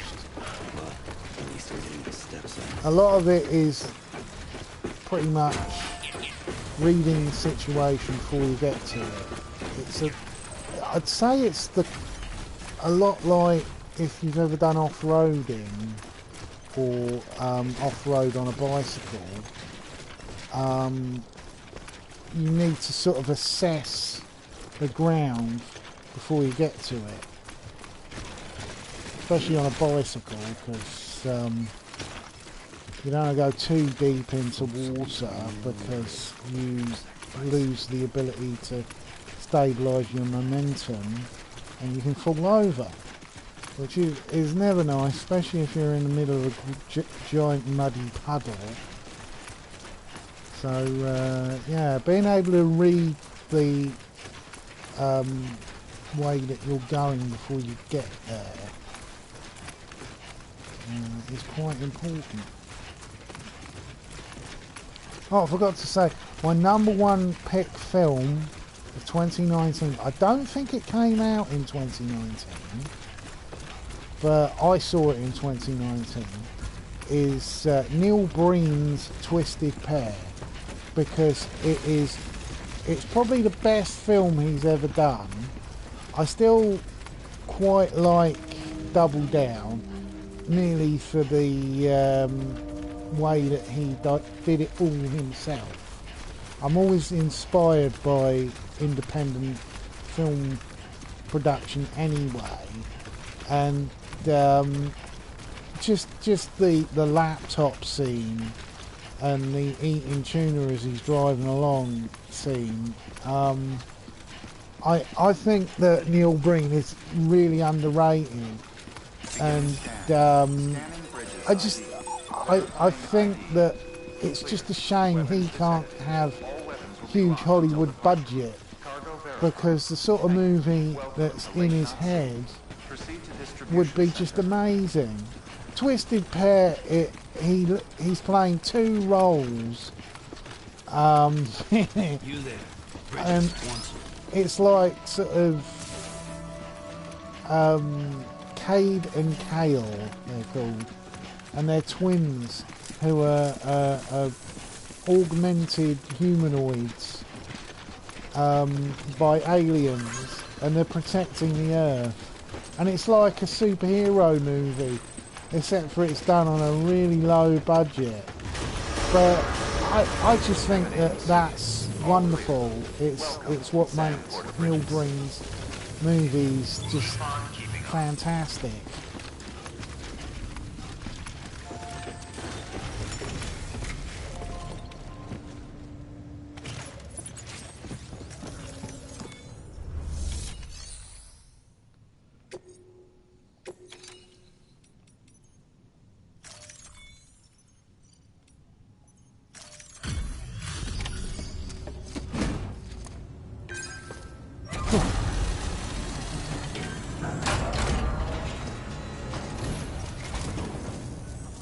Hey, Sam. Good to see you. Wow, this is way more than we expected. Thank you, Sam.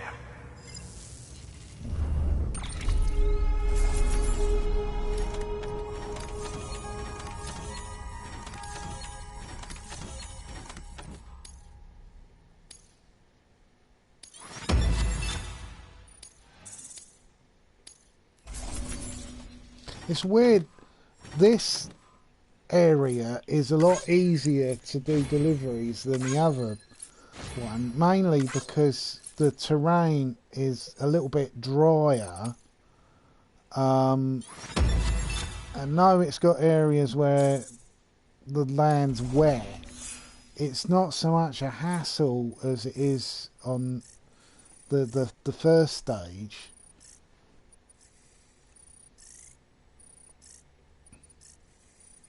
Also, it's mountainous, but it's not wet, which has a big difference. Until the next delivery, then. Especially climbing and getting traction. Good work. New order available. Please access delivery terminal for further information.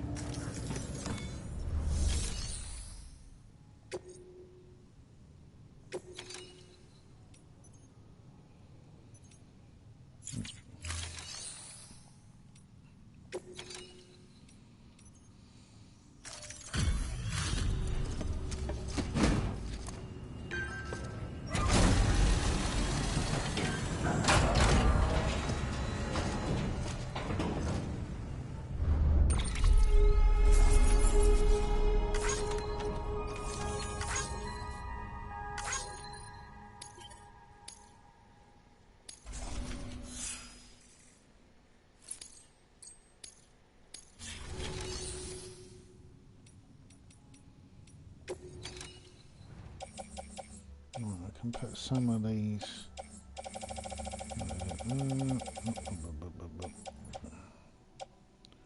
Some of these grenades in there.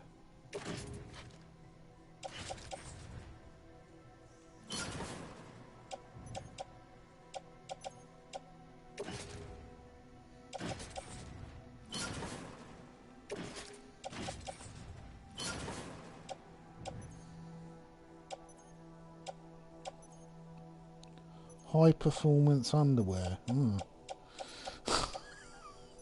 Whatever that means. It's Kojima, so it'll probably be something a little bit kinky. I do get the feeling that Kojima has probably got a very exciting sex life.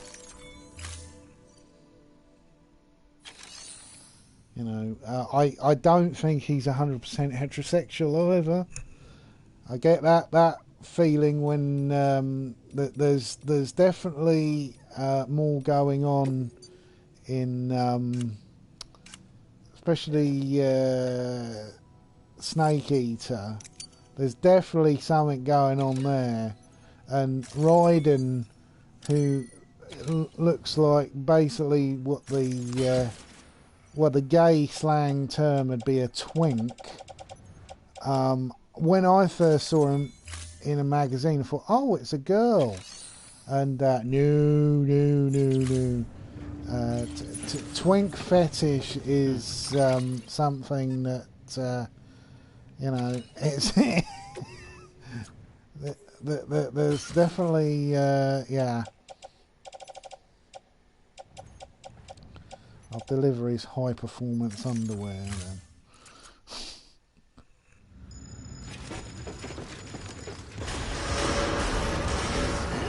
Have a pleasant journey.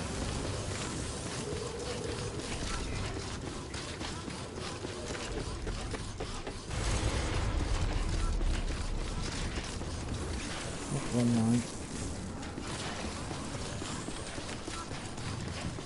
I'll do some damage to those bastards in that camp.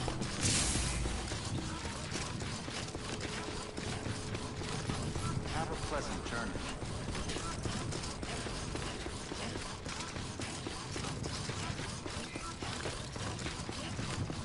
Weapons restrictions lifted.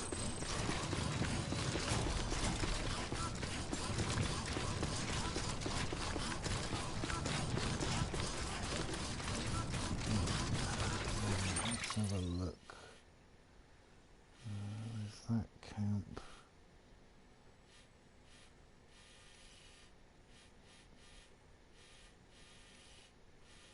Yeah, let's go straight for it.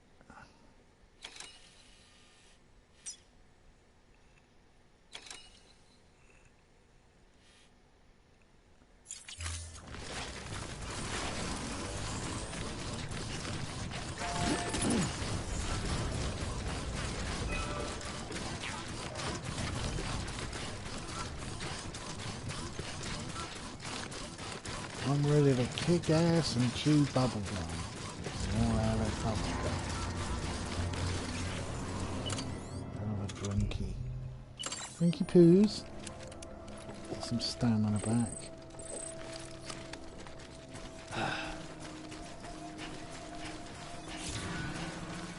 I'm going mule hunting.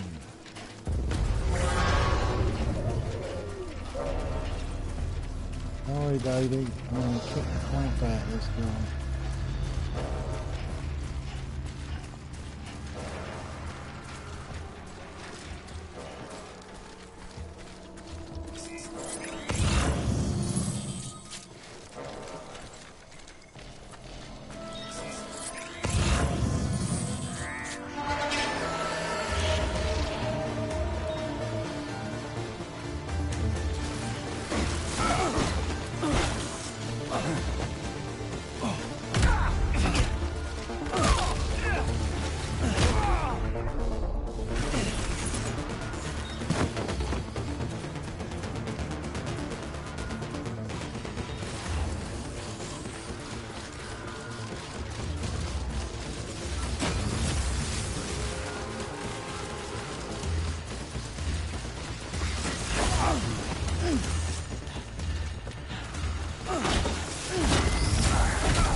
Oh. Oh shit, I got loads of shit.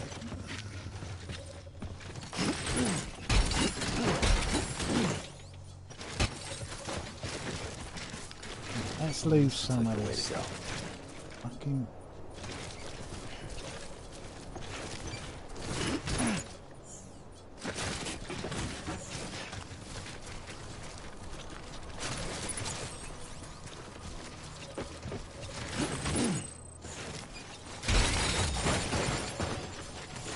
Oh, fucking hell!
Oh.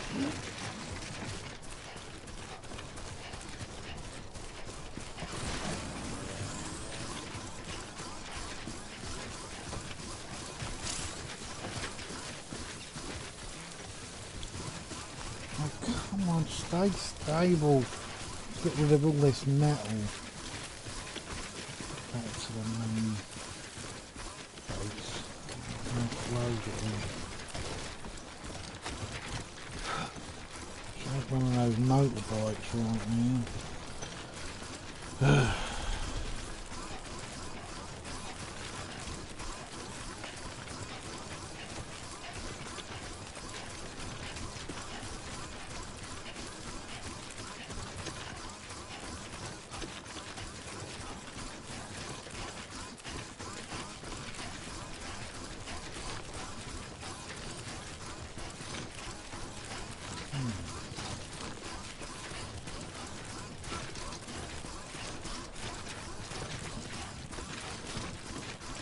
Yeah, Neil Green's Twisted Path is probably one of the best films that you could see this year.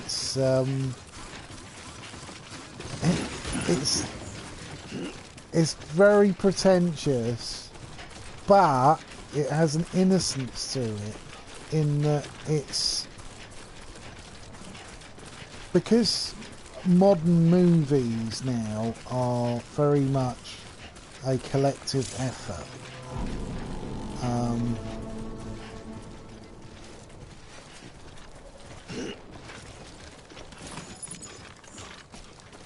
You know, they're produced at great expense. Therefore, they're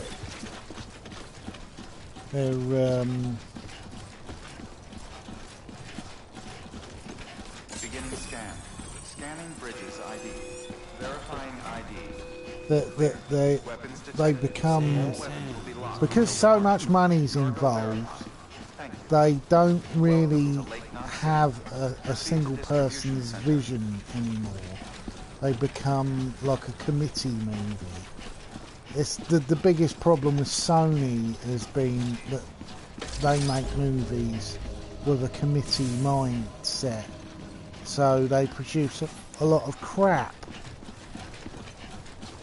Because as soon as you've got a committee, everyone wants to put in their idea, and you end up with a movie that is completely directionless, has ideas from every Tom, Dick and Harry, even if they're really bad ideas, and you end up with a formless mess that unfortunately Sony has become like one of the worst for it. You know, I knew as soon as I went to see the Ghostbusters movie.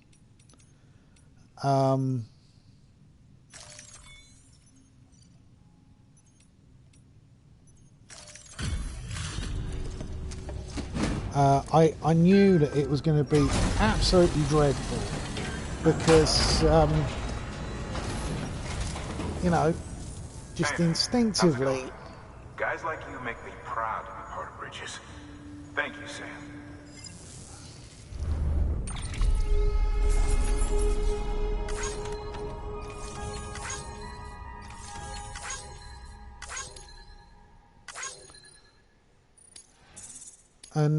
But Twisted Pair, why it's so good is that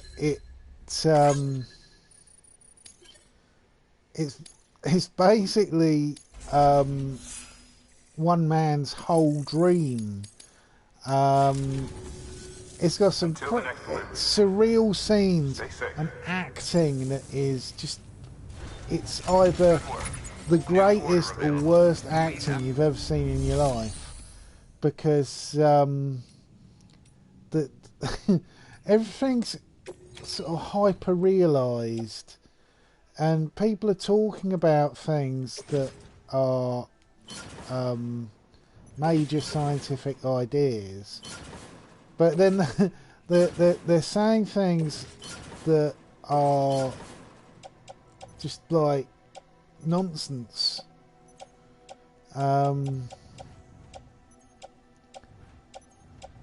But you know, it's Twisted Pair's a science fiction superhero movie for less money than most people put in advertising.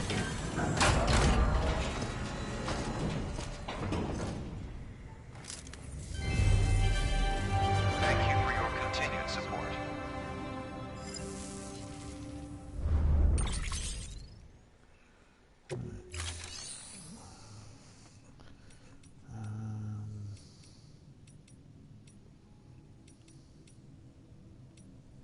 Yeah. Thank you for your contribution. Have a pleasant journey. Keeping on.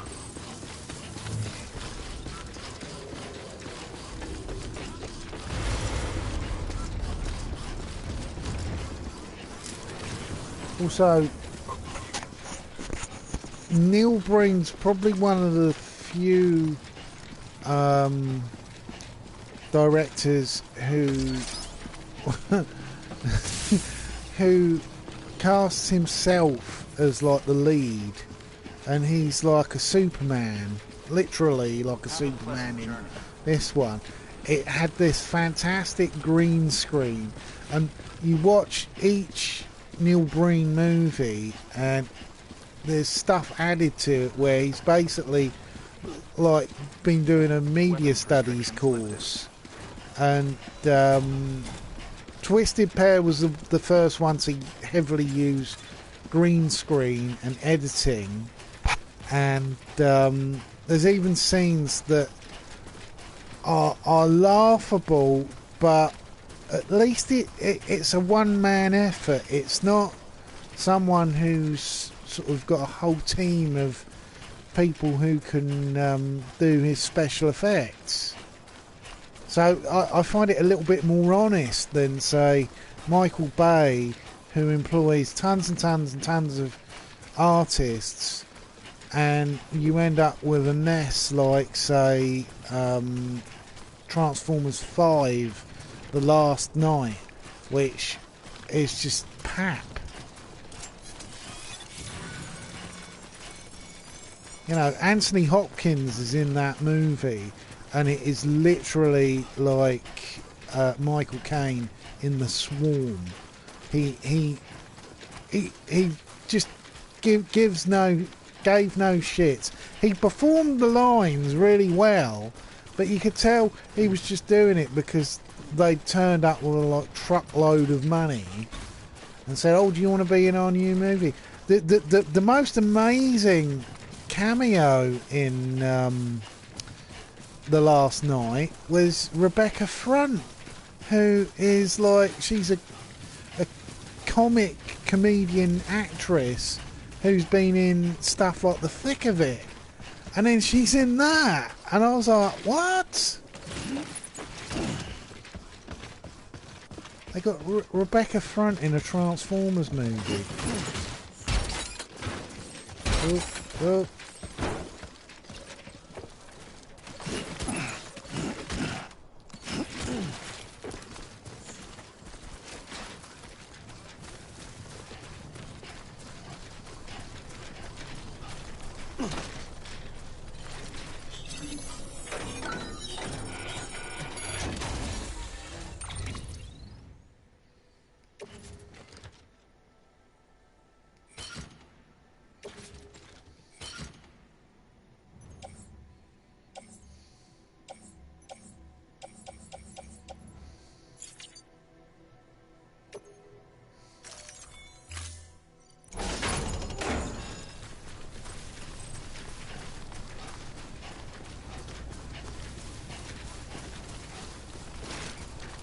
Still, I suppose it was probably one of her children.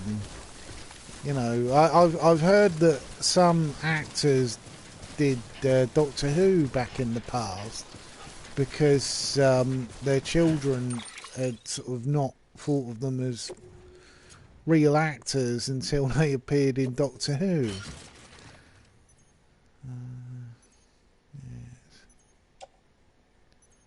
Drop that. Don't really need that.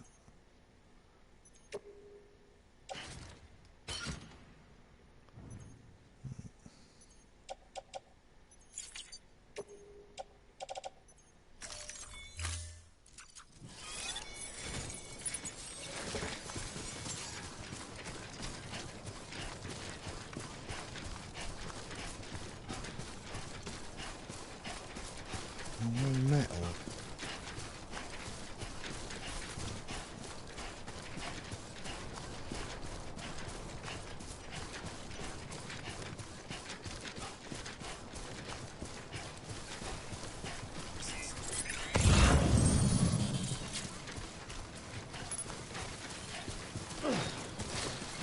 Oh, wrong button.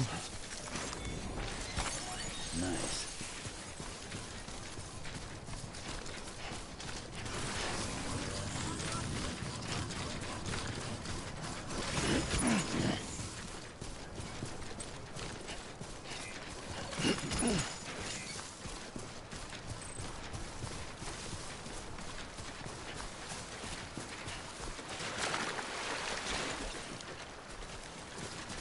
Those streams are really weird. Streams aren't naturally that depth. Unless the rock must be really hard. Maybe maybe it's some form of well, it couldn't be volcanic rock, because volcanic rock, as well as being porous, is usually comes apart pretty easy, because especially from water pressure.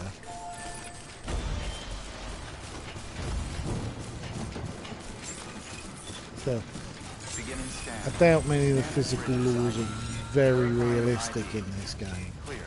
Weapons detected. All weapons will be locked until departure. Got any? Yeah, here. Verify. Thank you.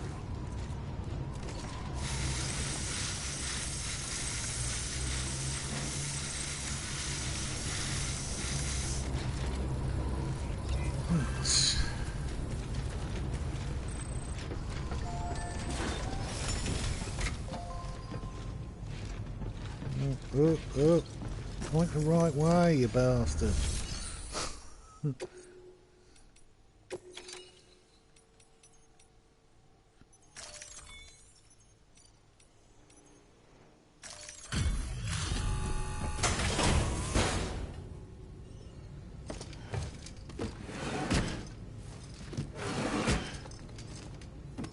Delivering cargo.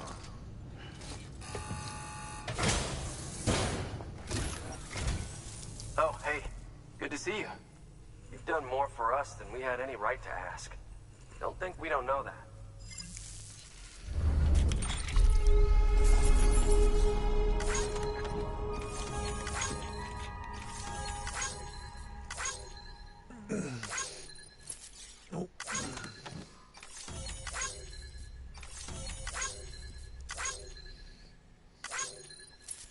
That necklace looks really kinky. I'm definitely sure Kojima's up to sort of maybe he's just a kinkster. You know, I'm not one so much now because I'm getting a little bit old for that sort of stuff. But back in the early 2000s, I was a kinkster for like nearly a good 10 years. You know. Basically having relationships with all sorts of women who were basically kinky minded.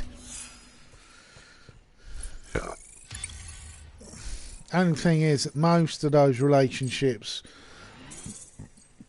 you know, they're not serious. They're like, you know, they're like sort of friends with benefits. And sadly, not a lot of them. Well, not a lot of them have I even spoken to since. What's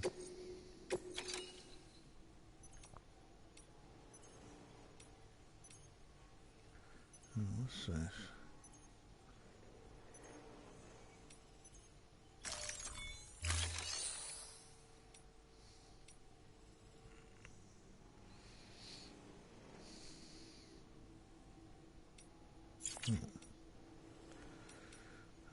Take orders, standard on. Yeah. I think I will have 3 ladders. So crossing all of these rivers is getting a little bit. And I'll make one of them.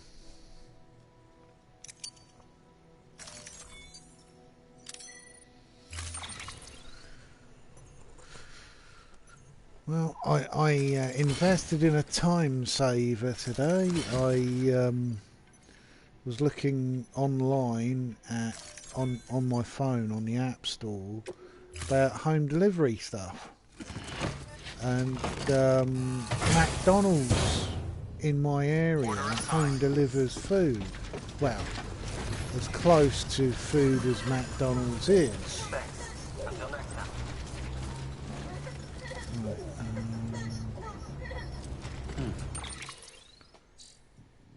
Oh, sorry, flying here.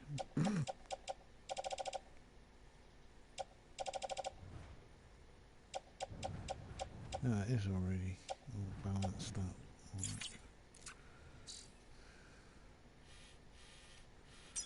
I think I'll go and see the old coot. And then...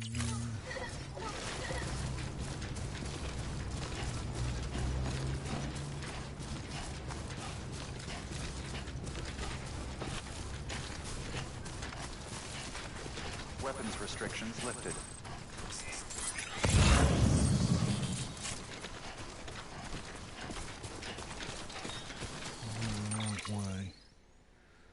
easy to sort of get off position in this game.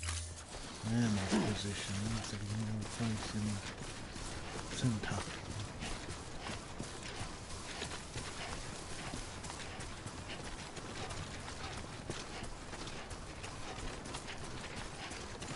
I think this game would be a lot easier if you had a horse.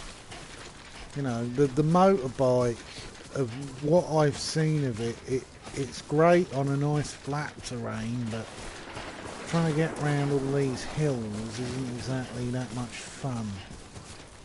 Right, how am I doing for weaponry? Yeah.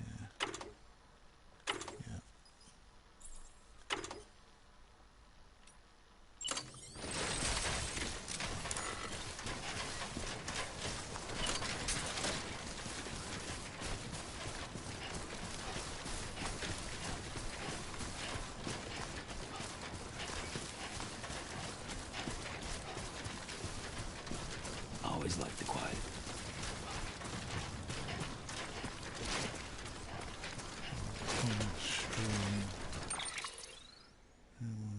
No, I'm well off. Up there.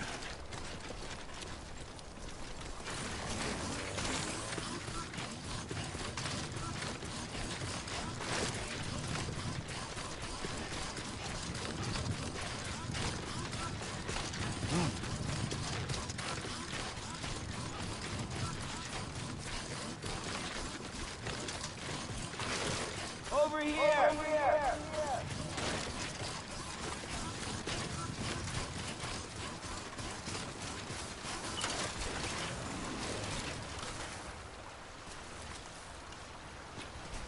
Oh, hello.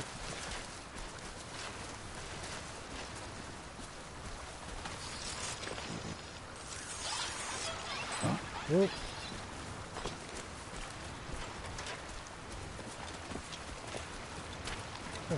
Sorry, Jack.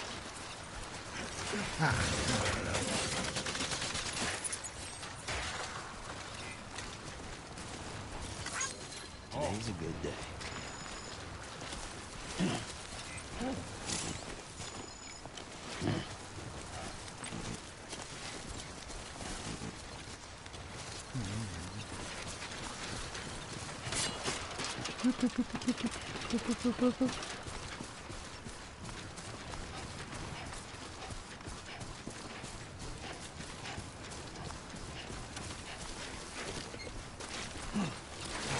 Whoa! Almost.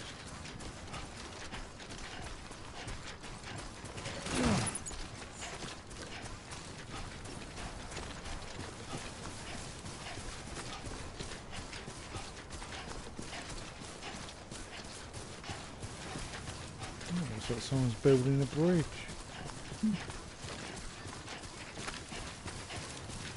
Maybe I can give them some ceramics. Finish their structure.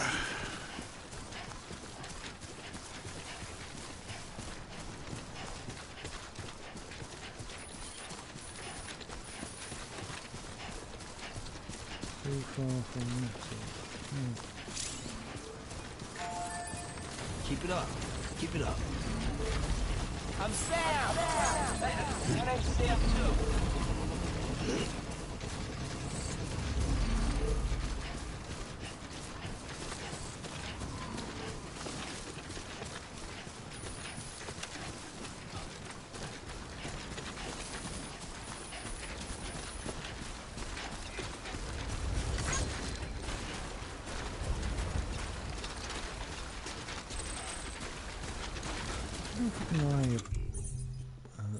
Set of bridges. Ladder. See if we can lay a ladder up here.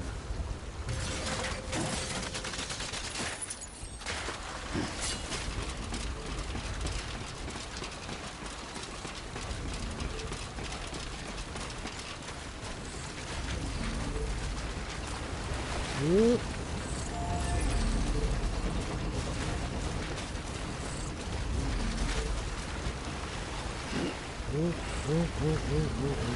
Come on, legs.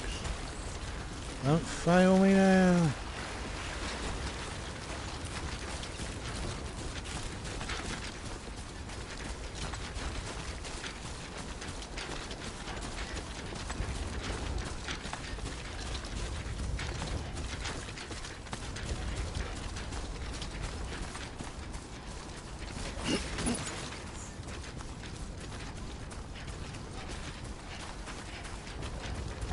I can't work out what the little red X is for. Maybe it's that he's not part of the Boudar, what's it thingy. Beginning scan. Scanning bridges ID. Verifying IDs. Clear. Weapons detected. All weapons will be locked until departure. Cargo... Right, make delivery.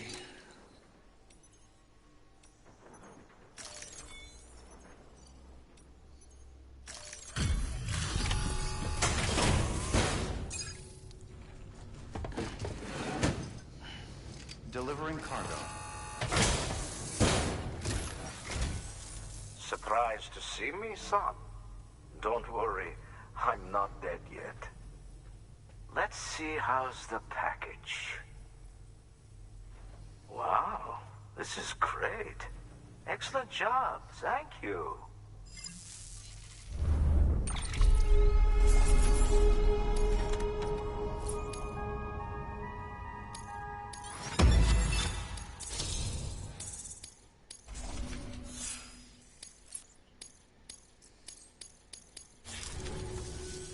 I know I said governments out to control people. Maybe they are. But let's face it, I'd be dead if you hadn't come through for me. If you hadn't bent over backwards to get me my medication. I see how you're all killing yourselves to save the country. Well, figure it's my turn to be useful. And if I share my data, if I share my knowledge and memories with you, you'll use it to help other folks like me, right? Be ashamed to let it go to waste. And more than that, we can't make it on our own. Think I knew that deep down after a lifetime of trying. But it took you to make me admit it. So, join me up. I'm ready to be part of it all. Oh, good.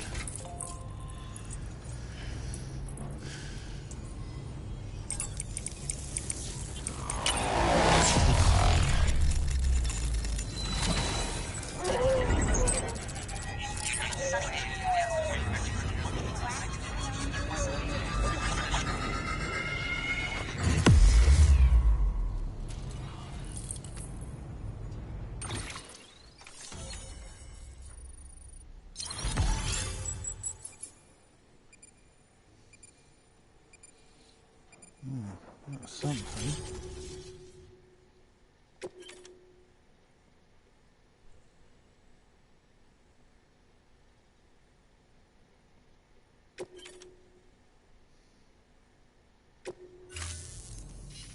All done. I'm hooked up. Feels kinda nice. Thanks for sorting that out. Until next time. Good work. New order available. Please access delivery terminal for further information.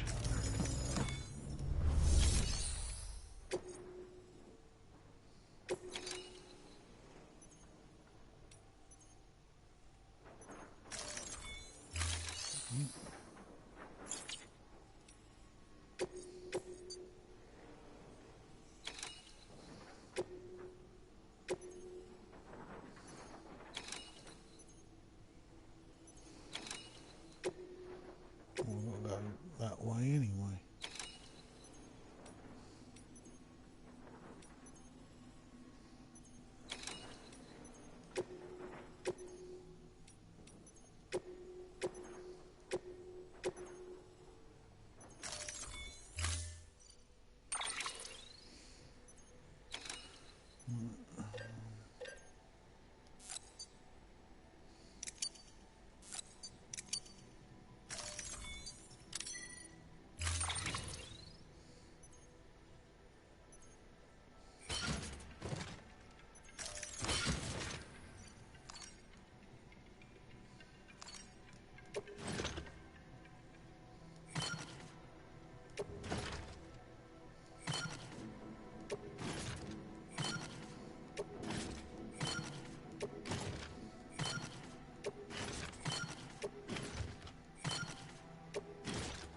God, bloody hell. Have you got enough stuff?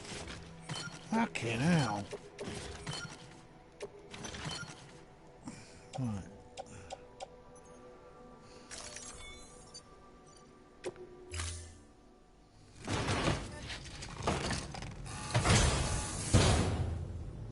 Order assigned. Let's put some of this crap in there.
Leave a load more, eh?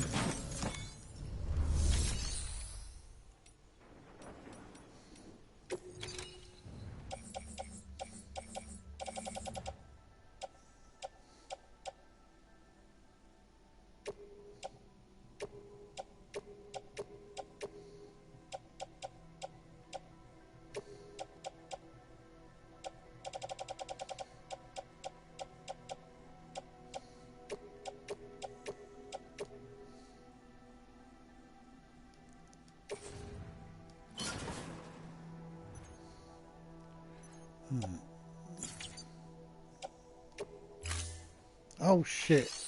Oh bollocks.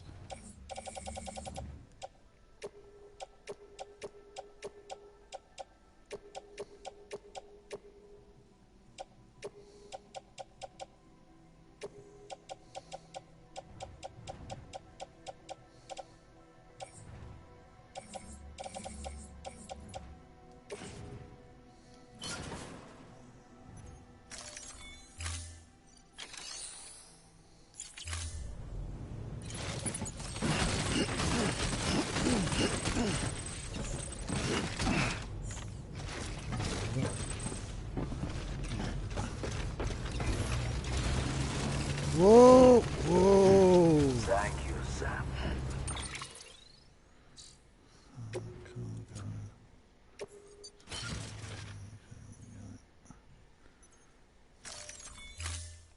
See you soon.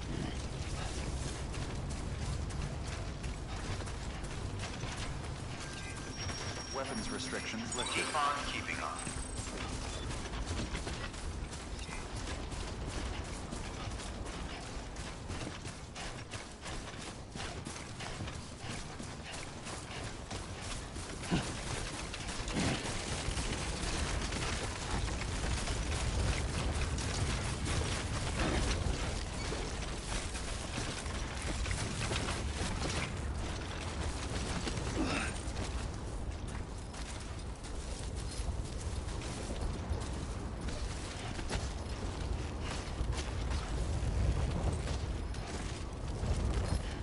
Oh, come on.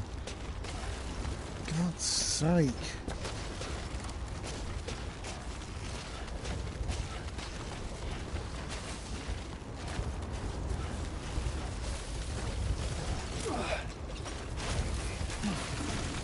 Ooh.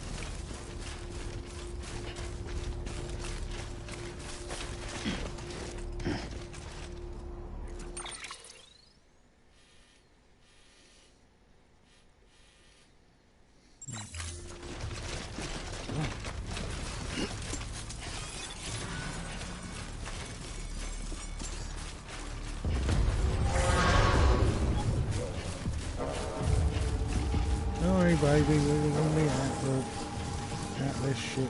So.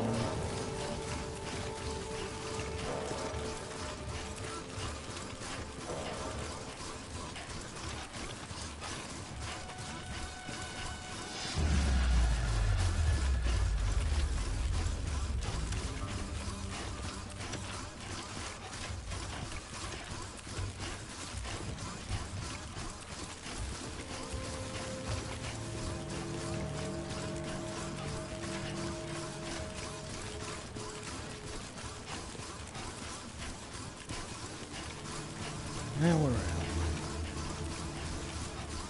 So hard was it? Can't believe I'm talking to a baby again.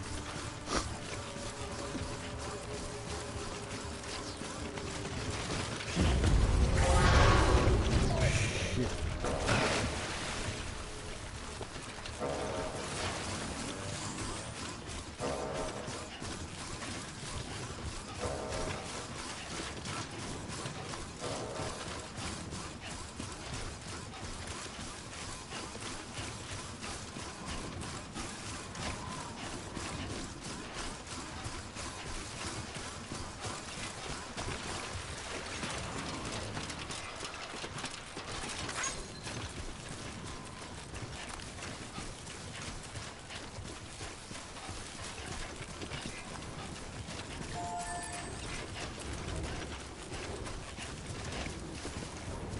Let's see where we are on the map.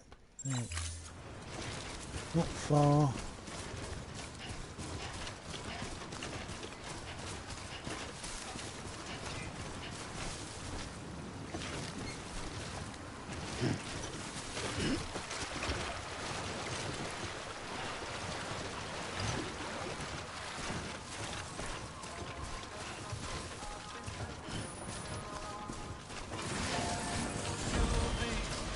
Footwear almost ruined. It's still in the blue. Bloody stupid.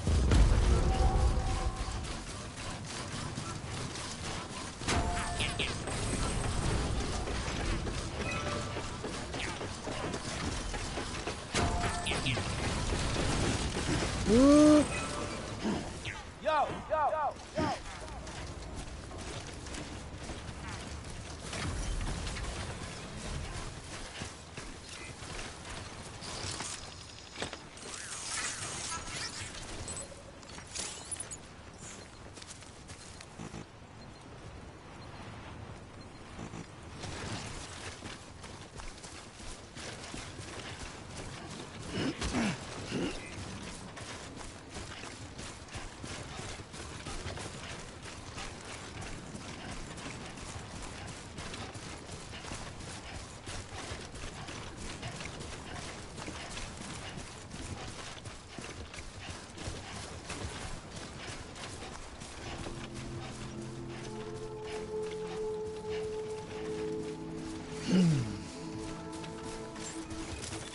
Beginning scan. Scanning bridges ID. Verifying ID. Clear. Weapons detected. All weapons will be locked until departure. Cargo verified. Thank you.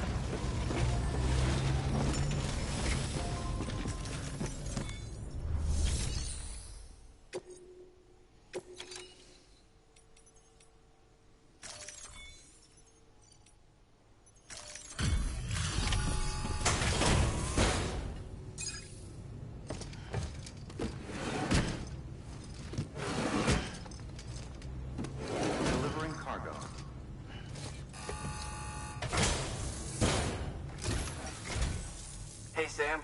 How's it going? Damn, you carried all this by yourself?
I've been meaning to give this to you.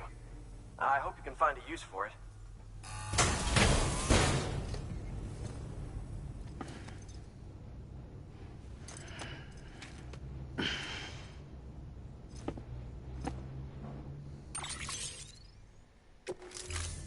Well, be safe out there. Good work. New order available.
Order assigned.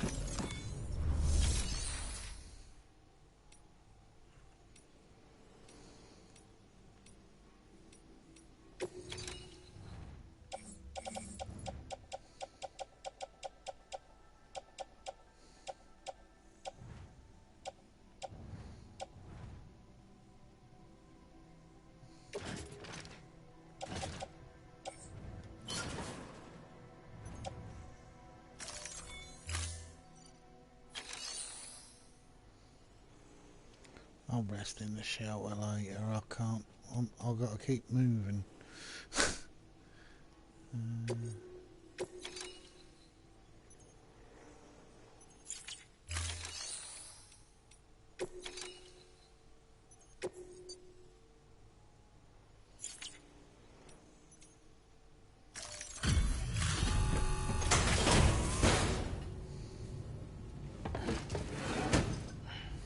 Delivering cargo.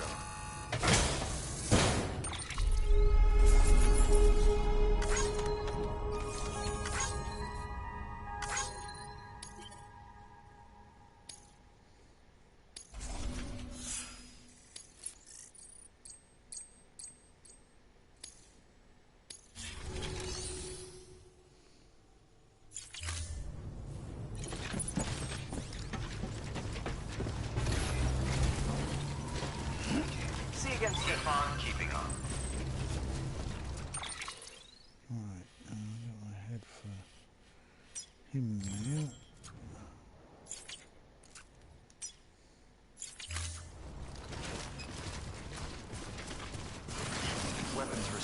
lifted.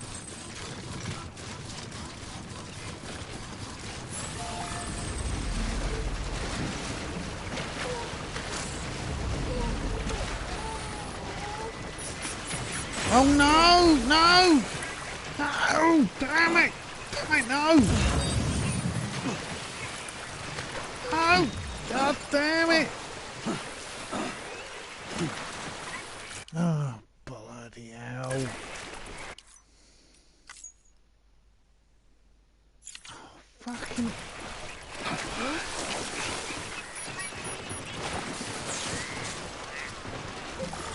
Oh, fuck it. I'll just go back to the last save game.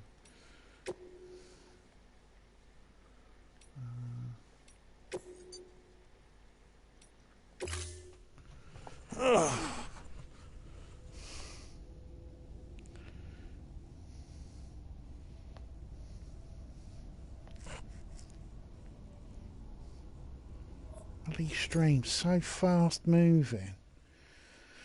Verifying ID. Clear. Weapons detected. All weapons will be locked until departure. Cargo verified. Let's reorder that.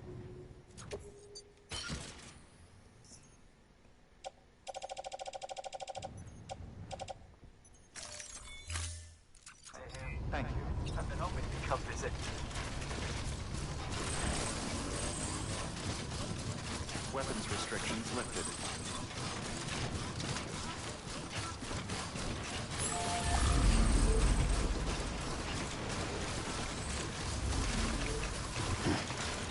Yeah.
I'm gonna deliver this shit and get...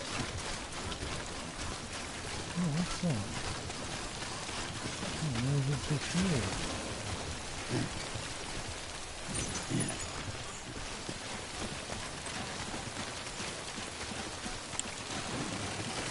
Bloody river.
on.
No, no, no, no, no, no.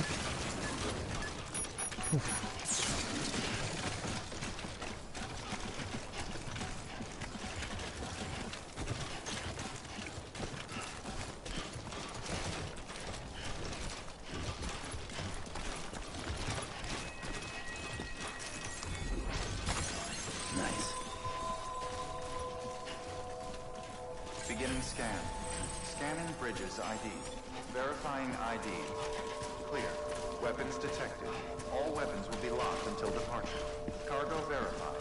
Thank you.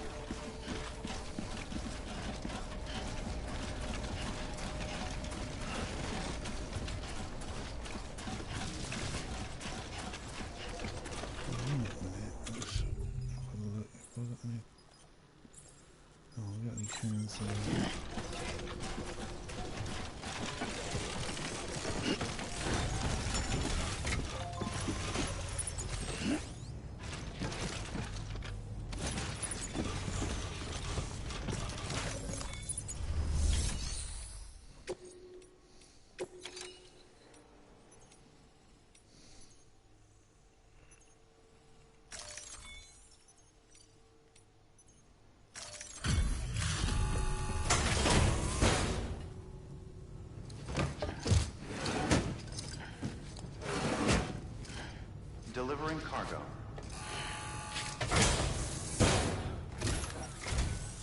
Ah, it's you. How's it going? How you Bridges guys manage it, I'll never know.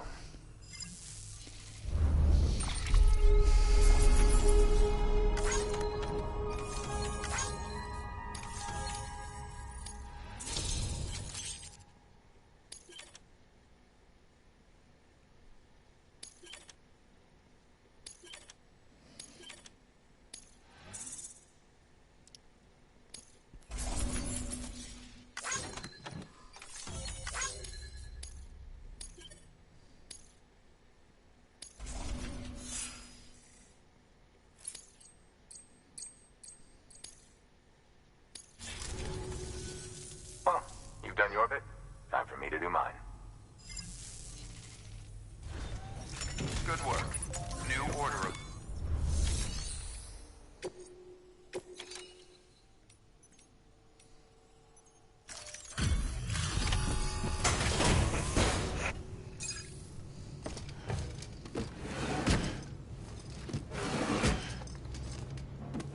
Delivering cargo.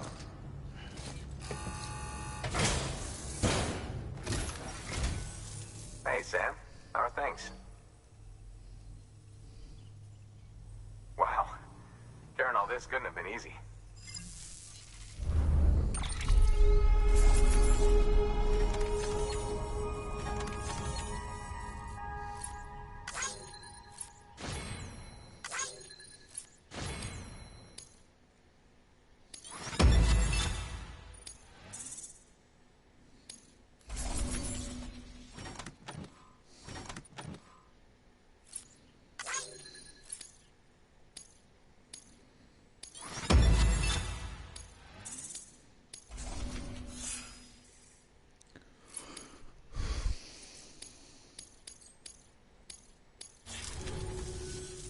Just so you know, I've put something aside for you. Maybe you could use it more than me. Go ahead and grab it whenever.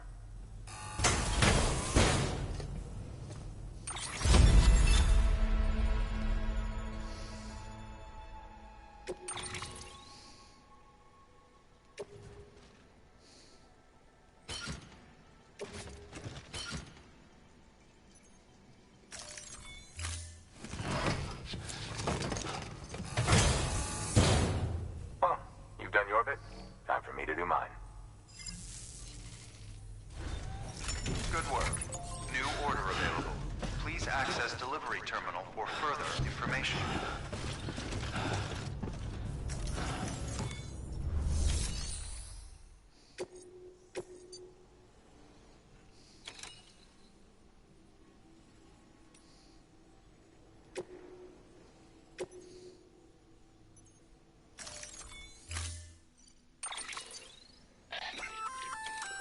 A new and improved bola gun.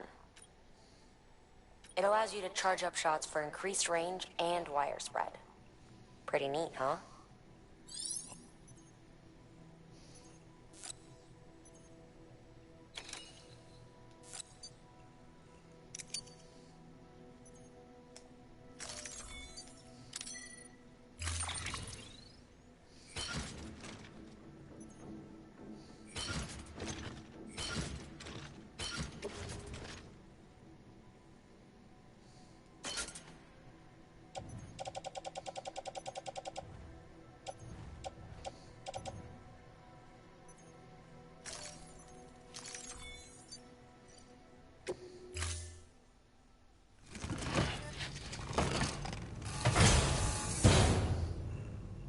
Order assigned.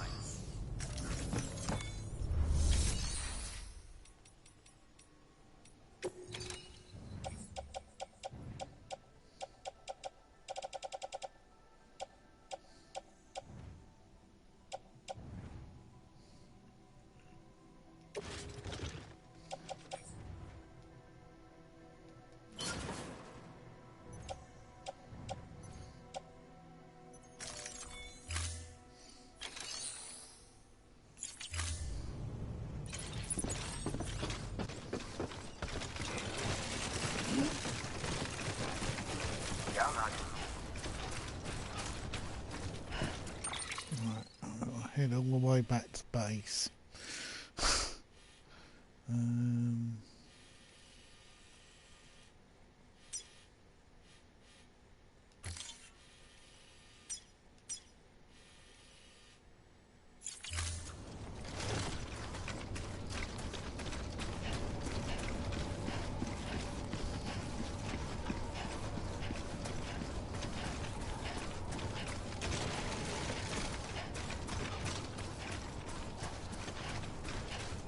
Weapons restrictions lifted.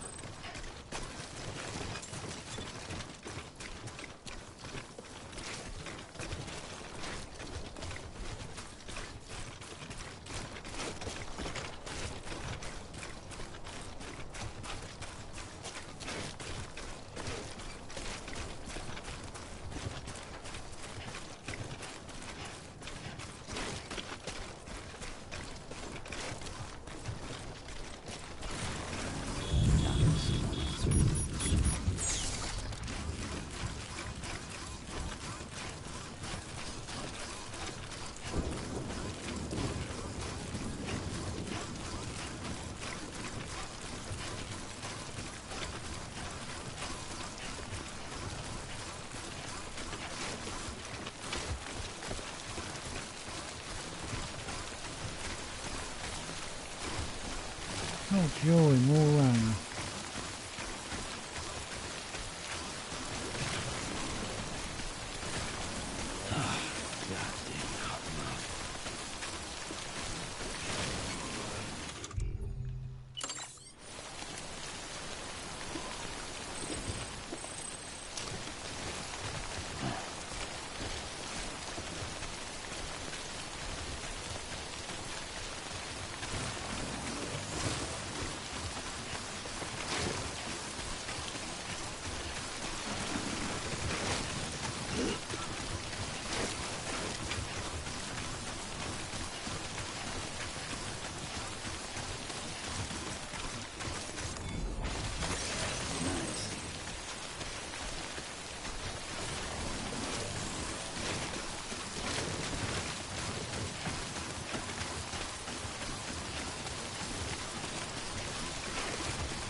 You know what I mean about the mud?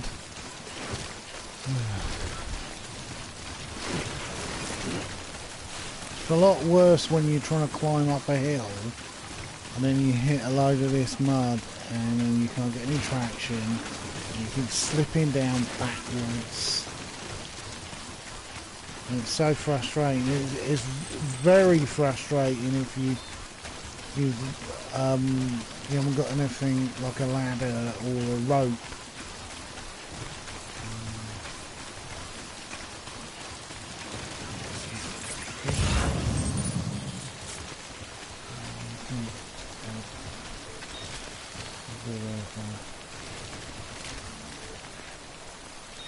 Oh, there's a quicksand here.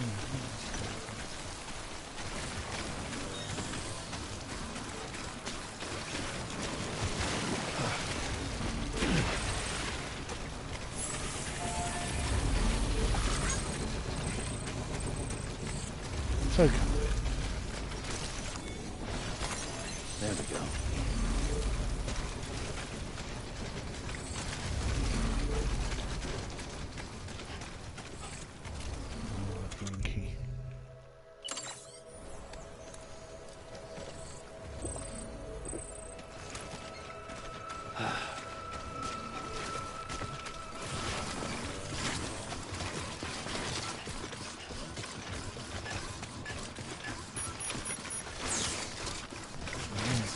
Bloody resin.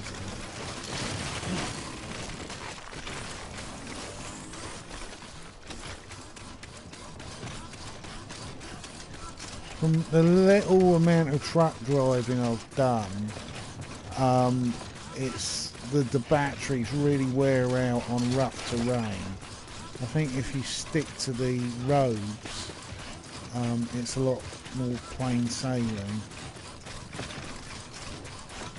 But I'm quite away from actually getting a truck yet. I haven't even got a motorbike.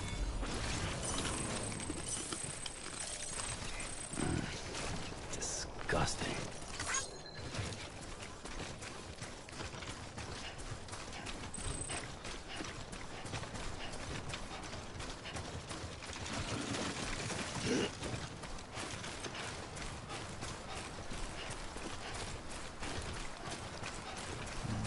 Look in my toolkit. Okay.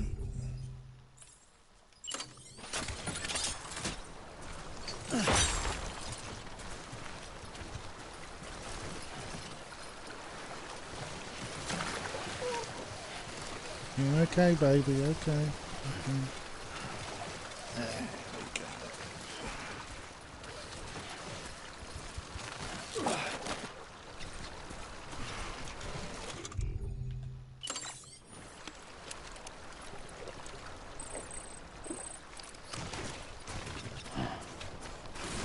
Get that, we're gonna have a shower and a rest.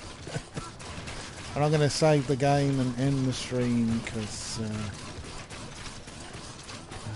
I've got nothing major to do over the next 2 days, but I need a day where I sleep mostly to get because from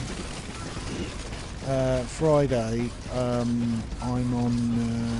I've got to get up at 3 o'clock in the morning each day, so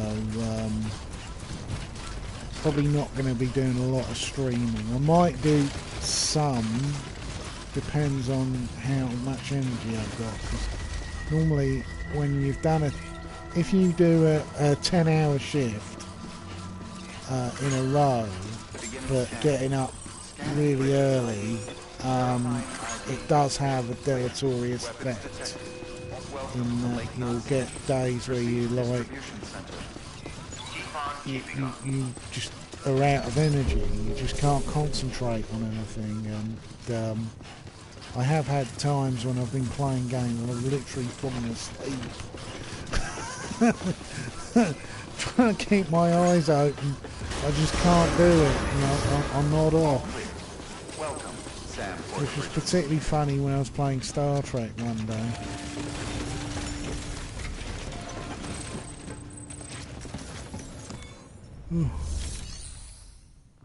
I was so much asleep. I was dreaming. I woke up and I was like, oh, where am I? Where am I? And the blooming, oh, I've got stars in front of me. And I was like, oh, what's going on?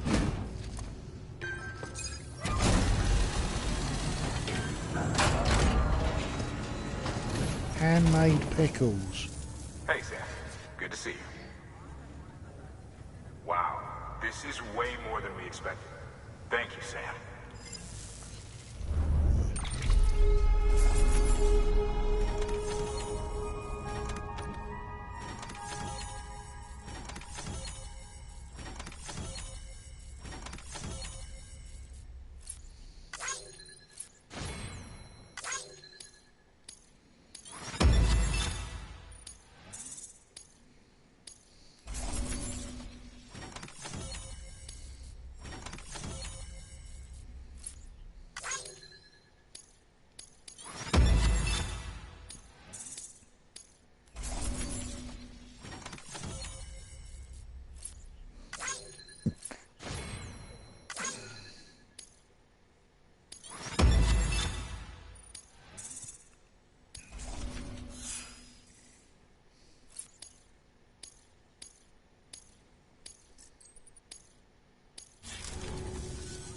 Until the next delivery, then. Stay safe. Good work.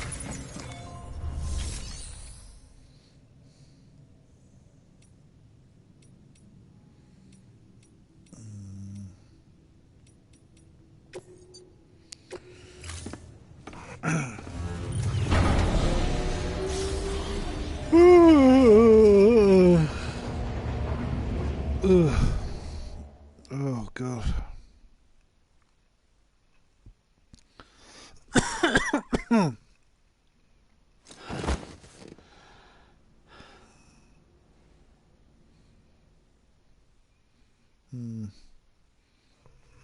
Got stuff to do tomorrow as well. Got to get up and do some washing. Just never seems to be enough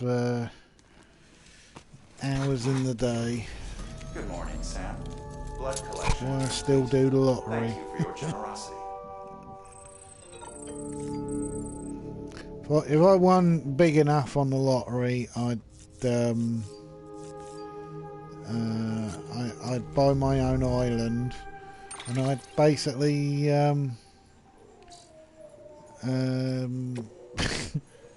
walk around with no clothes on all day. It'd remove the necessity of washing.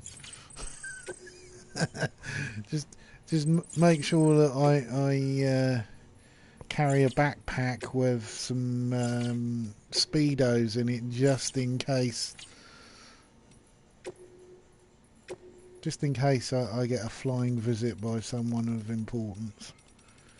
You know, I don't mind strangers seeing my penis, but you know, by choice.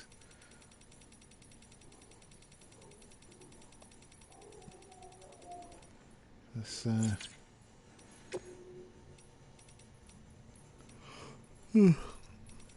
not Mr. Marcus hung, but I'm not.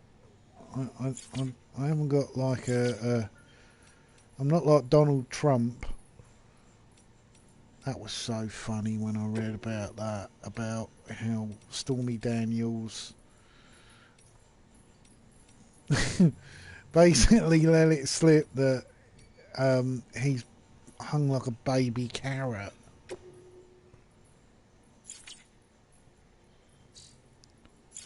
Just do the usual whatsits.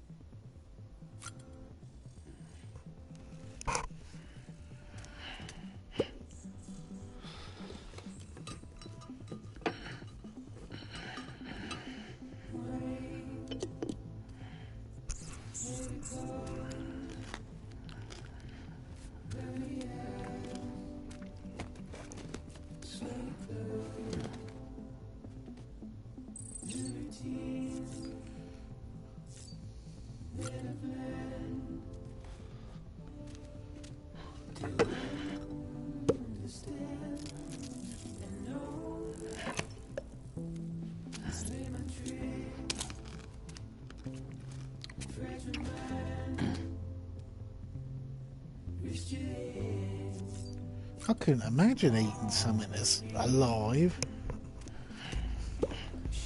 Or just died. That'd be really... Ugh.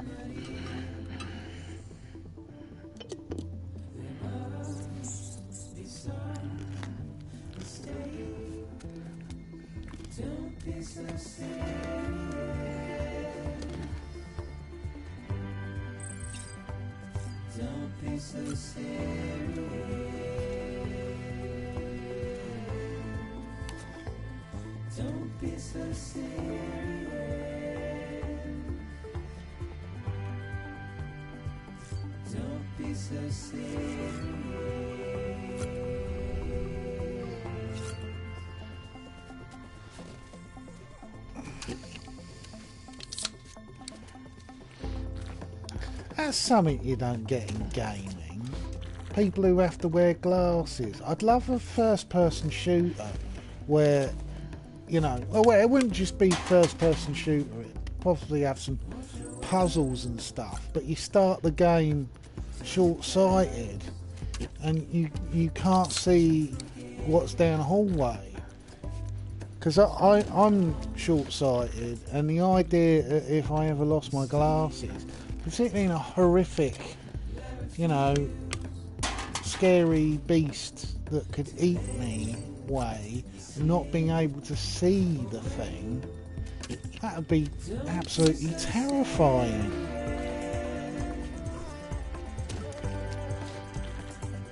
Don't be so serious.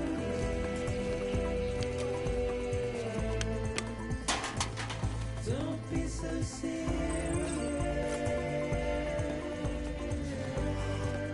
Whew. It is funny the energy drink thing though. It does. I got in a sale. Not GT. Saints Row 4 with the add-on. It was one of the games that I bought as a disc, but I'm trying to veer away from using discs because it's just such a hassle, and supposedly the one thing that can go on these machines is the disk drive. So the least amount of use of the disk drive can actually be quite beneficial to the longevity of the machine. See, I couldn't work out what he was doing when he was walking backwards out of the shower, but it's an air dryer. I thought it was a bit weird, why hasn't he got a towel? But, you know,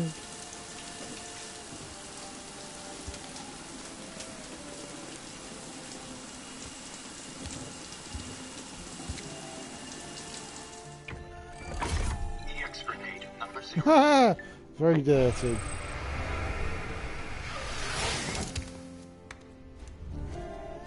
Also, his shoulders look like he's been whipped. This is so red. Still, pretty buff dude, but not horribly buff. It's one of the reasons why I think if they make a remake of Escape from New York, they should use this Norman so-and-so bloke, because if you watch the original Escape from New York, Kurt Russell, he was muscular, but he wasn't a Superman.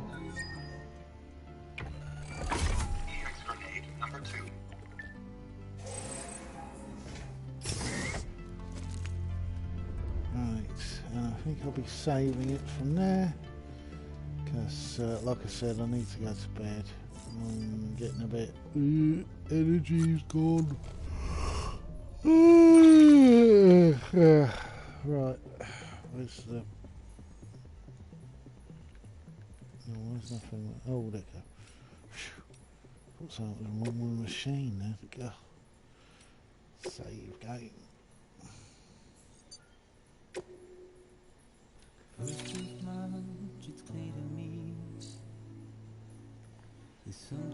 Well, I've got a few more stars on the map.